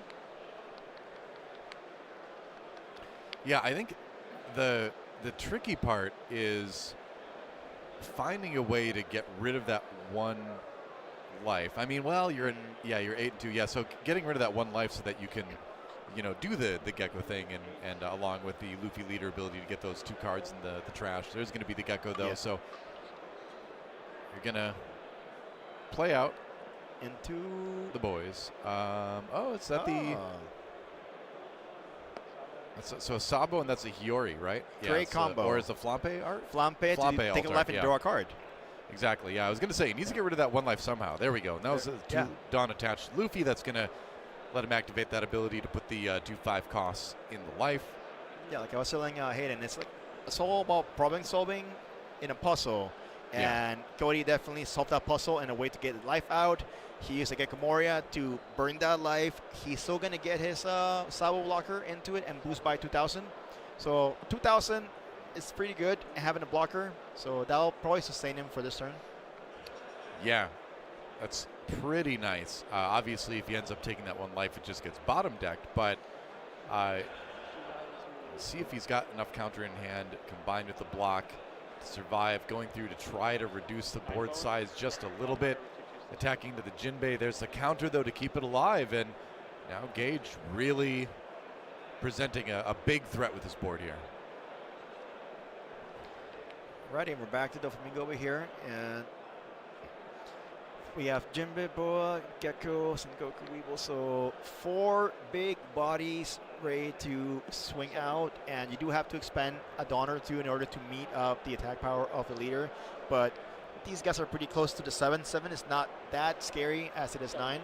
So definitely I see Gage here trying to go for it, going ahead for 7s, making Cody expend all the cards he has left in his hand, which is not that much actually. So yeah, kind of like dangerous right now for Cody. Yeah, I think it's smart to just go wide, right? Just try to present more attacks to say either, all right, either you're committing your blocker or you're committing at least 1 card in hand each time. And it is 7-7, so it only takes 1K to do that. But again, with the small hand size of it looks like 4 cards right now for Cody, each card committed to this really hurts. Yeah, so thanks to the fact that these Weevil and Boa are a little bit different than the usual Dofi cards because they're not 5K, they're 6. So that's 1 step closer towards meeting the attack power of the leader. And yeah, Cody with 2 or 3 cards left in hand, and yeah, just spreading it from Gage. Yeah, it's going to be a lot of damage that he has to guard off. Yeah, another 7 now. Jinbei needing 2 Dawn to get up there. But get up there he does. So 7-7 again.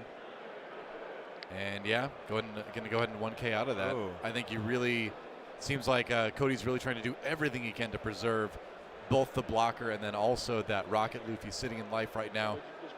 Really wants to be able to play that out next turn. Maybe remove a body here. Yeah, with 2 cards in hand, 1 life that will not go to the hand, and then 1 blocker. That's The defenses are they're dwindling on Cody's side here, and we're going to be swinging for a block. Yeah, the big Moria swing, a little bit more done, and then there's another one from Dofi as well. So that will draw out the Sabo, and that will definitely cost a life. So that Rocket Luffy is going to get bottom decked. And that is a little bit rough. He draws into the Flampe. Okay, so I guess it's a 2K at least, but I think looking for something a little bit different. That said, I believe he does have another Gecko in hand, right? I think so. Again, we're also finding our friend Glare, but I think I did see it as one of the cards that he had in hand. And I thought I saw it. Yeah.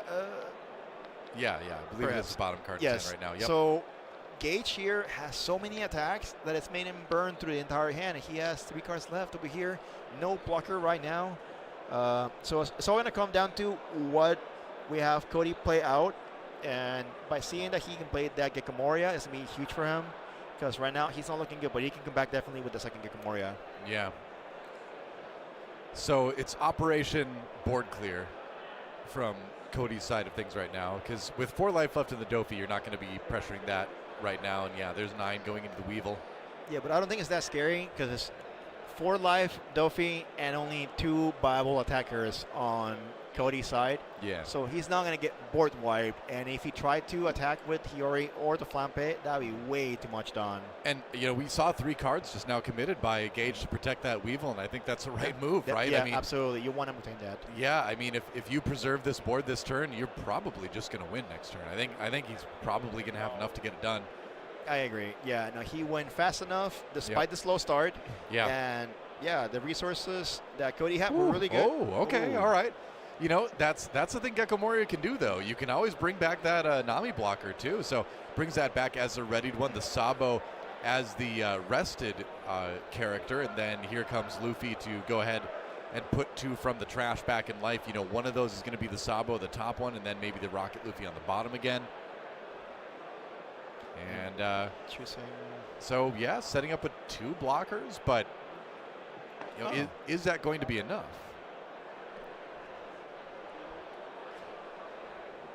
Because it'll be 2 blocks plus 1 in life. And we're letting go of Raigo. Not really that necessary right now because it's all small bodies. They're all attacked. They can just get attacked when they're rested. Yeah, you really just can't afford it. And, just attacking into the Boa.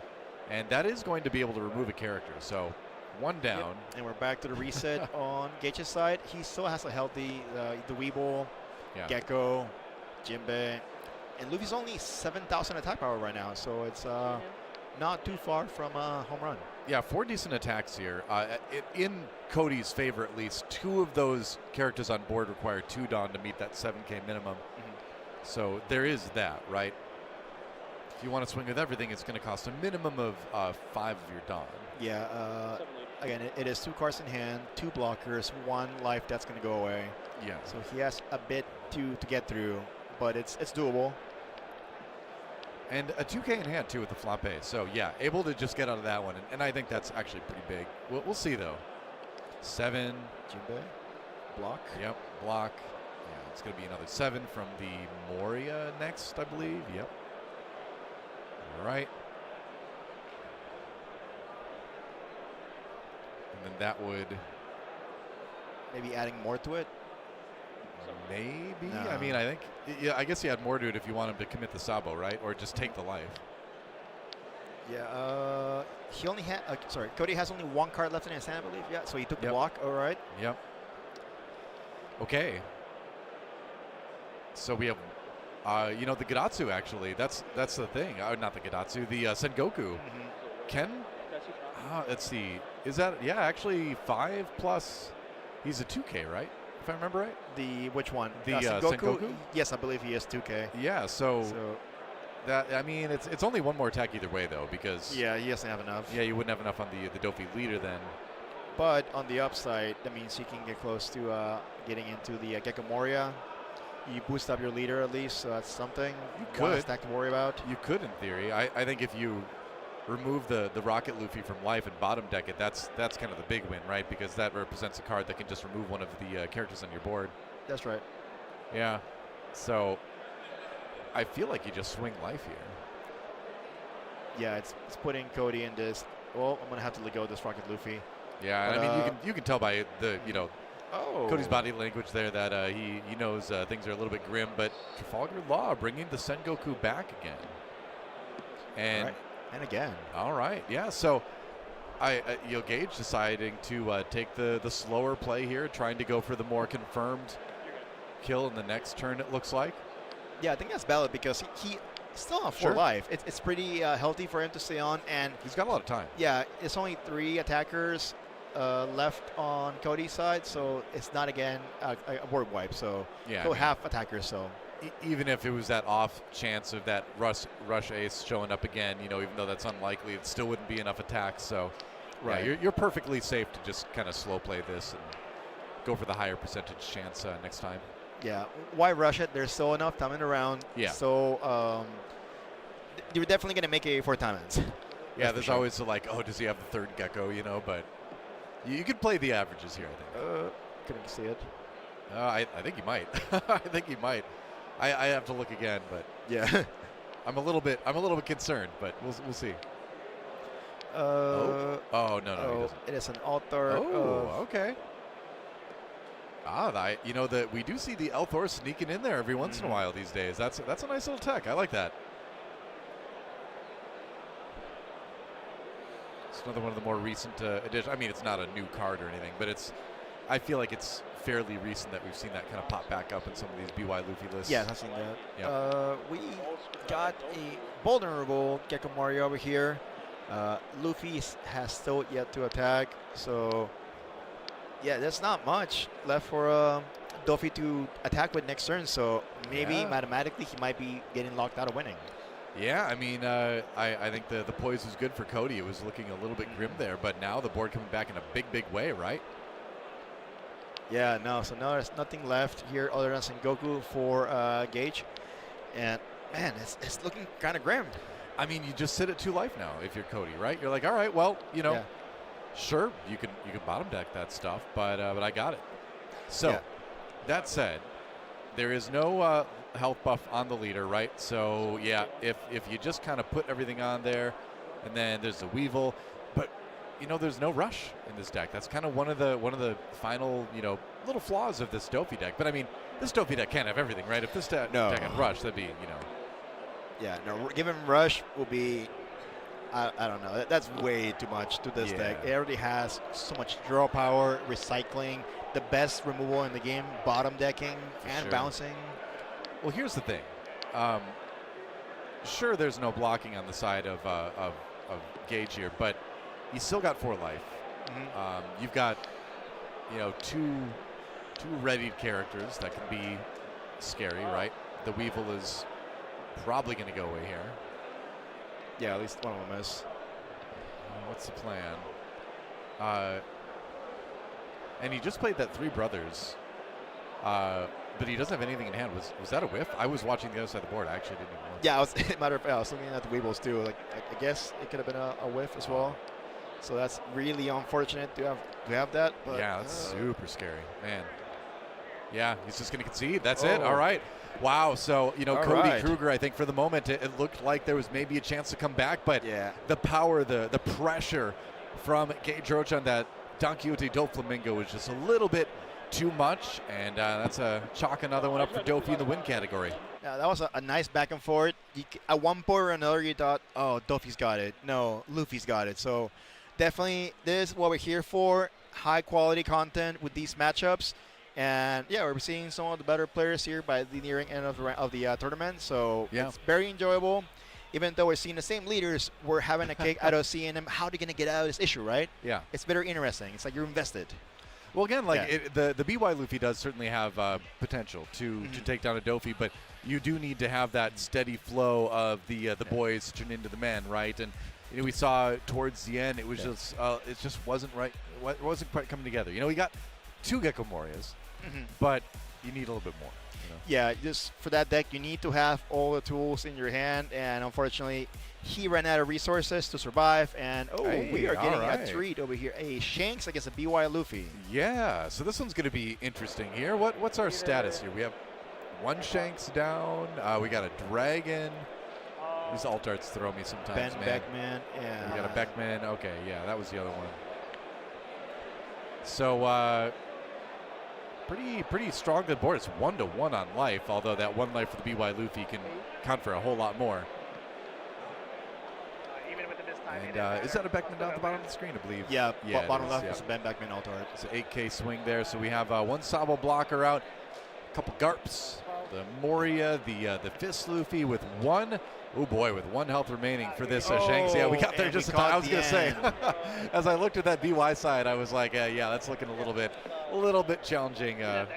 Shanks told Luffy, you're not ready yet. Exactly. Yep, a little challenging for the BY Luffy. So that is, we blink and you miss it. But Shanks managing to get the win there. Yeah, no, I'm really content seeing the Shanks actually still pop up here and there and still claim. They're not the same numbers dominance that you see with the Doflamingo or BY Luffy, but it's still getting around there. And I think it's maybe top 3 in the way it's going, and then maybe NL, Teach, and So behind it probably. But we don't know which Shanks list that was. You're right. Was it Animal Shanks? We don't know.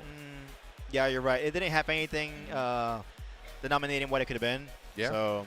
Yep. I mean, all the Beckman, the Dragon, the Shanks. That's all in there. You know? Correct. Yeah. Top of the trash didn't tell us. Here's the hoping we see more Shanks getting more dubs in there. Yeah. So like we said, we're trying to give you as much game footage as we can, even if it's only like 10 seconds of a game. We are going to get it to you because we care. We want you to be able to see as much One Piece as possible. You wanted matches. You're getting them, guys. You want to see us struggle to try to figure out what the heck is happening in a game right before it ends, too. That's tons of fun. Hey, and we got some highlights here. Yep, highlights. Yeah, the Rocket Luffy coming in early to make a little bit of a difference, but the never-ending onslaught of the 7 Warlords of the Sea proved a bit too much. Yeah, that Nami was pretty clutch. Being a blocker twice in the game was pretty strong. Yeah, seeing all the way the game's evolved, seeing this gigantic board has become so detrimental to your mind state, but the way these decks are, they're so powerful nowadays that you can just easily get over that board and establish your own so quickly within 1 or 2 turns, and the game completely changes. You're now on the advantage, and you might win, or you could also so lose, which is a huge roller coaster. Yeah, it was this turn really for Cody that I was thinking, okay, maybe we got a shot here. He's got the 2 blockers out, he's got 1 life left, and it just was really cards in hand. I think that was a big part of this too. Is that you may have had the board a little bit in life, but just not enough in hand to prevent you from having to give up some of those blockers earlier than you'd prefer. Yeah, like I don't really have much favorites between Dofi or BY Luffy, but it's always an interesting side to see how they're gonna overcome the odds and face in front of them. And yeah, Cody did really good. And having these big guys backing the geckos and the blockers was definitely just enough for the Dofi to sorry. Yeah, it was a good game. Yeah, very true. Yeah. Yeah, and wow, 6 rounds down. We got 3 rounds to go. It is a marathon of One Piece action here today from One Piece. What is it? One Piece Day? Yeah, One Piece 47 Day. hours. One Piece 47 hours, yeah. Because we remember it's daylight savings time tomorrow, so 1 less than 48. So One Piece 47 hours. Here's our schedule again. Just kind of going through round by round. We just finished up round number 6, going on to round number 7 shortly. Ooh. We're doing pretty good. Guess what's happening after that? Round 8. Yeah. Right, that was the easy one. That was a softball. I was blinded by the lights over here. Yeah. Well, math, counting, not important in One Piece. I like history better. No. History? History's fun. Tell me a piece of history. History? You want this thematically history, or you want also like an actual history? One Piece history. Oh, One Piece history? Yeah. So, for example, let's see. My favorite things for One Piece would be a lot of people did not take much value in seeing the Scavenger arc, but it came out to be pretty informative. And a lot of people went back and it's like, oh, I missed that, and I'm appreciating this. Yeah. And it's my favorite arc. I like the characters thematic, and yeah, that's why I like playing it now also. And no, it's happened way long ago, but getting the anime, the little remake too of the Scavenger chapter as a mini movie, and it's super cool. So it's nice that we're getting to see that, and it's now relevant in the story. So that's cool. Maybe one day or two we'll see NL back as in the show. Be cool. Maybe one can only hope. Who knows? I don't want to spoil it for you. Either way, Either way, we got to take a quick break, and when we come back, it's going to be round at number 7 here at One Piece Day. Nat spots on the line, so don't miss it. We'll see you in just a few.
Welcome back, everybody, to day 1 of One Piece Day.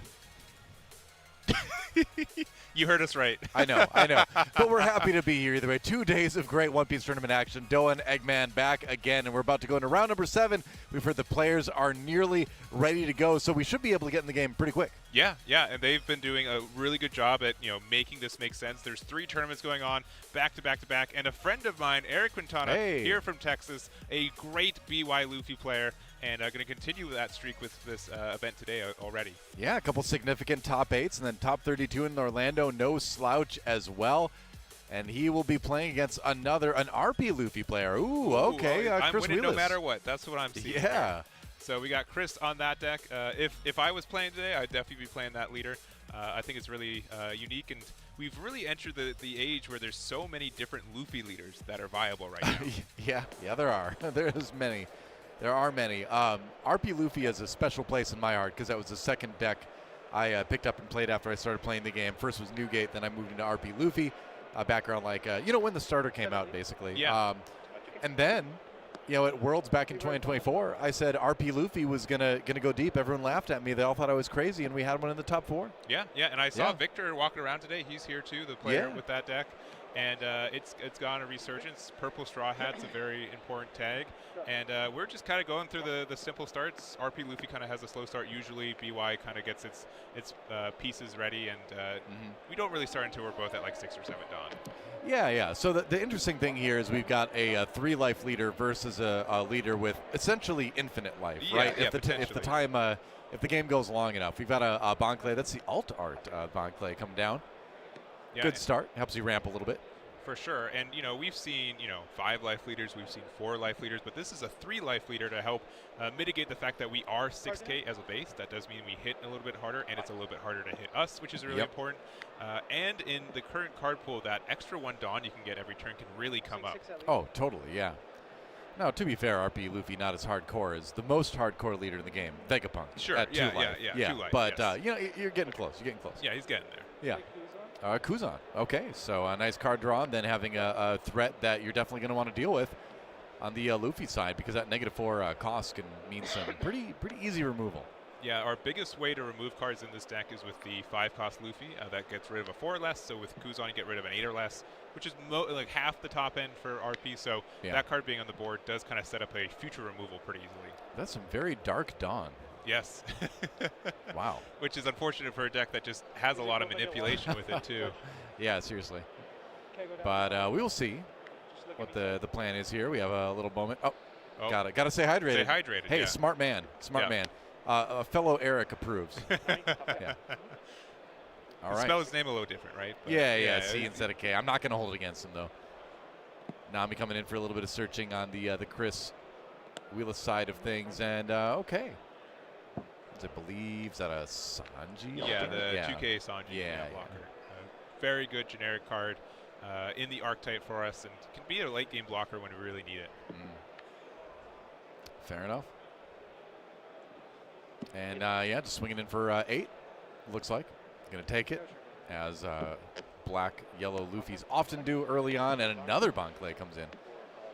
Yeah, this could be a pretty terrifying card. It is pretty easy for the deck to remove, but when you're starting to establish Gecko Morias in the late game, being able to attack a 9K into a 9K with no Dawn investment is great. Yeah, I mean, it's such a good card. You get that ramp no matter what, right? But then you also get that at least 1 decent attack.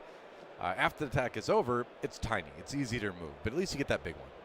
Yeah, and we'll have to end up seeing what Chris's top end is right now. I think the card pool is wide enough where there's a lot of decisions on what you'd like to play at the top end.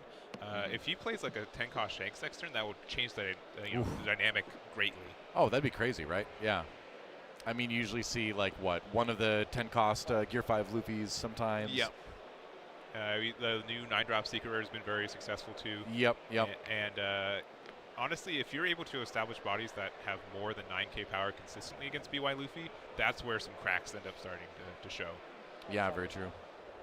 The Garp for a little bit more searching. So, again, Eric just kind of in the more of the setup turns. There's the Rocket Luffy that's going to be able to remove one of the Banclays. Yeah, so that's, Banclay is pretty easy to remove, but does mean there's 1 less Rocket Luffy to potentially get rid of an 8 cost with the Kuzan there. So you don't really mind that as much, especially since you still have that other Bond Clay. Yeah, I mean, you can always bring the Rocket Luffy's back too, but it's like, is the Kuzan going to be around at that point? Yeah. That seems unlikely. But you notice, I mean, Eric just not attacking with that Kuzan at all. You know, you don't want to turn that thing sideways until you absolutely have to. Yeah, for sure. And it makes it a little bit easier when you're a 6K leader, but it's something that even against 5K leaders, you make sure that you really want that -4 to attack with it. It's like the Laboon, you know? It's not really there as the attacker. It's, generally want to just use it to rest. All right, so we see the first Dawn use, so no 10 cost coming down this turn. 7. 6 in hand, 9 Dawn. Heading towards Eric's side of things. And when you get to the 2 health, yeah, it's like you probably take it, but then at 1 life, then it starts to get like, okay, I'd rather remove this life myself on my turn. Yeah, and this is really, you know, BY is all about getting to 0 life the most efficient way. And so it's not really standard on how you do it as the opponent, but sometimes you can make them have these awkward decisions of like, do I use my resources, or do I like keep them at 2 or 3 life until I just hit them all when my board is wide? Right. It's very tricky to kind of do the dance with it. It is one of the more finesse side of things with BY Luffy, I feel like, is, you know, when do you choose to lose that last life, right? Yeah. You put yourself in range of this very powerful leader ability, but you also put yourself in range of dying, you know, out of nowhere too. So you got to be careful. But I feel like you see most BY Luffy players be content to go down to 1 life and then on their turn, if they have the setup, take that last life themselves with like a Flampe or something like that, and then go into the combos and buff that leader up. Yeah, and so we ended up using 9 Dawn for the Secret Luffy. It could attack, but we chose not to because, again, we want them to set themselves to 0. I was kind of hoping for 9 Dawn we were going to play the Lin instead. Because putting that Kuzan into life not only removes it from the board, but makes it kind of difficult for Luffy to go down to 0 life afterwards. Right. You do need to be careful. And, you know, this is the big decision turn for BY Luffy, I feel like, for Eric. You've got the huge hand, and there's the Flampe, right, to remove that last life. You're 1 Dawn down, but what do you have, like 7 remaining at this, 8 remaining at this point? Yeah, it's tough when, you know, RP ramps so much, but I believe that they are 1, 2, 3. I think they're at 9 Dawn, right? Yeah. So there'd be 8 remaining after the Flampe. Yeah. So we got to put 2 underneath leader, and then we got an additional 6 to be able to play our 2 drops as well. Right. And so it's going to be just 7 at lead to start things off. Oh, the Raigo. All right, yeah. I mean, hey, you're not going to lose any extra life because of it. You can still use the leader ability with the 2 Dawn attached. I really like that turn. Yeah, I do too. And also with the Bond Clay out there, if you establish like a larger body, it could take the benefits from it. So, you know, kind of having this weird setup turn I think is good. Using the Flampe to make sure you draw the card before you would have had to, you know, trash something potentially. Like it's interesting spot, and you're not going to lose, I think, in this next turn. Yeah, I feel like it's so rare when I see Raigo just like hard casted from hand and have it like be a good turn that makes sense. But that was like one of the better Raigo turns I've seen. Yeah, for sure. And good. We've seen BY on the screen before, but just in case you guys don't know, if it is based on its leader mechanics, if you do have a life that's face up, it does go to the bottom of your deck if it does take damage. So those 2 life do prevent you from losing, but they will be bottom decked if he does take damage. So not ideal, but at the same time, you know, you're going to be trying to dig deeper for the Sabos and things anyway. So, you know, I'd say removing a big body on your opponent's side and then being able to just simply survive until the next turn is a pretty good trade. Yeah. Just like mildly guaranteeing that you get another turn is sometimes just enough. Yeah, and again, like, you're against a 3-life leader, right? So you don't necessarily have to have this, like, big life disparity that you have to overcome that you wouldn't say like the Dofi matchup or something like that too. You're much closer to finishing than you would be in other matchups, so you can afford to take a turn like this. All right, committing some Dawn. Curious about it. We did go 7K in, so we got 9 Dawn available. Again, I would like a Lin somewhere in this on this board. How about now? Okay, I got it. All right. Yeah. All right. Congrats. So, thank you.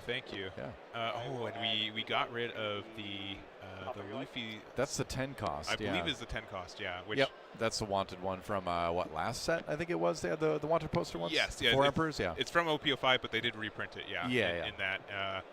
That card can be pretty matchup warping for this one because it does reset the turn.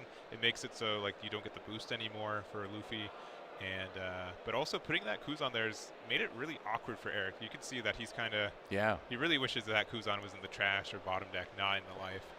Yeah, and I mean this is something you can do too, right? You can kind of change things up and try to starve that BY Luffy a little bit. You know, give them too much. Since they Dawn minus. Oh, yeah, good point. That could be one Dawn open for Giant. I don't think that would be impactful in this situation, but you know, later game you definitely need to make sure you have Giant online. Yeah, for sure. Gonna get it back next turn either way, but yeah, luckily a Garp Flampe board is not the most threatening thing. Where it's like I need to cast fine. Giant now. Yep.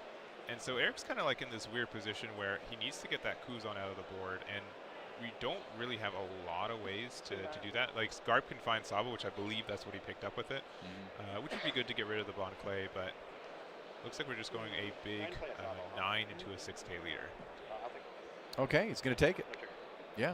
Right to hand, and didn't quite get a glimpse of what that is. I think it was an Usohachi, but yeah, it was pretty quick. Could have been, yeah. And okay, there's the Bon Clay removed by the Sabo. Usually that's like a one of lately in these decks. Yeah, yeah. Yeah, it's just like Garp's really good at finding your pieces, but the fact that it doesn't really find cards that take cards out of your life, that can make it. That can sometimes be a priority need that Garp just can't find. Right.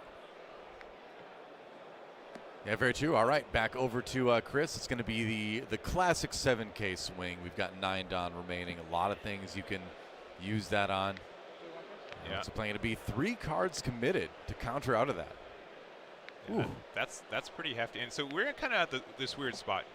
We're kind of like, oh, we want to hit them down to 0, but the fact that they have those 2 life face up means that you can just do your Warrior combo next turn. So yeah, you still kind of have to pressure the board. Yeah. Because if you end the turn and then you become a 9K leader with 2 life, that's abysmal. Yeah, for sure. So I feel like that's kind of projecting a little bit that there is rush in the hand of Chris. Yeah. And yeah, there you go. So. Yep. And it's going to be Big 10, which we are going to take it. Yeah. But the fact that we had to use, I think we used, 3 1Ks to get out of that 7K? No 2Ks in hand, and the fact that there's a Lin and 9-drop 10K Luffy, this is pretty scary for Eric all of a sudden. Yeah, it's very, very scary because, you know, even if you get some blockers out, right, you're still looking at maybe too many attacks to handle here. Yeah, and we did remember to get the Dawn back, which is huge. Yeah. This turn might be a little bit more important to have it anyways, and for sure, we'll see what Eric can do.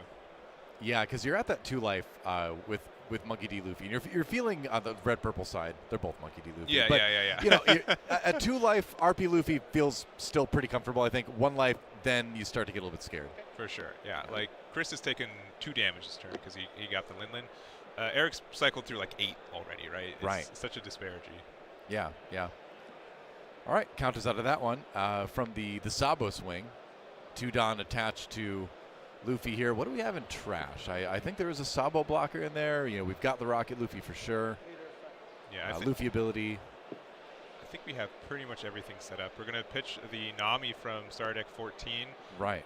Moderately good blocker, but I think we do really need these 2 Sabos here. Yeah. So, I guess with these cards in hand, what's okay? Yeah, gonna go ahead and play the Sabo, just hard cast. I was wondering if we were going to see a Moria or something, but we don't have any of the boys in the trash to do the Moria with. So, yeah, just going for one Sabo, just doing the draw discard, and then you've got this extra Dawn remaining. You know, are we going to do another one, or what are you going to do with this? 2 more? Yeah, I think we do have another Sabo. Yeah. I mean, I did see a Moria in hand, so this is a little bit expensive, but not too bad. It does set up the ability to block with both of the Sabos and then bring them back again with the Moria the next turn. Correct. And what this play means is that like Moria is like more of an investment for bigger swings later, but this means that we get like a huge attack into this Lin now. Yeah, no kidding. And we've got 1, 2, 3, 4, I think 6 Dawn and then +4, so this is a 15? 15, I think. Yeah. Oh, but he's got the giant. Yeah, he sure does. Getting rid of the Thunder Bagua, so we're at 13 right now, and then 2K, and I think we need a 1K. Oh, there's another 2K from the Usahachi, and yeah, wow. Able to counter out of that thanks to the Thunder Bagua, well, Gum Gum, yeah, discard Gum Giant. Oh yeah, discard that. Yep. And then the 3 more K from 3 more 1,000 in counter from hand. Yeah, it's okay.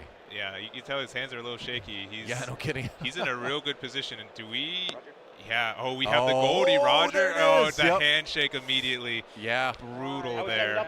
Turning off all blockers. Yep. Real good position here for our red purple Luffy player. That locks it up, and that explains a little bit of shaky hands. Yeah, He knew he had it. He knew he had the Goldie Roger in hand, which makes blockers essentially fatal to activate. And yeah, that's it. So red purple Luffy manages to win this one here in round number 7. Yeah, for sure. I respect the handshake. Yeah. I would have done the block anyway, so he gets the win off the leader, off the effect. Fun. But yeah, a real good showing. And honestly, I'm happy we got a Luffy that's currently 7-0, the red purple one. Yeah, that's exciting. And I mean, that just gives us, I think, a pretty great variety of leaders that have done well over the course of the day. And this meta, everyone likes to talk about Dofi, but it is still fairly wide, right? Yeah. We've got, the multiple Luffys, obviously. We had that Lim that was like 4-0 a little bit earlier.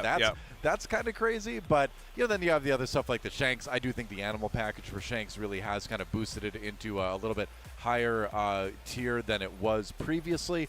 That said, even the standard Shanks list is still performing fairly well. And what else you got?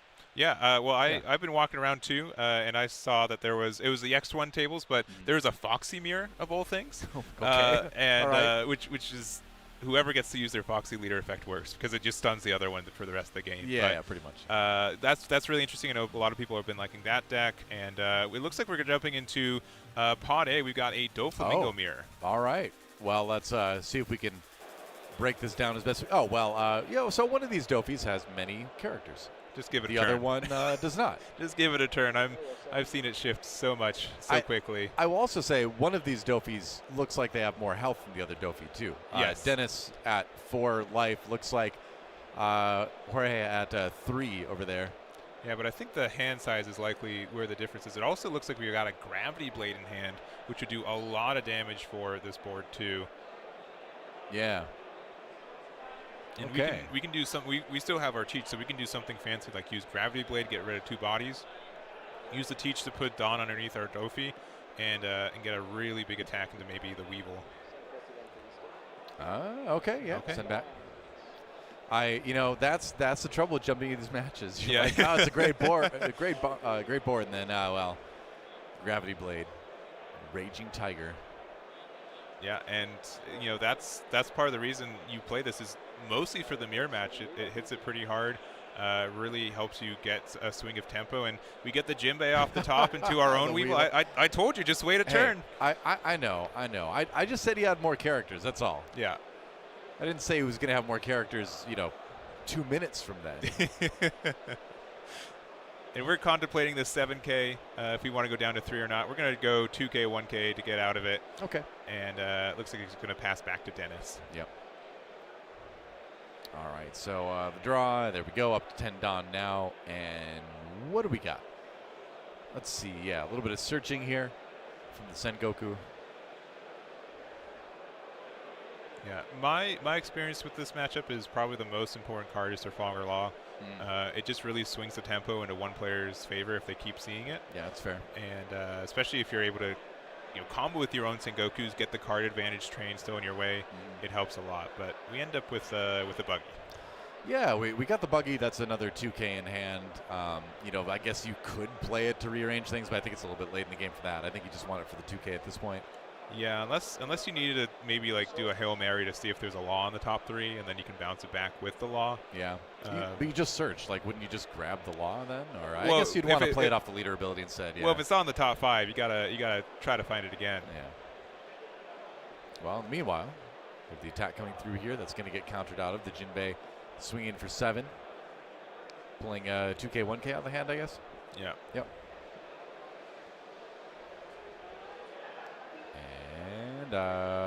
Jozu. Oh, Jozu, Ooh, okay. Okay, yeah. Bouncing back to Sengoku, a little bit more search perhaps. And, second thoughts. Yeah, probably the Weevil. You can't attack into it. It has no counter. Your opponent's going to get another draw from playing it, so that kind of stinks. But I think it's the best target. Well, sure. You don't want to send the Jinbei back. That gives you 2 characters on the board. You don't want to send the Law back, right? Because you don't want things getting bounced. So, by process of elimination, it's either the Teacher or the Weevil, and I think the Weevil's the way to go. It's the bigger body. Yep, and we got a Weevil back. Yeah. Speaking of Weevil, gonna go 7 into 5, and. Looks like we're going to save it, with the 2K, 1K using our own Buggy and Jozu. Right. Making the choice between the lesser of 2 Weevils. Yeah. I'm so sorry. I'm so sorry. Hey, you've owed me one, so I'll take it with interest. I stole that one from Master and Commander, though. Oh. I admit it. Well, now it's over to our other Dofi to see if he can come back and swing the board right back again. It tends to be like this. It's a pendulum, right? Just back and forth. It is, yeah. And whatever side it eventually stops on is the winning side, right? Yeah. You need to kind of keep that tempo. You need to be able to, keep removing things every turn. The second you stop, you're going to get run over. And looking at, I think we might have another. If we have another Gravity Blade, we are feeling. Oh man, so happy. That would be that'd be kind of nuts. Yeah, I think I saw there a perfume at least, so that's definitely one of the events. Oh, I think I definitely see one in there. Yeah. Ooh, okay. That is so tempting right now. That would be absolutely devastating. And that's a 6 or less, right? Yes. 6 less, so you could send the Jozu too. Correct. Yeah. Man. Send the Jozu and the Weevil down there. And I mean, then you use the Dawn. You can use Teach again to use it to play. Put the Weevil to the top to play it to draw a card. Like you're getting so much value from that. Yeah, for sure. I think I would lean towards that. Then again, I'm sure that he's a much better player than I am. So we'll see what. It would take a lot of restraint for me to not do it. I was going to say, I'm glad we're on the same page there at least. Okay, so swinging in for. I believe 6. There is a law of 5 or 6. Why am I blanking on that? I don't play Dofi. He's a 5. Okay, so it is 6. Okay. Yeah. So it's 6 into. I'm gonna guess Jinbei.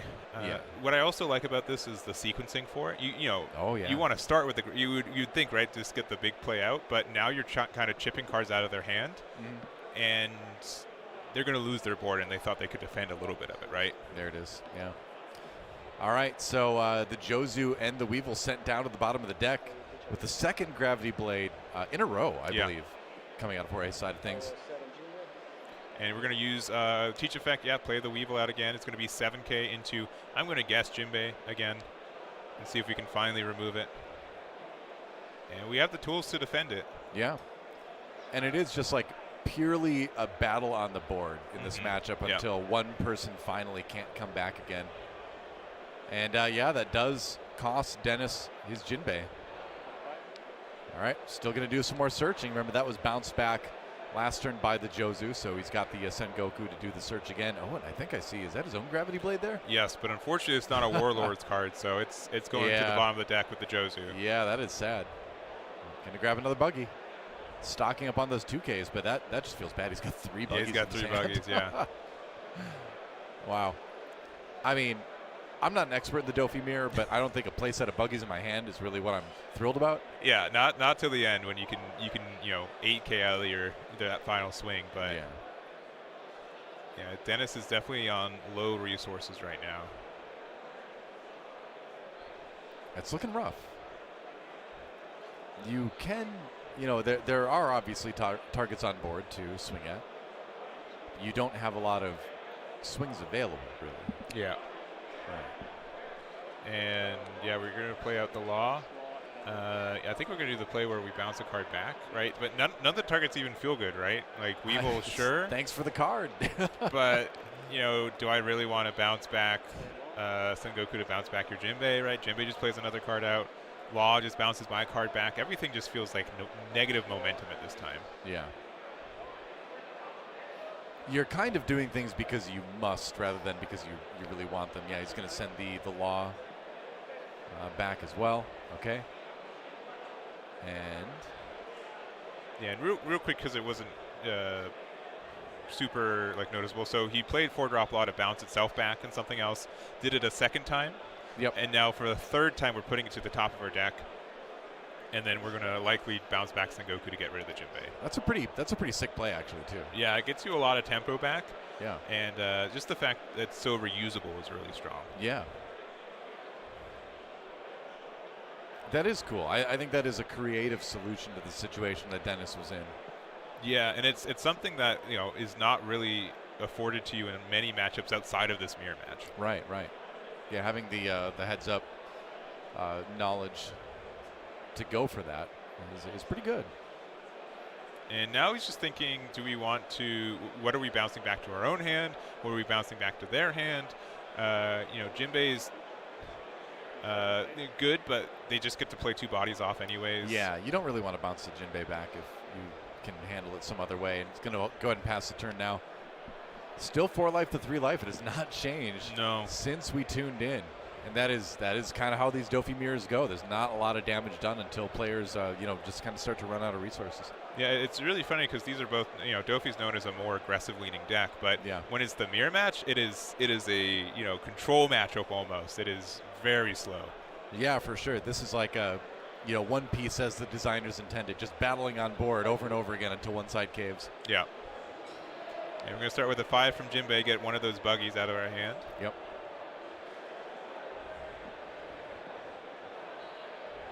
And then you got a lot of stuff in your hand. You got a lot of stuff that was put back there last time around. Yep. Why not go ahead and do a little searching first, though? Oh, is that?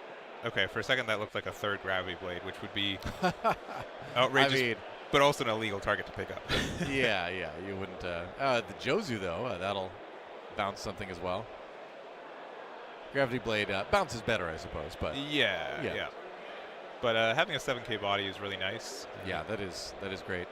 Teach comes in. Just another annoying body to get rid of, and helps you move some Dawn around a little bit later on when you need it. 7K swing comes in. That's going to be Weevil for the card draw. Normally, Teach is supposed to go like -1 in hand, but when you keep playing Weevil off of it, it's neutral, right? It's pretty obnoxious how much card draw that single copy of Weevil's already done. Yeah, for sure. The life total is evened up now. 3 to 3. Damage was done. Yeah. Wow. And when we started this, right, it looked like Dennis had a lot of momentum on their side, but George has been slowly gaining momentum, gaining tempo. I mean, we can bounce stuff back with law as much as we want, but we're not really establishing anything right now. Sure. And we find Jinbei off the top. Again, likely trying to find another law, though, because that is, I think, the most important card in this mirror match. Yeah. Jinbei for now, though.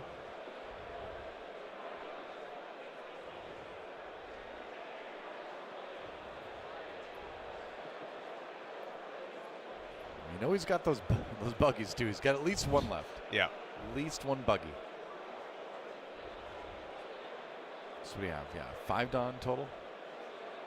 Yeah, I think because we played 1 for Sengoku and 4 for Law. Yeah, we got 5 left. Which is a little awkward.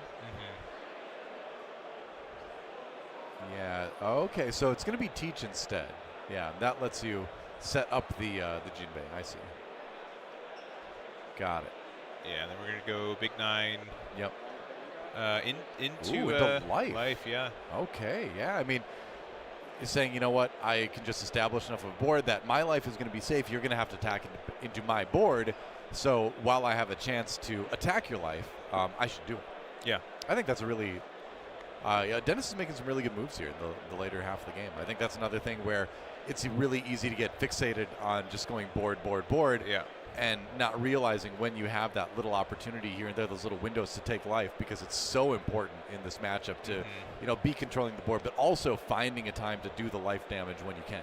Yeah, against most matchups, like you go for life last. You always just want to make sure their board is clear, and then you just eventually win when they're out of resources. But this one, you definitely try to get your chips when you can. Right.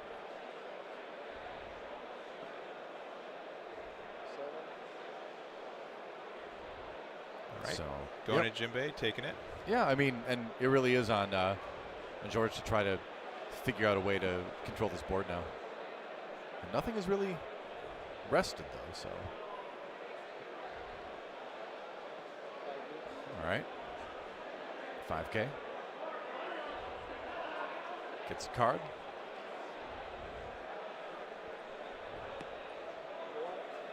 All right, another law. Yep, another law.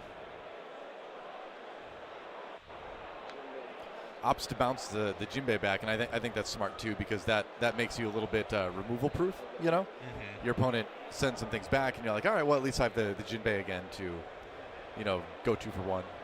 Yeah, and something that you can do with this deck, especially with law, is that you can end the turn with a wide board, but everything's really active or hard to really attack into. Yeah. For example, like this Weevil being a 6K and being able to play it again, right, is super strong. So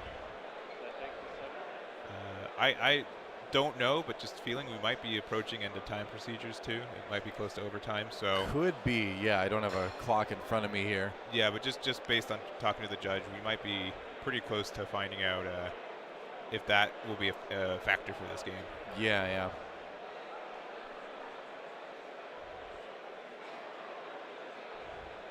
And back over to Dennis, resting for Don to possibly play that law there. Yep. Here we go again. There's another one, yeah. Yeah. Sends the Weevil back. I mean, how many card draws has he gotten off of that single Weevil? It's up to like 3 now, I think it is. Yeah, it's turned into a Kaido, like 10-drop amount of card draws. That's crazy. Yeah.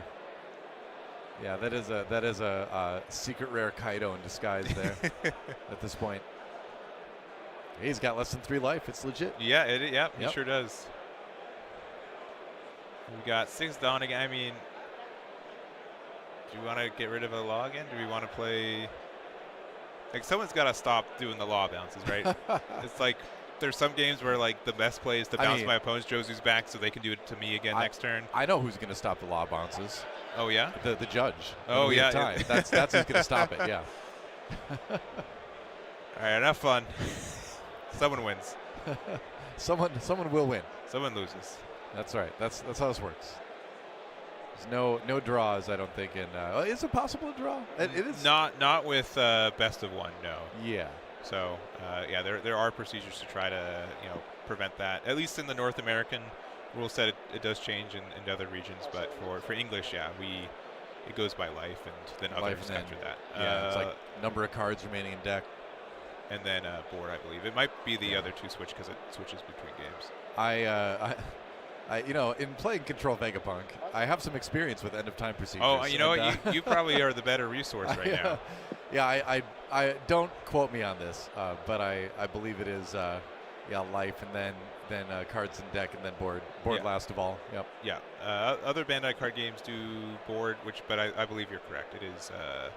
Again, don't quote me on this, but I have been known to go to time with like 10 life remaining. Which is unfortunate when you start with 2 life, right? Yeah, it's already tough for time procedures. I don't want to. I hate going to time in card games. But, it's got to end eventually. It does. And I think we're approaching that again. We're just going 8 with the law, so double 2K to get out. Yeah, bounce. Another law. Yeah. And it's the Groundhog's Day of matchups in One Piece. It is, but the big difference is that we have this Josu. Yeah. This being a 7K attack for no additional Dawn investments already very good.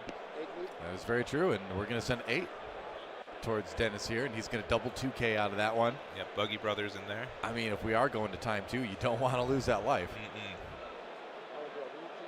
Right, we're going to use the Teach effect. Put our favorite copy of Weevil there, perhaps. Yep. Could also be Jinbei, though. Jinbei and Law, and then gets the additional advantage. But yeah, big 8. And what we got? We just Law, bounce back Law again. Yep. Laying down the law. Oh, and there's a life. Yeah, I mean, okay, that's big.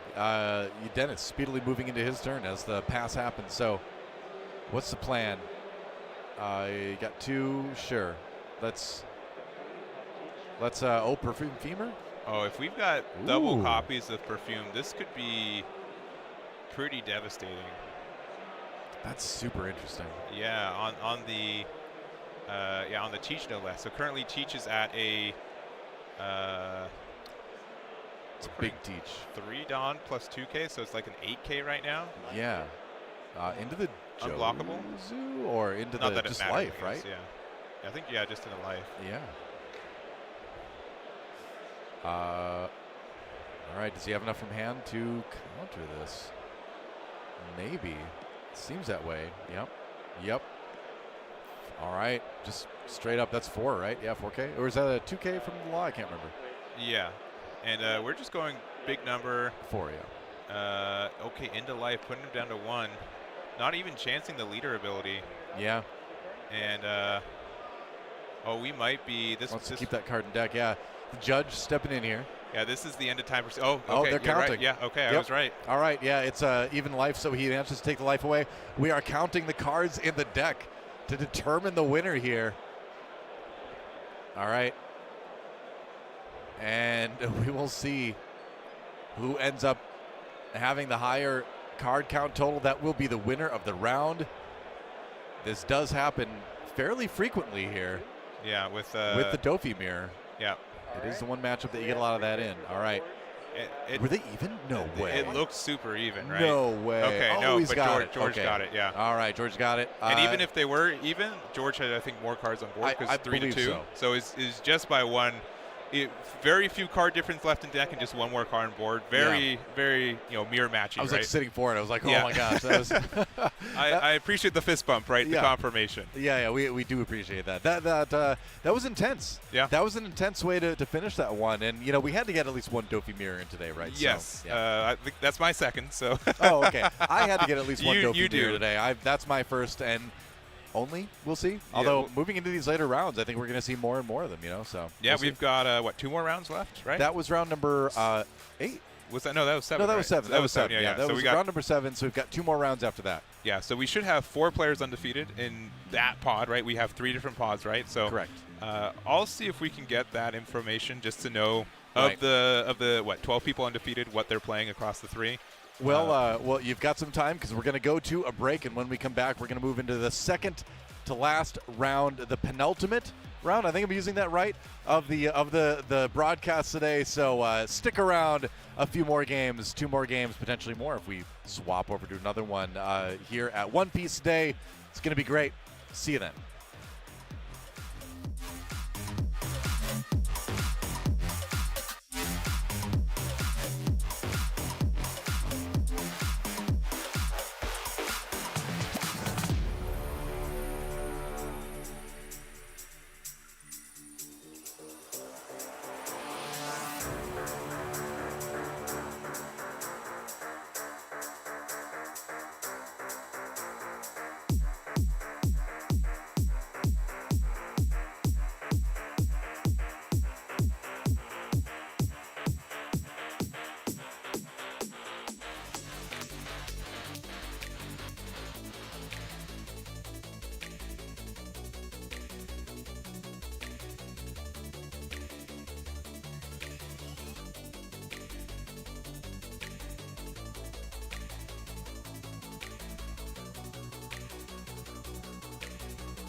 It all started from these words.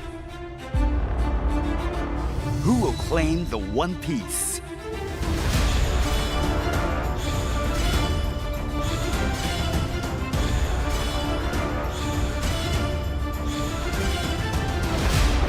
The battle to become Pirate King starts now.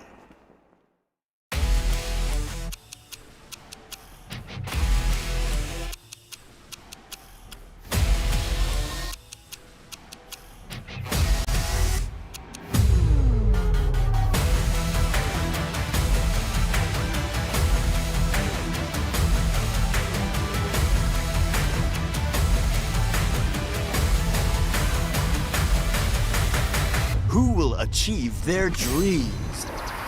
The curtain rises on the One Piece Card Game Championship.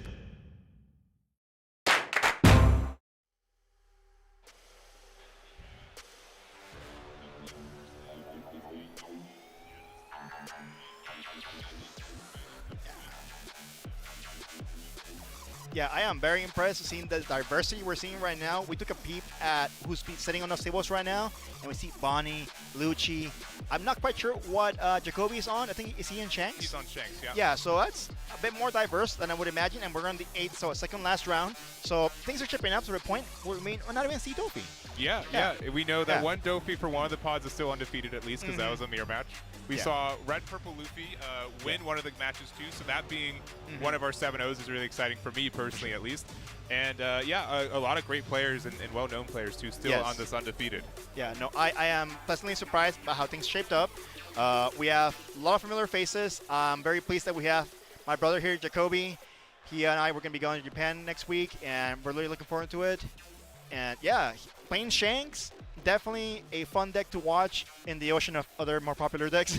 Yeah, and then the other one's Dofy. Yeah. Right? It's a sort of like Dofy, right? Yeah, it is Dofy, yeah. But Jacoby's had a lot of success with Shanks in this OPO9 meta, right? Deck of choice for sure, and really cool to see him continue to have some success with it today. Yeah, Jacoby has definitely been a stan of the red color since day one, since the very beginning with Whitebeard and the release of Ace. Yeah. He was one of the few people that got really close to winning and top events with Ace back in the heyday. And he's standing for quite a while. And then when Marco came out, again, once again standing, the Whitebeard Pirates. So a lot of success there. Yeah, it's really, really cool for this game that we can, if you have a favorite character or archetype or whatever, you can really play it in this game. Jacoby and I have really, commiserated about Marco, especially in this format. I know he'd play it if he could, but Shanks is doing a lot of great for him. Yeah, have you seen his builds lately over here? Do you happen to know if he might be taking into the animal build, or maybe the more standard, or with the new gates maybe? I believe he's playing more of the standard build, from what I said. Mostly because I asked if he was playing the animal build, and then he shook his head. Hey, it could be misdirection. Letting go the Hongo. And that's, I mean, like it's Doflamingo itself. It is, like, Chopper's really easy to remove as well. So the bow is a little bit rough because you don't really get any pressure this turn. It's a free block. But for our Dawn this turn, it looks like we're going to play out the Ace 5-drop. So this does have some protection with us. It makes it difficult for, we can't really bounce it back to hand. And even if we try to, it just gets a -4K. So if it's active, this Ace is going to be a really good investment to be able to play next or attack with next turn. And back-to-back boas over here. Again, having the ability to stack your deck so you can play out the characters that you want. And again, we see a little sign that he's still standing with Ace over here with the Ace Dawn from PRB1. Really beautiful Dawn, especially the gold ones. That Sora one is really hard to get. Yeah, it was a really great collection. I know they're selling some here on site too at MSRP, which has been a huge want for a lot of people, and such a great set. It's not a bad number. And we do have Jacoby playing that 5-drop Ace. That's kind of like out of theme because it is a rusher based on Whitebeard Pirates, but it's still a valuable card due to the effect to stay on the board at the cost of attack power losing. So it's not too bad, and it's a nice on-curve play. Oh, Lucky Roost still in the game. Ooh. Yeah, and I think that's definitely a card you just can't afford to play with. It just gets answered so easily in this matchup. And we were thinking about, the first counter, so we used the 1K and the leader effect. We're taking the second damage going down to 4, but I think Jacoby's in a moderately good spot to start, doing some board clear games now. Yeah, for sure. Especially like Rookie Roost, one of the cards that you played early on, and it can tank an attack and just KO one of your opponent's characters. It's pretty good. But later on, it's just very susceptible to getting bounced around or bottom decked, and it's all moot at that point. And we are playing. Oh, this is huge. One of the best cards for this matchup. When I was playing a little bit more Marco, that was huge. The issue, though, is that these are all 6Ks, right? Mm-hmm. And we really can't answer them without any additional reduction right now. I did think I see that he popped in Otama into his hand from life. Yeah, I do see an Otama right there, so he has an option to combo off. Or he might want to wait for a 9 to put into the Otama Rayleigh combo. Yeah, that might be good. One thing that, like in the animal build, because you're playing such a big package, Newgate usually is removed from it. Mm-hmm. But in this matchup, if they have like their 5K Jinbeis, 5K Laws, those are really good removal targets for that. Yeah, no, it's this Newgate is something you really got to respect because it gives you the opportunity to get Restodon, to get a higher attack with your leader. You can KO anything that's 5K or less. And yeah, that's still going to be pretty big against a Jinbei, Gecko, anything else but these 3 in particular, unfortunately. And so we 2K'd out of a 6K. I don't believe we used our leader effect yet. We're going 7K with Boa. Going to take it and going down to 3 life for Jacoby. Yeah, I think he's still within a good amount of health right now, based on... Oh, he is already countering. And I think he used leader effect with that too, and then a third Boa. Oh, a lot of 6K attacks and a lot of targets that you can use for that Newgate effect, so that's unfortunate. Yeah. But triple blocker, that's a lot. Yeah, and the biggest thing is these are, we've only played 4-drop 6Ks this turn, right? There's not really been times where we can just get even free pressure with our leader, which is very unfortunate. And we've got, we finally see the first 5K hit the board now. Hey, it's Mihawk, the filter one. Yeah, which we saw get some benefits in some earlier matches too. For sure. It is usually one of the main targets for the Gecko Moria retrieval, that or the Crocodile, because it's 2K. So it's definitely, it's got a double use to it. And looks like we're going 7K into either leader, and we have to 2K, 1K, or maybe the ace. But yeah, into leader going down to 2 life already. Ooh.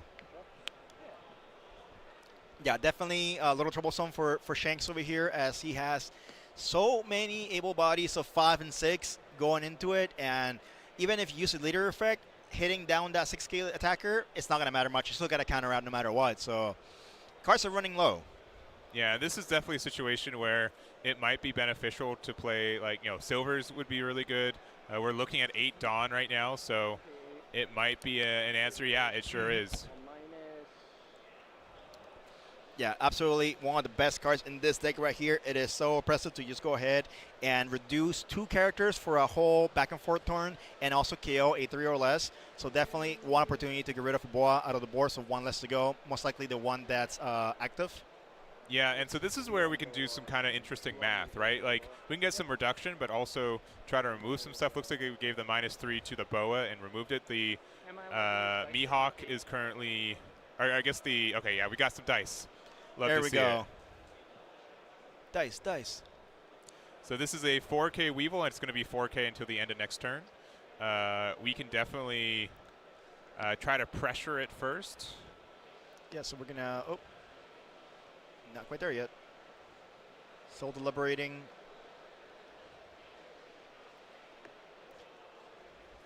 Which one goes first? Yeah, and you kind of, I don't know, it's tough to see what's the best pressure. I think we just got to try to pressure the Weevil more than anything, knowing that the Newgate can get rid of the Mihawk if we really need to use that effect.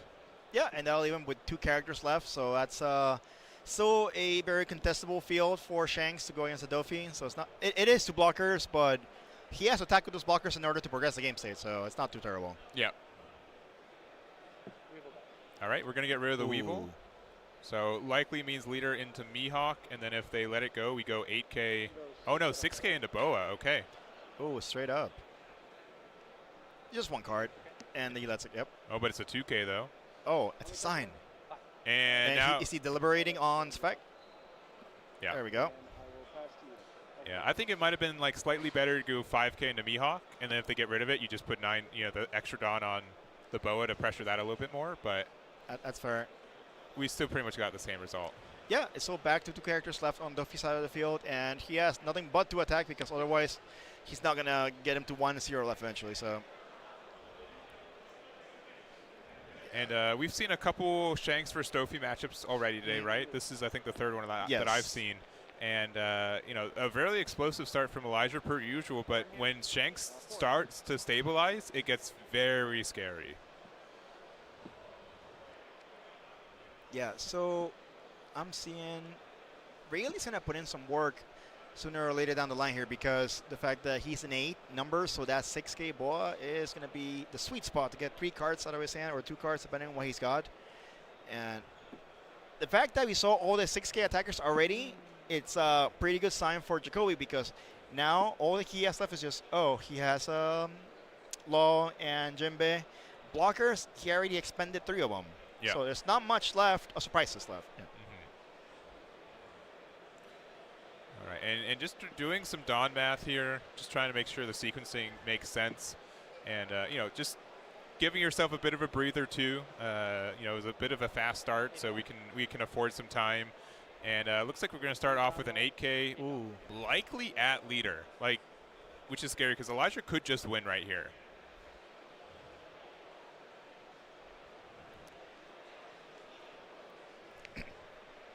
Wait, so he's 8K leader. Jacoby goes to 1 life. He has 1 more swing with Dofi. And he would play the second time on stream. Red Hawk has been an MVP today. It has been very present in life today. Yeah, it's been happening a lot around the tournament lately. I was speaking to some of the players, and Emil, he told me that he also encountered a Red Hawk from Trigger. Yeah. So it feels bad, but it's also a hype moment. Yeah. It really is. And we were playing on another bow, and most people are using, the Red Hawk for the, activate the counter ability. But when it's in life like that, it's so nice. Yeah, but a lot of the time they're playing around it.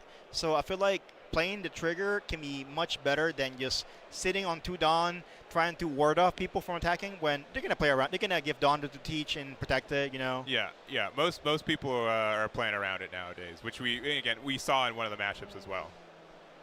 Yeah, this game is definitely a game about how I convey this, that you can play a feint that I have 1 or 2 Dawn up, and it could be a Gum, or it could be a Red Hawk, and they'll keep on guessing and maybe be too scared to go in. And it's back to Jacoby. We're down to 1 life, so low scary. We're able to go wide again by playing Boa and Moria.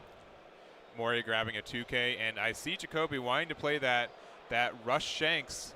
Going to be offensive and defensive. But biggest thing is that it gives stuff -1K, so we're able to get removal, which really helps. We're going to be able to pressure some bodies here.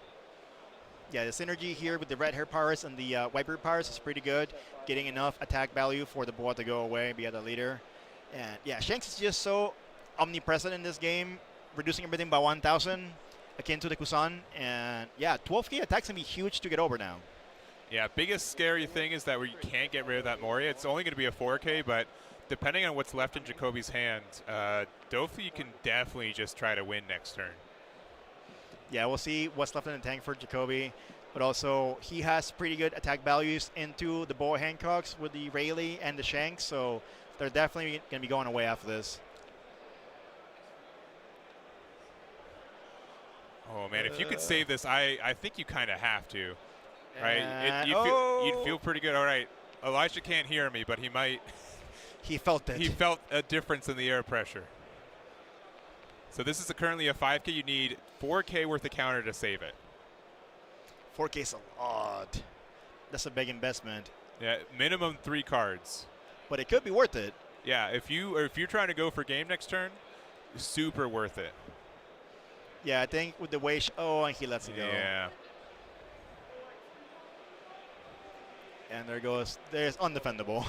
Yeah, that one, if you can't get rid of the previous one, you're definitely not getting out of that. It will be a huge flex at this point. Yeah. All right, Jacoby's passing. Again, Shank's effect is making that Moria a 4K, and we're just doing straight math. Big Moria. So we're going to go for it right here apparently. Oh, sorry. Does he have it? Leader effect? And I don't know if he drew for turn. If he did it very quickly. Another Red Hawk, a 0 cost event. Is he lamenting the fact that it's not a counter card? Oh. It is the kick course. So this is a -3K. So currently this card. No choice. Yeah, so this is just going to be a 5. We're going to use the effect to play off the top. It's going to be another Moria. Oh. That is unfortunate. But double trigger on Jacoby's side for Shanks, huge. Yeah, nothing you could really ask for more than what's been going on. So we're going to get a 1K out with leader effect. And now, for sure, Jacoby has to win this turn or it's over. 4 life, that's a lot. And have you peeped on Quimby's hand? Like 4 or so cards or so? Yeah, we just added a 2K off that Moria. So it's going to be kind of tough. If we have a dragon, it might make some numbers a little bit better. Oh, dragon will be huge. I think we've got a Goldie Roger in hand too, which... Yeah, that's pretty good too. You know, a pretty big flex too. Yeah, because that'll make it so they have to climb out of that 13K to survive at the end. Finish it off. But we'll see, because the 5K base attack will be very easy to just counter out of. Yeah, the issue is that you know, we've got 4 attacks plus leader, and they've got 4 life, so everything on board has to go in, or you have to establish another rush card. Like Dragon would probably help you out. Yeah, Dragon will be huge. But also we got to consider the fact that we have Quimby with 4 life to get more 2Ks, more counter cards, or even a trigger that can help him. Yeah, and so conversely, like if we have like a Silver's Rayleigh blocker or something like that, we could feel somewhat confident that they can't remove it. It'd be a little bit scary, but we could go board. If Jacoby had 1 more life, that would probably be a really safe bet. But being at that 0 is very scary. Yeah, see, like I was mentioning earlier, 0 in this game right now in today's day and age, it's so terrifying because there's so many means to get around that with an unblockable Rush Luffy, the Femur, Diable, Gold Roger, and he's exactly playing against a deck that has the unblockable event. Yeah, and I'm looking at the hand. I think we got a 10-cost Shanks. I think we've got a Goldie Roger. We've got a... I haven't really been able to see the other 2. Not much. But no blockers from what I can tell. Yeah, so it's all gas. Jacoby here trying to see what could possibly come out of what's left in the deck. Boy. He has to do perfect math, and Quimby has to have not enough to counter all these big swings. Shanks obviously is guaranteed just give it 12K, but as it progresses down the pecking order, having the Shanks, it should probably get boosted. If he's going in with what he has, spreading it, he needs to boost the Shanks. He needs to boost the ace a little bit more too. But it's, I don't know, it's just scary. You know, big hand, 4 more to add to your hand too. Yeah, I honestly, I think his hand is legitimately Newgate, Silvers, Shanks, and Goldie Roger. I think it's like all non-counter cards, no defense. Like you just have to go for it this turn, and it's real unfortunate. He has to perfect math it. And we know they just added a 2K to hand, right? Thankfully, it is so early on in this round, so he has a bit of leeway on getting this play. Yeah, like we know that this is likely the last turn of the game. We start with the 8, we get through with it. Got to be a little bit careful because there could be a Gravity Blade to get rid of the ace, and that just ends it too. Yes, that would be huge. And the winner of this round will be going to essentially the finals of this pod. Yep, and so huge. And being X1 essentially guarantees that you are getting your invite from this tournament too. Yeah, they're already done fairly well. So both players have done immense to be undefeated here on this last event of the format. Yep, and we're going 9K, so we still have 6 Dawn left. With a 5K leader, an 8K Newgate, and 12K. That is 25 plus 6, 31. So we can go 10, 10. I think it's 9, 10, 12. 9, 10, 12. And there's this issue with Shanks just being too big of an attacker, right? Like, you know you're going to hit it, but you wish you could divide the Dawn a little bit better. Edge of my seat over here. Pops Newgate putting in for that 9. Yeah, okay. Takes it, okay. everything in on that Shanks. Yep, and Elijah's got quite a big board. Does Quimby have it? There's no way that we get, two 12K Shanks out of attacks Is he banking out and getting one last counter out of this? All right. Counter, 2K. 9. 11. 13. 13. 15. Oh. 16. Yeah, he had quite a bit. But big win there for Elijah. Big fist bump. And getting to the finals of his pod with the Doflamingo. The Warlord overcomes the Emperor. Yes, for sure. But I think that Jacoby put up a really good fight. It got really close. The cards in his life really wanted him to win and really put him in the position to get there. So we're now Doflamingo 2, Shanks 1. Unfortunate. But so, yeah, getting an X1 Shanks in the tournament is pretty good. Yeah. I think that I would expect, a couple X1s, right? It's been one of my favorite decks to see top every once in a while, especially with more builds popping up with it.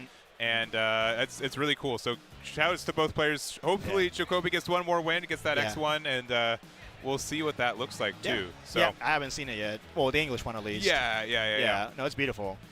And I think Pod A finished. I think they're still playing at Pod C, so we might be able to jump over to that game too. But nice. It's going to be interesting. So I think Pod A, we had Rob Luchi versus Bonnie. Yeah, I was told. Which generally is Rob Luchi favored. I did see Grayson already walking around, and he didn't look upset. So that's my guess. That's my guess for one of the finalists for Pod A. But it looks like we have Teach versus Bonnie. We have seen no Teach today. Wait, what is happening here? Yeah. What is this board? That's a lot of Burgess. That's a lot of Burgess, a lot of Rocinante. Yeah, I'm trying to get my bearings here. We got two 8-drop kids, 3 Rosies, 3 Burgesses. How did we get here? That's a lot to digest. Yeah. Whiplash. Yeah, I mean, this is this is really funny, actually. And both players are just like, how did I get here? Like, what are we doing here? What is this situation?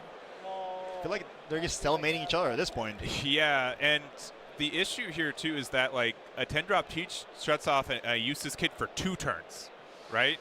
Oof. It prevents the effect, and then you can't rest it. So even if you put a Dawn underneath it, you don't get the effect. So probably why we got the second one. I'm going to get those Burgesses are, like, at 9 or 10K plus right now.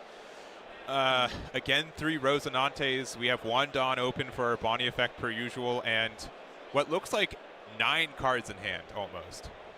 Yeah, no, the control that we're having here with Bonnie is immense. And having several blockers and a mountain you have to climb with that 8-drop kit is it's just huge.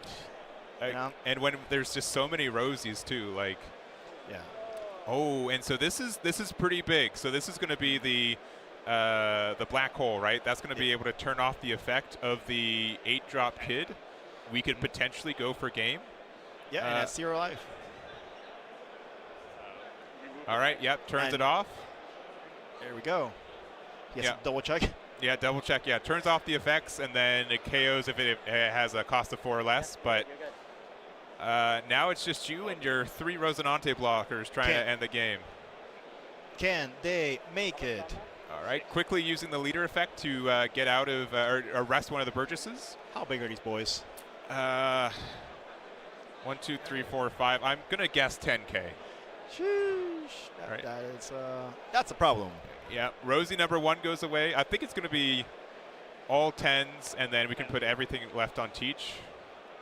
Sounds about right. Yeah. So Silent will have enough to overcome the leader swing? Yeah, that's the question. I seen a pool in there. That's 2K right there. It's going to be tough because there's also some potential removal for Rosinantes, like another copy of like Black Hole, right? Counters. We counter out, and that might just be it. If Kiyomaru doesn't have any ways to get rid of these blockers, we just get 2 blocks for 2 attacks.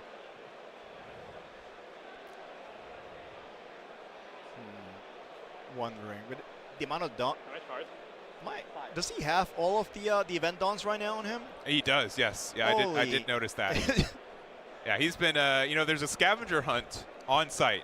He had his own mini scavenger hunt, it seems. On a mission to get all 10. I commend him for that because, we just got here this morning, won the tournament. Yeah. Yeah. Yeah, those are fresh dawn. Yeah, they're beautiful. All right. Well, it's what? You have to have maybe dock queue and reduction to get rid of one of these rosies. You need another copy of Black Hole, and then you have a 7K to try to go for game. And you're just gonna straight up attack and have the Rosie take it probably. Yeah. Only 2 in hand. Sometimes my opponents forget to use blockers. Sometimes you got to play it out, right? Yeah, I mean it's not an automatic thing. You got to think about yourself. It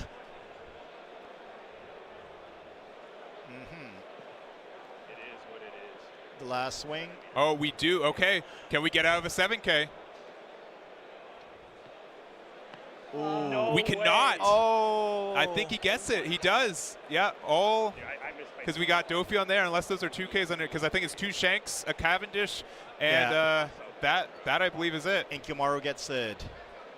We have a Teach in the finals of Pot C. Yeah, if that is correct, it looks like that is the case with the double copies of Black Hole and getting the numbers there. Pretty close game to just jump into. Yeah, and look, there we have it. At the beginning of the day, we were like, Teach will get a top or something. No, I can get to the finals and win. Yeah, it's going to be the finals in Pod C for us today. So from what we know, right, we have 1 copy of Doflamingo from Pod B. We have likely Rob Luchi from Pod A. We have a Blackbeard from Pod C. A couple extras from there. Red Purple Luffy can be in the mix still. Yeah, we don't know yet. Likely more copies of Dofi still, but still a really good variety for this first day. Yeah, pleasantly surprised with the way it's been going. We seem more green by the end than we did at the beginning, so I'm glad I played out that way. Yeah. So we're doing pretty good. Yeah. Yeah, I think this is it's been really cool, and I know this is the last week of the format outside of Worlds next week too, but still a lot of diversity, and I think that's really cool to see. Yeah, but look at this. We want to have new things here and there, but after all, it is a competition, and people want to play the best things and want to play that have the most reps. So it is valid for them to play it. The decks have played the most, the Dofi, the BY, and so on. So maybe tomorrow, after all said and done, we might see more diverse decks. Yeah. Yeah, people want to play their fun decks. We were talking about it earlier, when we talked to people, what are you playing this weekend? Well, day 1, I'm playing Dofi. Yeah. And then day 2, RP Luffy, right? Or my pet deck, right? Or something that I feel might not have another chance to play for a while. So I do think there might be even more diversity tomorrow with that kind of mindset. I believe it, for sure. Yeah, so it's we're going to be nearing to the final round, and we're doing so good on time. Yeah. We've been cruising. I can't believe we're already in round 9 for today as is. Yeah, no, it's been going pretty well, and this has been going pretty smooth. Can't wait for the final. Hopefully, we have a diverse variety of winners here and there, and we finally see the playmats. We haven't seen them yet. Yeah. And the other thing, too, is that right after this, I think 6 o'clock at the exhibition hall, there will be a concert over there. So this being able to wrap up and people being able to do both and get the best of both worlds is really nice. So a couple of highlights, too. We see Jacoby there once again on Shanks and Elijah on Dofi. Establishing those 6Ks, pretty brutal. Yeah, seeing all 4 boas was kind of wild. Yeah. That was a pretty well fought out game, seeing the 4 boas and then Jacoby still pushing through till the end. Just unfortunate not having just enough counter. Like I said, if he would have been at 2 life, it would have been much more comfortable getting there. Yeah, but part of the reason he was able to stay at the high life total he was because of that Red Hawk, because of the kick course, right? Got a lot of free value from that defense. We see the Red Hawk right there, preventing the leader from attacking with much power. 10 cost Shanks dropping out, and even some removal from the new gate. Yeah, so I can't wait to see how much support we're going to get, because we are getting also another starter deck featuring Shanks. So the question comes, are we going to get just reinforcements for that particular way to play Shanks? Or we're going to get new cards that play differently? Who knows? Because the game is ever evolving. How we went from an on-play effect meta to how we're going into an activate main. So we'll see how it plays out. Interesting. I think it's coming out in September-ish. So yeah. global release. I saw that. Yeah, for the six starter deck. Sorry. Yes. Yeah. Which was such a great product. Obviously, Doflamingo loved that. Purple Luffy players love that. And being able to have these other things, I think is just really awesome. I'm looking for Yamato. Like, I really like the way the leader plays and have it. I'm just kind of tired of seeing the Yamato with the Wano package. I want something different. Yeah. Or different Wano at least. Yeah, at least different Wano. Yeah.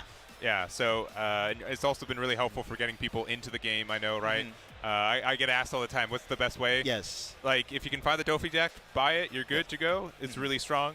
Purple Luffy, same kind of way. Smoker, if you want, like a little bit anti-meta. So it's been really easy to get people into the game too, which I really enjoy. Yeah, I'm really enjoying these starter decks the way they have.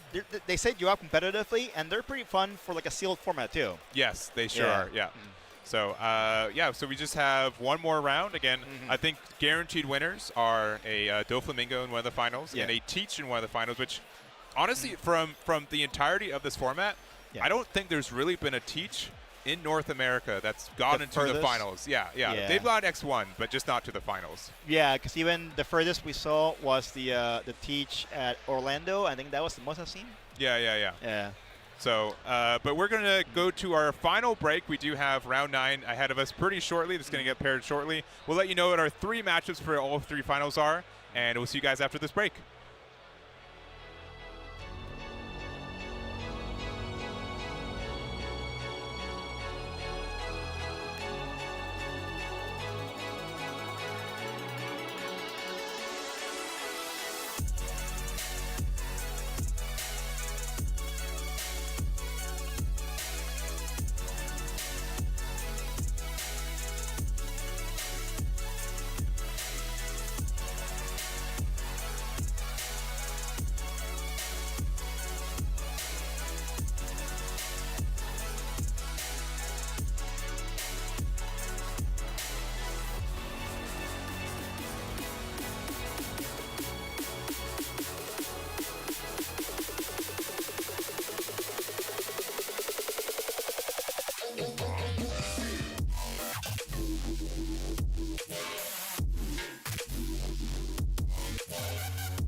Welcome back to One Piece Day here in Dallas, Texas. We are enjoying some amazing regionals action, spots and nationals on the line. Doa, Diego, and Eggman here with you, and we are going into our final round of the day. It's been a great day of games, but all has to end here. We have 3 final undefeated matchup players, and we got a lot of good ones. And we're going to see a really, really interesting matchup here. It is going to be Marshall D. Teach versus Purple Luffy. That's right. We have an undefeated 8-0 Teach player. Kind of amazing. And, I mean, if he could make it 9-0, that is awesome, especially considering we don't have the OP10 stuff yet. Yeah, you know? Not This is Pretty OG good. original Teach right now, you know, as OG as 9 gets anyway. But base. you get what I'm saying. Yeah, and we have our Teach player who he's playing against Daniel Alvarez. He's someone local to me in California. He's generally a Bonnie player, which was the matchup that, you know, Kiyomaru just won. So we'll see how the difference between Purple Luffy, and they're getting off to the races. Oh, yeah, that's right. Here we go. Well, the Lafitte hitting the board. First of all, looks like we did have Teach going first turn, which, you know, you get to your 10 drop a little bit later, but you do have a decent odd curve, so it's okay. We'll see how it goes. But, man, you just really have to be ready to handle the ramp of Purple Luffy. If you don't have the right combo of cards for removal, it gets very, very difficult very fast for Teach. For sure. Oh, and the double law is very nice. Holy cow, yeah. No kidding. Double Searcher. He picked up a 2K blocker just now. And what's he getting for the third one? Zoro. Yeah, I mean, use your on-plays now while you can. Teach is known for being able to use its leader effect to turn off on-play effects, so that double search is really nice. Yeah, I feel like into Purple Luffy, you can get away with a couple turns of not using that. It's really the Luffy Taro turn, the 7-Dan that you have to be very aware of turning off the on-plays. But before that, yeah, you can kind of feel it out, but I feel like it's not as necessary. I mean, it is kind of telegraphed on what he's playing with the Curve of Dawn, but for sure, it still doesn't stop him from playing big bodies no matter what, and that's so huge against Blackbeard, who needs to have hand advantage, right, to feed off the effect. All right, this is my era, so doing a little bit of searching and loading up the trash, which is always nice too. Ooh, finds the full elite. Jesus Burgess, is that the grab now? Otherwise, the stage is really tempting too. Yeah, I think this early in the game, I'm not opposed to stage. Yeah. Yeah. I've almost put that stuff at the bottom of my deck so many times. Yeah, and you get such a benefit from it being in your trash. So putting it correctly there, and now we got 2 additional Dawn, probably a search, and then the full lead as well.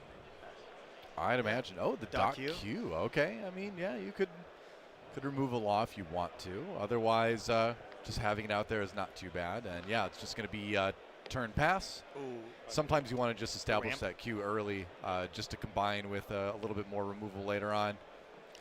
Oh, interesting. We're playing out the Sangoro here now. Yeah. Okay. Yeah, and something that cannot be affected by the Teach because of one attacking, so it's a nice workaround. Gets you some cards.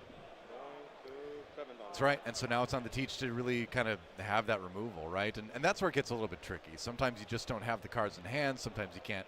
It's difficult to search them up. Having the dot Q out is nice. And I'm curious which Teach list we're looking at here, because there's a whole bunch of different ones. There's even lists that don't even run the Laboon anymore. Yeah, I've been seeing that card being used a little bit less, especially once we get to OP10. And for sure, you know, Doc Q does to get that removal, but we need the cost reduction to get that on Sangoro. Yeah, exactly. Yeah, it's going to be a problem that he has to get rid of. Otherwise, just the entire time he's going to keep plussing off those draws. But it's still early in the game, and he might possibly want to establish that stage to get a search going on. Well, you can sacrifice the stage to the stage. Oh, I guess you haven't played it yet. Yeah. Yeah. All right. Swing. Yeah, just swing in for 5, see what happens. 1K. Oh, all right. Van Augur. There's a Van Augur. So that's -3, and I believe the Sangoro is 5 cost, right? Correct. Yeah. Okay, and so a little bit short there. Yeah, Doc Q gets a 1 or less. So obviously, I think Kiyomaru, especially with Zoro being found last turn, that was the expectation for the next turn. But now that we played this 5-drop and kind of messed it up, we get to keep this Sangoro on board, which is really huge. Yeah. All right. So I believe I saw a card trash to the Teach ability. So the on-played should be turned off here, and this is the turn to do it again. You got to be worried about that Luffy Taro. Yep, and we're going 6th and 5. Seems that way. All right. And counter off. Okay, sure. And it's one of those things too, where it's like it feels weird to see a Burgess hit the trash, but you got to think like, when am I going to get the opportunity to really play it, you know? And am I going to need to use my Dawn for removal? So sometimes that Burgess just does kind of become a counter, you know? And that's as strong as that card is. That's why the new Kuzan in OP10 is going to be really good, just because we're going to be able to recycle it later. Yep. And instead of going tall and wide, we just go wide with the 2K and the Zoro, which Teach generally has to spend a lot of resources to get rid of these cards now. Right, yeah, and him going a lot of body size in, Tom's going to spend his entire hand, and he's going to have to make a choice. Do I counter? Do I take life? Do I save it so I can go ahead and drop for the effect to be held? Yeah. I think I see a black hole in hand too, so that's something where you need a little bit more minus cost to use it. It's a 4 or less. Yeah. But yeah, I mean, we can get rid of like the 2 bodies with it and like the Doc Q, but sure. It's just weird. We just haven't found enough Dawn to like use the Lafayette effect. We haven't been able to set up the full LED. It's just, you know, 1 Dawn off for Kiyomaru for most of this game. Yeah, searching, and that's like that's the curse, right? When you're playing Blackbeard, sometimes it is you do feel like you're kind of like 1 Dawn off for a little bit. So with that, do you feel that right now Kiyomaru is a little bit behind with Teach, or he's still holding on, so waiting for the later Dawns to play the big bodies? I think the scary part is that if you don't do something about this board this turn, you are in for a lot of damage. And, losing like 2 health in a turn, 3 health in a turn, like it's very difficult to come back from that, especially because he's on the odd curve. So you're going to have to wait that 1 extra turn to play the 10 cost teach. So yeah. It's looking a little rough right now, but the game is definitely not over yet. But part of the reason we're able to establish such a board is because Daniels was, mildly greedy with taking cards from their life. We're already down to 2. We're going to 10 Dawn next turn, which is great, but we need to be careful that we just don't lose on the next turn. All right. Yep. So Van Auger Q for a little bit of removal there. That's 1. You're really hoping for like a finger pistol from life or something like that here too. Oh, that'd be pretty good. Yeah. There's the. There we go. There's speaking of finger pistol. Mm-hmm. Yep. All right, this is a pretty solid turn though. Making sure we used all of our Dawn efficiently. We got rid of 2 bodies. We were able to draw 2 cards off our Lafayette's, and we'll see what's in that top 5. So you say Lafayette, huh? I do. Yeah. Okay. That's I make sure to say it every way between us, just so one of us is right. I think that's the proper way to talk about the historical figure that the character may have been named after. But every OP fan I hear says Lafitte. But Lafitte, yeah. I don't even know. Lafitte with the feet. You say potato. I say Lafitte. My era begins again. More searching. The card picked up. Yep. You notice Stage never played too, and it's one of those things too where it's like you're gonna kind of need the cards in hand to make sure you can keep that teachability just rolling, right? Because you really can't let maybe you Purple could have a 1 play from now on. Maybe you could have picked Burgess instead. I mean, might have played up better. Possibly, but I think you need to spend the resources on the removal for that last turn for sure. So then it's like, when do you get a chance to play the Burgess? That's like the question always around that character. You got to have a window to play it. It's tough to find that against Purple Luffy. And we're donning up over here with Sangoro, getting our draw. Yeah, we're going 7K to leader, and we're still getting our draw, which is really good. Super good, yeah. All right. Oh, there we go. Yep. And so it's 1 more life gone, but that's exactly what the doctor ordered right now. The Doc Q. Doc Q, yeah. For Marshall D. Teach. That was a pretty huge moment actually for the Teach player. But Daniel Alvarez certainly in a position with all that Dawn open to still put a lot of pressure on with some big bodies, some big swings. Like Purple Luffy is in a terrifying position still right now. Yeah, but I do think that finger pistol is 1 step towards stabilization, and we'll see what we can end out with. And maybe just a 5K swing. Yeah, I mean Daniel after running into the finger pistol, kind of second guessing a little bit. What do I really want to do here? And we're going with the base swing, so he's going to save the rest for his Franosuke. Okay, sure. Ooh, rushing in. Yeah. All right, getting rid of the Doc Q, and then spending 3 for Nuso Hachi. So I know, it looks like he's just playing a bunch of 2Ks. That would be very healthy in hand. However, when this isn't the situation, if you know your opponent wants to play 10-drop Teach, like sure, they can stun the Franosuke or something, but going wide is the best way to try to get the advantage over Teach. Yeah, I mean, honestly, like a bunch of little 5K swings is really scary against if you're a Teach player, right? Because your hand size is going to be small. You're going to have a lot of non-counters and events in a lot of cases, or you've been saving that 10-cost Teach. So this is absolutely the right move by Daniel Alvarez to go wide and then get ready to just like put a bunch of Dawn on some little guys. Yeah, no, definitely. All the small pokes do help towards getting Teach to be in a weak and safe with their hand, but that's like the prototypical strategy against Teach, and it could play off. We're just gonna see how he reacts to it, and then what he has left in life, because once again, he could trigger something again. Yeah. So 9 Dawn right now for the Teach. Does a full lead, so we are gonna play Stage still. Okay. Interesting. We've had that in hand since turn 1. Yeah. Finally decided to play it. Searched it up, yeah. Now it's time. Okay. Finds another Van Auger. There's definitely a day and night from the last game we were seeing with Teach, where he had 3 Burgesses, I think, against the Bonnie. Now there's none. That is crazy. Small bodies. Yeah. Yeah, Von Auger still is a good setup card because it can also give you the draw if they try to remove it, but totally would definitely feel a little bit better at this point if that was a Burgess. Yeah, I mean, that said, getting the 6K on board, a 7K swing there from the Van Auger, and then, you know, like you said, if they take it out, the card draw is always needed as Teach finishes off the Franoske.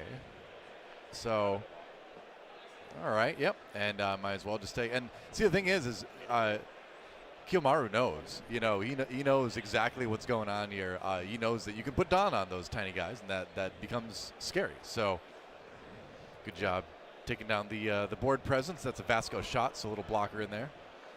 Yeah, he ended his turn quite quickly, but we're down to 1 card in hand.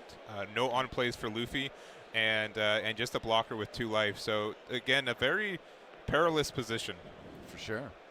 And we're swinging with a Sohachi here, and Barry. Oh, he takes it. Oh. Thinking about it. Oh, is that it? We got a trigger situation. There it is. Okay. Huge. Yeah. I mean, you remove another attack. Right? It feels weird to see that, but like, there is a non-0% chance that some Don would have went on that Trafalgar Law this turn. And then what are we doing for 8? Because again, most of our rush cards are based from on plays to gain rush, so you don't get to use them effectively. Right. Looks like we're going 7K with leader, so either take the damage or block with only 1 card in hand. I mean, if you're not taking life in the hand, why are you playing Teach? That said, 1 life is still very scary. I mean, half his life didn't even go to hand; went right to trash since we triggered him, right? Yeah, for sure. True. But hey, that's like getting a plate for free. So deliberating the last life and peeks at it. Yeah. Okay. Ooh, 2 cards left in hand. Yeah, I think it's Vasco shot, and Bon Clay is terrifying. Yeah.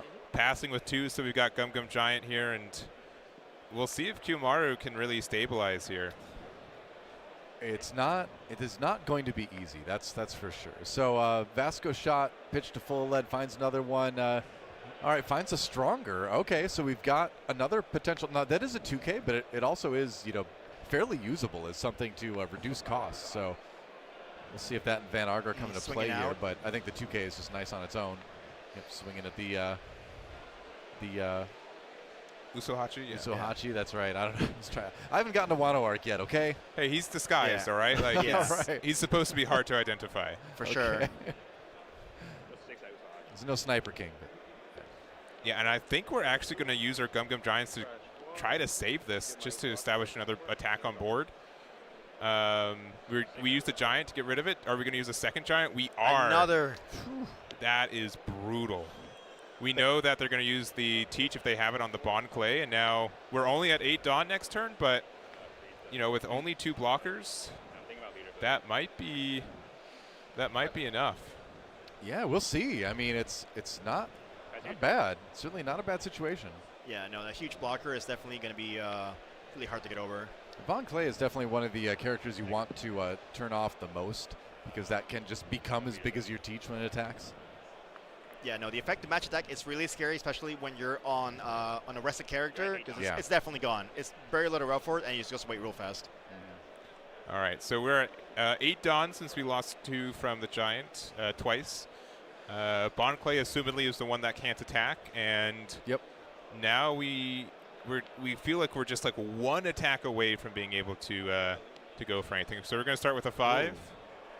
Just base. Yeah, and I have to. Okay, yeah, I see the Doc Hewitt trash. So he did use the teachability. Yes, sure did. Yeah. Okay. Yeah, like I said, you need to turn them off for the rest of the game. It's either you do that or you die. Off rip. Wow. The block right there. Usohachi into. Yeah. Yep. I mean, you've got another blocker. There goes Basco. Oh no, we keep it around. Yeah, the 2K. All right. Huge. Vasco can attack for game 2. We're going to play at a blocker with Kid. Yep. And we just going to hope that this is enough. We're on top deck mode for Kiyomaru. And one up for And who knows? Some card in the game right now. I mean, top decking is that is the Marshall D teach zone. Do you see he has the Usohachi in hand? The Sanji he picked up way early in the game. Can he find a 10 drop? Does not find it. Back to back. Sure you. One open. How many cards? And now we're playing the numbers game. Yeah. I mean, you've got a pretty strong board established here. 2 life on the side of the Luffy, a blocker obviously, and Kid. And but we did just see 2 Gum Gum Giants used too, so that being out of the hand is pretty important. Did you catch how many cards in Andy's got? For Daniel? For Daniel, yeah. Yeah, 4 or 5, I believe. Yeah. And guaranteed he has 2 2Ks from the Usohachi and the Bin Smoke he found earlier on. So that's a decent counter right there. Yeah. Yeah, but Teach being a 12K is huge, right? For sure. We have 4 good attacks and a 5th attack that could happen if we need it just for numbers. And with it, knowing that the last card in hand's a 2K, we just have to try to get the best numbers we can. Yeah. Yeah, Teach Kimura not finding the Naruto 10 drop Teach was pretty big. Because that would have locked him in right there. Yeah, I think that would make it very difficult for Daniel to try to get through anything. Though we'd finally be able to get our on-play effects again, which might mean like a Sanji could get rushed or that is true or something like that. Yeah.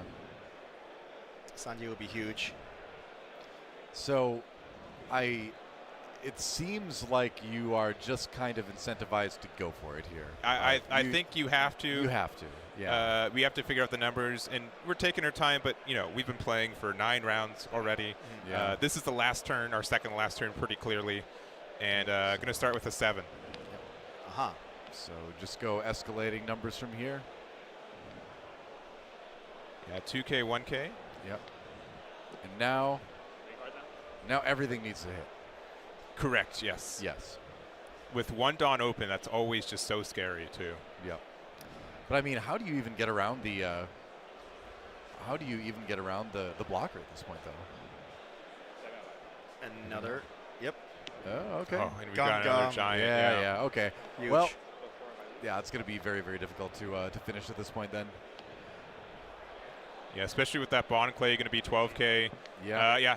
That's it. Let's give him the handshake. And Daniel Alvarez takes it, our 9-0 player, out of that pod on Purple Luffy. So great day for him. Yeah, definitely. Luffy taking pod C for us here, and I think we still got 2 other pods probably still playing if I'm looking over there correctly. And but a big congratulations for Daniel. A lot of top 8s, a lot of X1s finishes this past 12 months, and a great win for him as well. Yeah, that was great a big player. Deal. I mean, seriously, like going 8-1 with Teach at the end of OP09, that is an impressive performance for sure. 100%, and big shout outs to Kiyomaru for that finish as well. Yeah, very close game for sure. So we'll have to see if we can jump into another game here. Waiting to move that over, but it sounds like we're moving over to Pod A. Okay. Do you remember the matchup for that one? Dofi. I believe it was Dofi versus Bonnie was Dofi that Bonnie? one. Okay. And then table B was, I believe it was Dofi versus BY. I believe was the finish. Yeah. All right. So 2 chances for Dofi to still win. I know you guys have got your bingo cards for that to happen. So still a chance for it. We're waiting. Yeah, I don't know what it is about North America, but as far as like the big events, like the Nationals and things like that, we've had a lot of Dofis in the top 4, but nobody's topped yet outside of Treasure Cups, things like that. Yeah, Dofi gets to the finals, but that's usually the last game that it really just can't get there. And we see a fantastic card for this matchup. The 8-drop kit established for Connor, making it very difficult for Jorge to get any value there. I mean, sometimes when that kid comes down, you're just like, well, I'm never getting over that. Yeah, it's really tough. Most people play Gravity Blade, and then you're like, why is this not a Red Rock, right? Red Rock would help me immensely more right here, but... Well, a couple, like Dofis usually have like 1 or 2 Red Rocks these days, don't they? Sometimes, right? It's a tech option. But I'm seeing, speaking of techs, we have some interesting cards. We have the Killer from OP1, and we have the Shanks that KOs the Resteds, I believe, too. So interesting, specific techs that we don't normally see. Yeah, the killer blocker has been kind of here and there, and sometimes you get to use it. Sometimes you have enough characters out. But that Shanks feels pretty good in this list these days. Yeah, and right now, I think that's a Doflamingo, though, right? Yeah, I believe right. the alt art. Yes. PRB? I believe so. Yeah, I believe it's a PRB art. Yeah. When in doubt, PRB. Yeah, and so we put all our Dawn underneath there to play the Law to be able to bounce the killer back to hand, and now we're in trouble. Yeah, no, Jorge definitely put himself in a spot where he has clear advantage here. And yeah, he's a very experienced player. He is always constantly play testing with Josh Graham, who's also a very competitive player. So yeah, he has eons of experience, especially in the sort of matchups. And I believe he has played against Bonnie a few times in regionals too. Yeah. And so we're at 1 life. We've got Doflamingo. If we have another 10 drop, that'd be pretty good here to be able to maybe stabilize again. But it's looking like Connor's having a bit of a tough time with this constant barrage from Doflamingo. Yeah, I would say so. That attack fairly easily countered out of.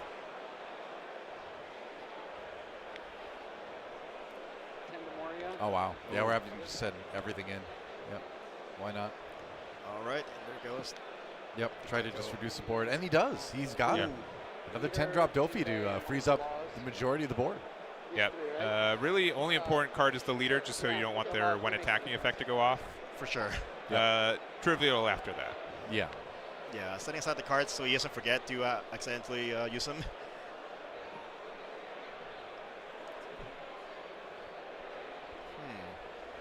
Separating his Dawn here, preparing his play for the next turn. Yeah, Jorge is it's still doable. He does have stirring down that 10-drop Delphi on him. Well, two 10-drops actually. The altern's messing me up. Yeah, I hear that. Doing a little searching. Why not? Ooh, double buggy. Double buggy. Jinbei, Josu.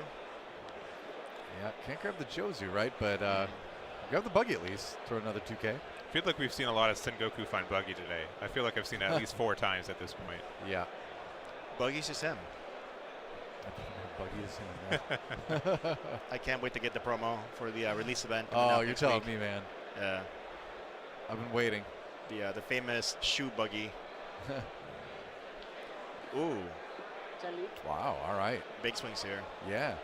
For the life. It's like 10, right? Yep. And then Jinbei get rid of the Sengoku, play out Weevil. This is a pretty tough board to contest now. And certainly is. Certainly is. And with 4 life remaining for Jorge, he's in a pretty good spot despite the multiple 10 cost Dofi's down on the other side. Yeah, like I feel like we have to 8-drop Kid with defense might get there, but it's sure. Very tough now. Yeah.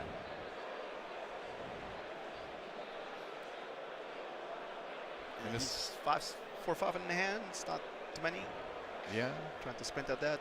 Yeah, I think hand is Justice, the 0-cost event. We've got a Killer, a Carrot, and a Hody. That's, I believe, the 4 in hand right now. It seems like you just run into a lot of low to non-counter hands with Bonnie too at this point in the game. Yeah. So that's the extra danger, but I think you just try to clear as much of the board as you can, and he swings and counters out. Yep. And we knew that 2K was there, right? So easy come, easy go. All right. Speaking of going, there goes Law, and another one. Yep. Still a lot of attacks remaining though. Lean behind the active and Jinbei and Weeble. Yep. The Carrot. Ooh. Oh, all right. Freezing up the Jinbei. So that's something. And another killer blocker. With Dawn. Yeah, with Dawn. Ooh. Okay, yep. And so you've got the 1 Dawn remaining as well for the Bonnie ability. So, yeah, maybe there's a turn you live through. Yeah, and if we are able to, Carrot being on board means that if we still have Hody, we have enough attacks to go for it. Yeah, maybe. But Crocodile. This Croc's going to be able to use its on play to get rid of the killer, and that might just be it by itself. Wow, I feel like you don't see the Crocodile bounce come into play too often, but when it does, it is memorable, and that's a lot of damage with the Jinbei right there, or the Weevil rather. Yep. Attacking in. Yeah, there you go. Yep. Yeah. Yeah, I think I saw the Hody Jones in there, but just not enough counter to survive the turn, and Jorge does take it. Goes 9-0 in Pod A. Yeah, he's had a lot of great matches. He's the one, I believe, that went down to deck count and cards on board. Right. So that's right. A stressful day, but it all paid out. Congrats to Rojas on winning this pod. Yes, yep. Yeah. And so we do have one more pod. I'm not sure if it's continuing to play or not, but that was BY versus Dofi. Yeah. So we might have 3 different winners across 3 pods still, which would be pretty cool if that was the case. Pretty awesome. I'm trying to like glance through the crowd, but I can't see it. It looks like they are still playing over there, so we'll see if we can get that set up in time. The game might be nearly over as well, so we just want to peek. Yep, swapping. Hey, we got there. All right, wow, our production is on top of things today. They are Nick Powell. Crushing it. Yeah, Nicholas Powell versus Elijah Quinby on the Dofi. And, you know, BY Luffy, we talked about how this can be a decent matchup for the non-Dofi player, which is feels like a rarity these days. Yeah. But, yeah, well, it all depends, right? Yeah, and the big thing that Dofi can do is that you're really good at, like, making a wall of cards, and then once they get to too low a life, you really just swarm in, right? Yeah. Oh, that helps. That helps the Dofi player quite a bit. Gravity Blade sending that back. There you go. Yeah, Perona just attacking in, you know. That was a clear. No kidding. Certainly was. Shinbei right into the Boa Hancock, too. So Elijah coming back in a big way this turn already. Yeah, and Dofi does have like a lot of good disruption cards, right? We have potentially a copy of Pudding in case that you know, you have too many cards in hand as BY, right? We also have like the Gravity Blade as we just saw. So I don't think it's necessarily unfavorable, but you can have these swing, you know, counter tech cards that happen quite a bit. Yeah, for sure. And also Dofi has the ability to get rid of cards that normally you can't do the Sabo effect because they're not really KOing. They're just bottom decking or bouncing. So that's a pretty good effect for them. Yep, but we are at 10 Dawn, but 0 life. We have to use the event, which means no Gecko coming down likely. And but we do find the 5-cost Luffy. We do indeed. But like you said, it's you really want to be able to do the Gecko leader ability turn, and the position is so much weaker if you can't. Yeah, and it's looking tough for Nicholas. We only have 4 cards in hand. Like we can play Sabo first. There we go. But sure. You know, it's gonna be tough to survive this, and it also means that we're gonna only be a 7K leader best case at the end of this. Yeah. Yeah, and then 3 potential swings from 5K bodies, 6K bodies.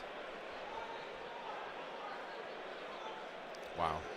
We're letting go of, is that Shirahoshi and Punch Luffy? Yeah. Yeah.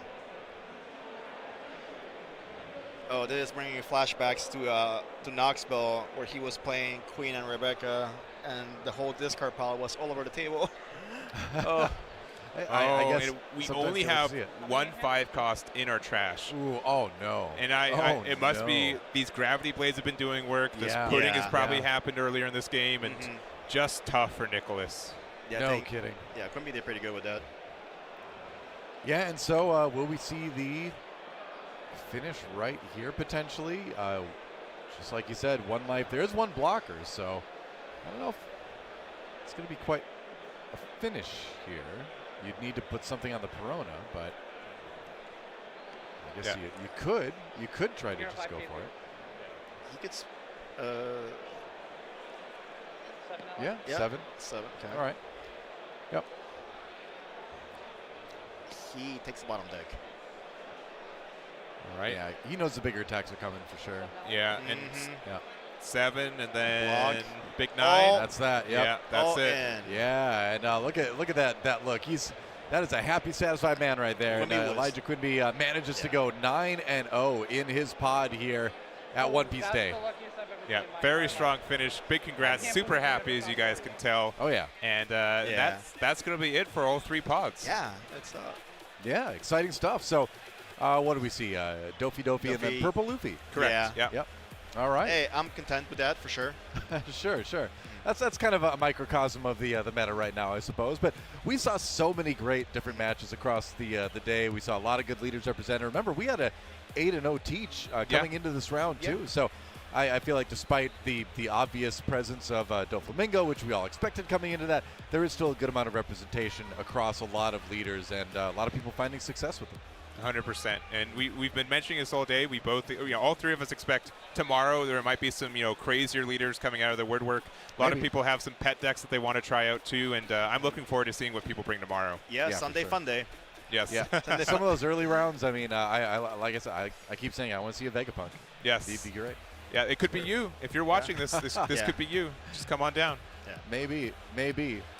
That's right. And so, we may be done here on the stream, but don't forget there is another stream going on for One Piece Day as well over on the celebration side of things. And there is a way to find that right there. A QR code. How convenient. And guess what? In just a short while, there is going to be a giant announcement for the One Piece card game that you are not going to want to miss. It will certainly affect the future of the game. So, so be there, basically. We've had a ton of fun on this stream today, but we want to send you over to that one as well so you don't miss the rest of the great One Piece stuff that's happening. But, man, again, what a day for day one of One Piece Day here in Dallas. It's been fun. Sure has, yeah. Yeah, but I'm definitely looking forward to it. We're going to run right across to the venue to the other one to see what it is. We were sprinting. Yeah. I'm not running. I'm just going to walk. You can run. We'll give you the cliff notes. Old man Doa has to just sidle along. Yeah. We'll soon call you in. That's right. But I've heard some really great things, and I'm really looking forward to it. Clearly, Bandai's been doing a really good job at promoting this game. People love it right now, and I'm excited for the future as well. 100%. The evolution of this game has gone from 0 to 100, and we've been in the very beginning of the game, right? Yeah. And the way the events have played out, how big it's gotten, all the card fest. Now we're getting One Piece Day like they do in Japan, and it couldn't get any better. And we're gonna go for the sky with this game, I think. Definitely. Yeah, for sure. Absolutely. I mean, we're only halfway done for the weekend, too. We've still got a whole another day of matches just like we did today. So another 9 rounds. And, man, I got to say again, shout out to our production crew behind the scenes. They're making all this happen, too. Just the speed at which we're able to swap between matches if we need to is really incredible. Yeah, and there's even cameras that they have to manually move to for that too. It's a lot of work, and they're doing great. Yeah, 100%. So we do appreciate it. I know you guys appreciate it as well. So also, I did like the graphics and the player pictures that we're doing earlier on. That was super neat. But I do want to thank also our staff and all the judges here participating in the event and making sure everything is smooth as possible. So they're doing a great job, and I really appreciate them. 100%. Yeah, absolutely. So moment of the day. Moment of the day for you. Man, we'll start with you. RP winning on stream, right? I love Eric. He's a great player, but just seeing an RP Luffy just go the distance, I just love that deck a lot. So I'm happy that someone believes in it, and we're able to do at least X2, if not X1, with it. So really exciting. And real quick for you, Diego. Moment of the day for I you. did like Daniel winning. He's one of my friends' teammates, and I love those guys. They were very welcoming with me at Gen Con last year, and I'm very thankful that he won. For me, I love to see the stuff come out of Trigger sometimes. So I wasn't casting the one, but when saw the Red Rock come out and win the game for the Shanks, that was a ton of fun for me too. But hopefully everybody out there enjoyed it a lot. We're going to end our side of the stream here. But again, don't forget, go over to the other stream as well for a big announcement about the future of the card game. So for now, for the competitive card game stream, I am Doa, Diego, and Eggman here with me as well. We will be back with you tomorrow for 9 more rounds of One Piece here at One Piece Day Dallas. So do not miss it. We'll see you tomorrow. Have a great night.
You don't know these streets like we do.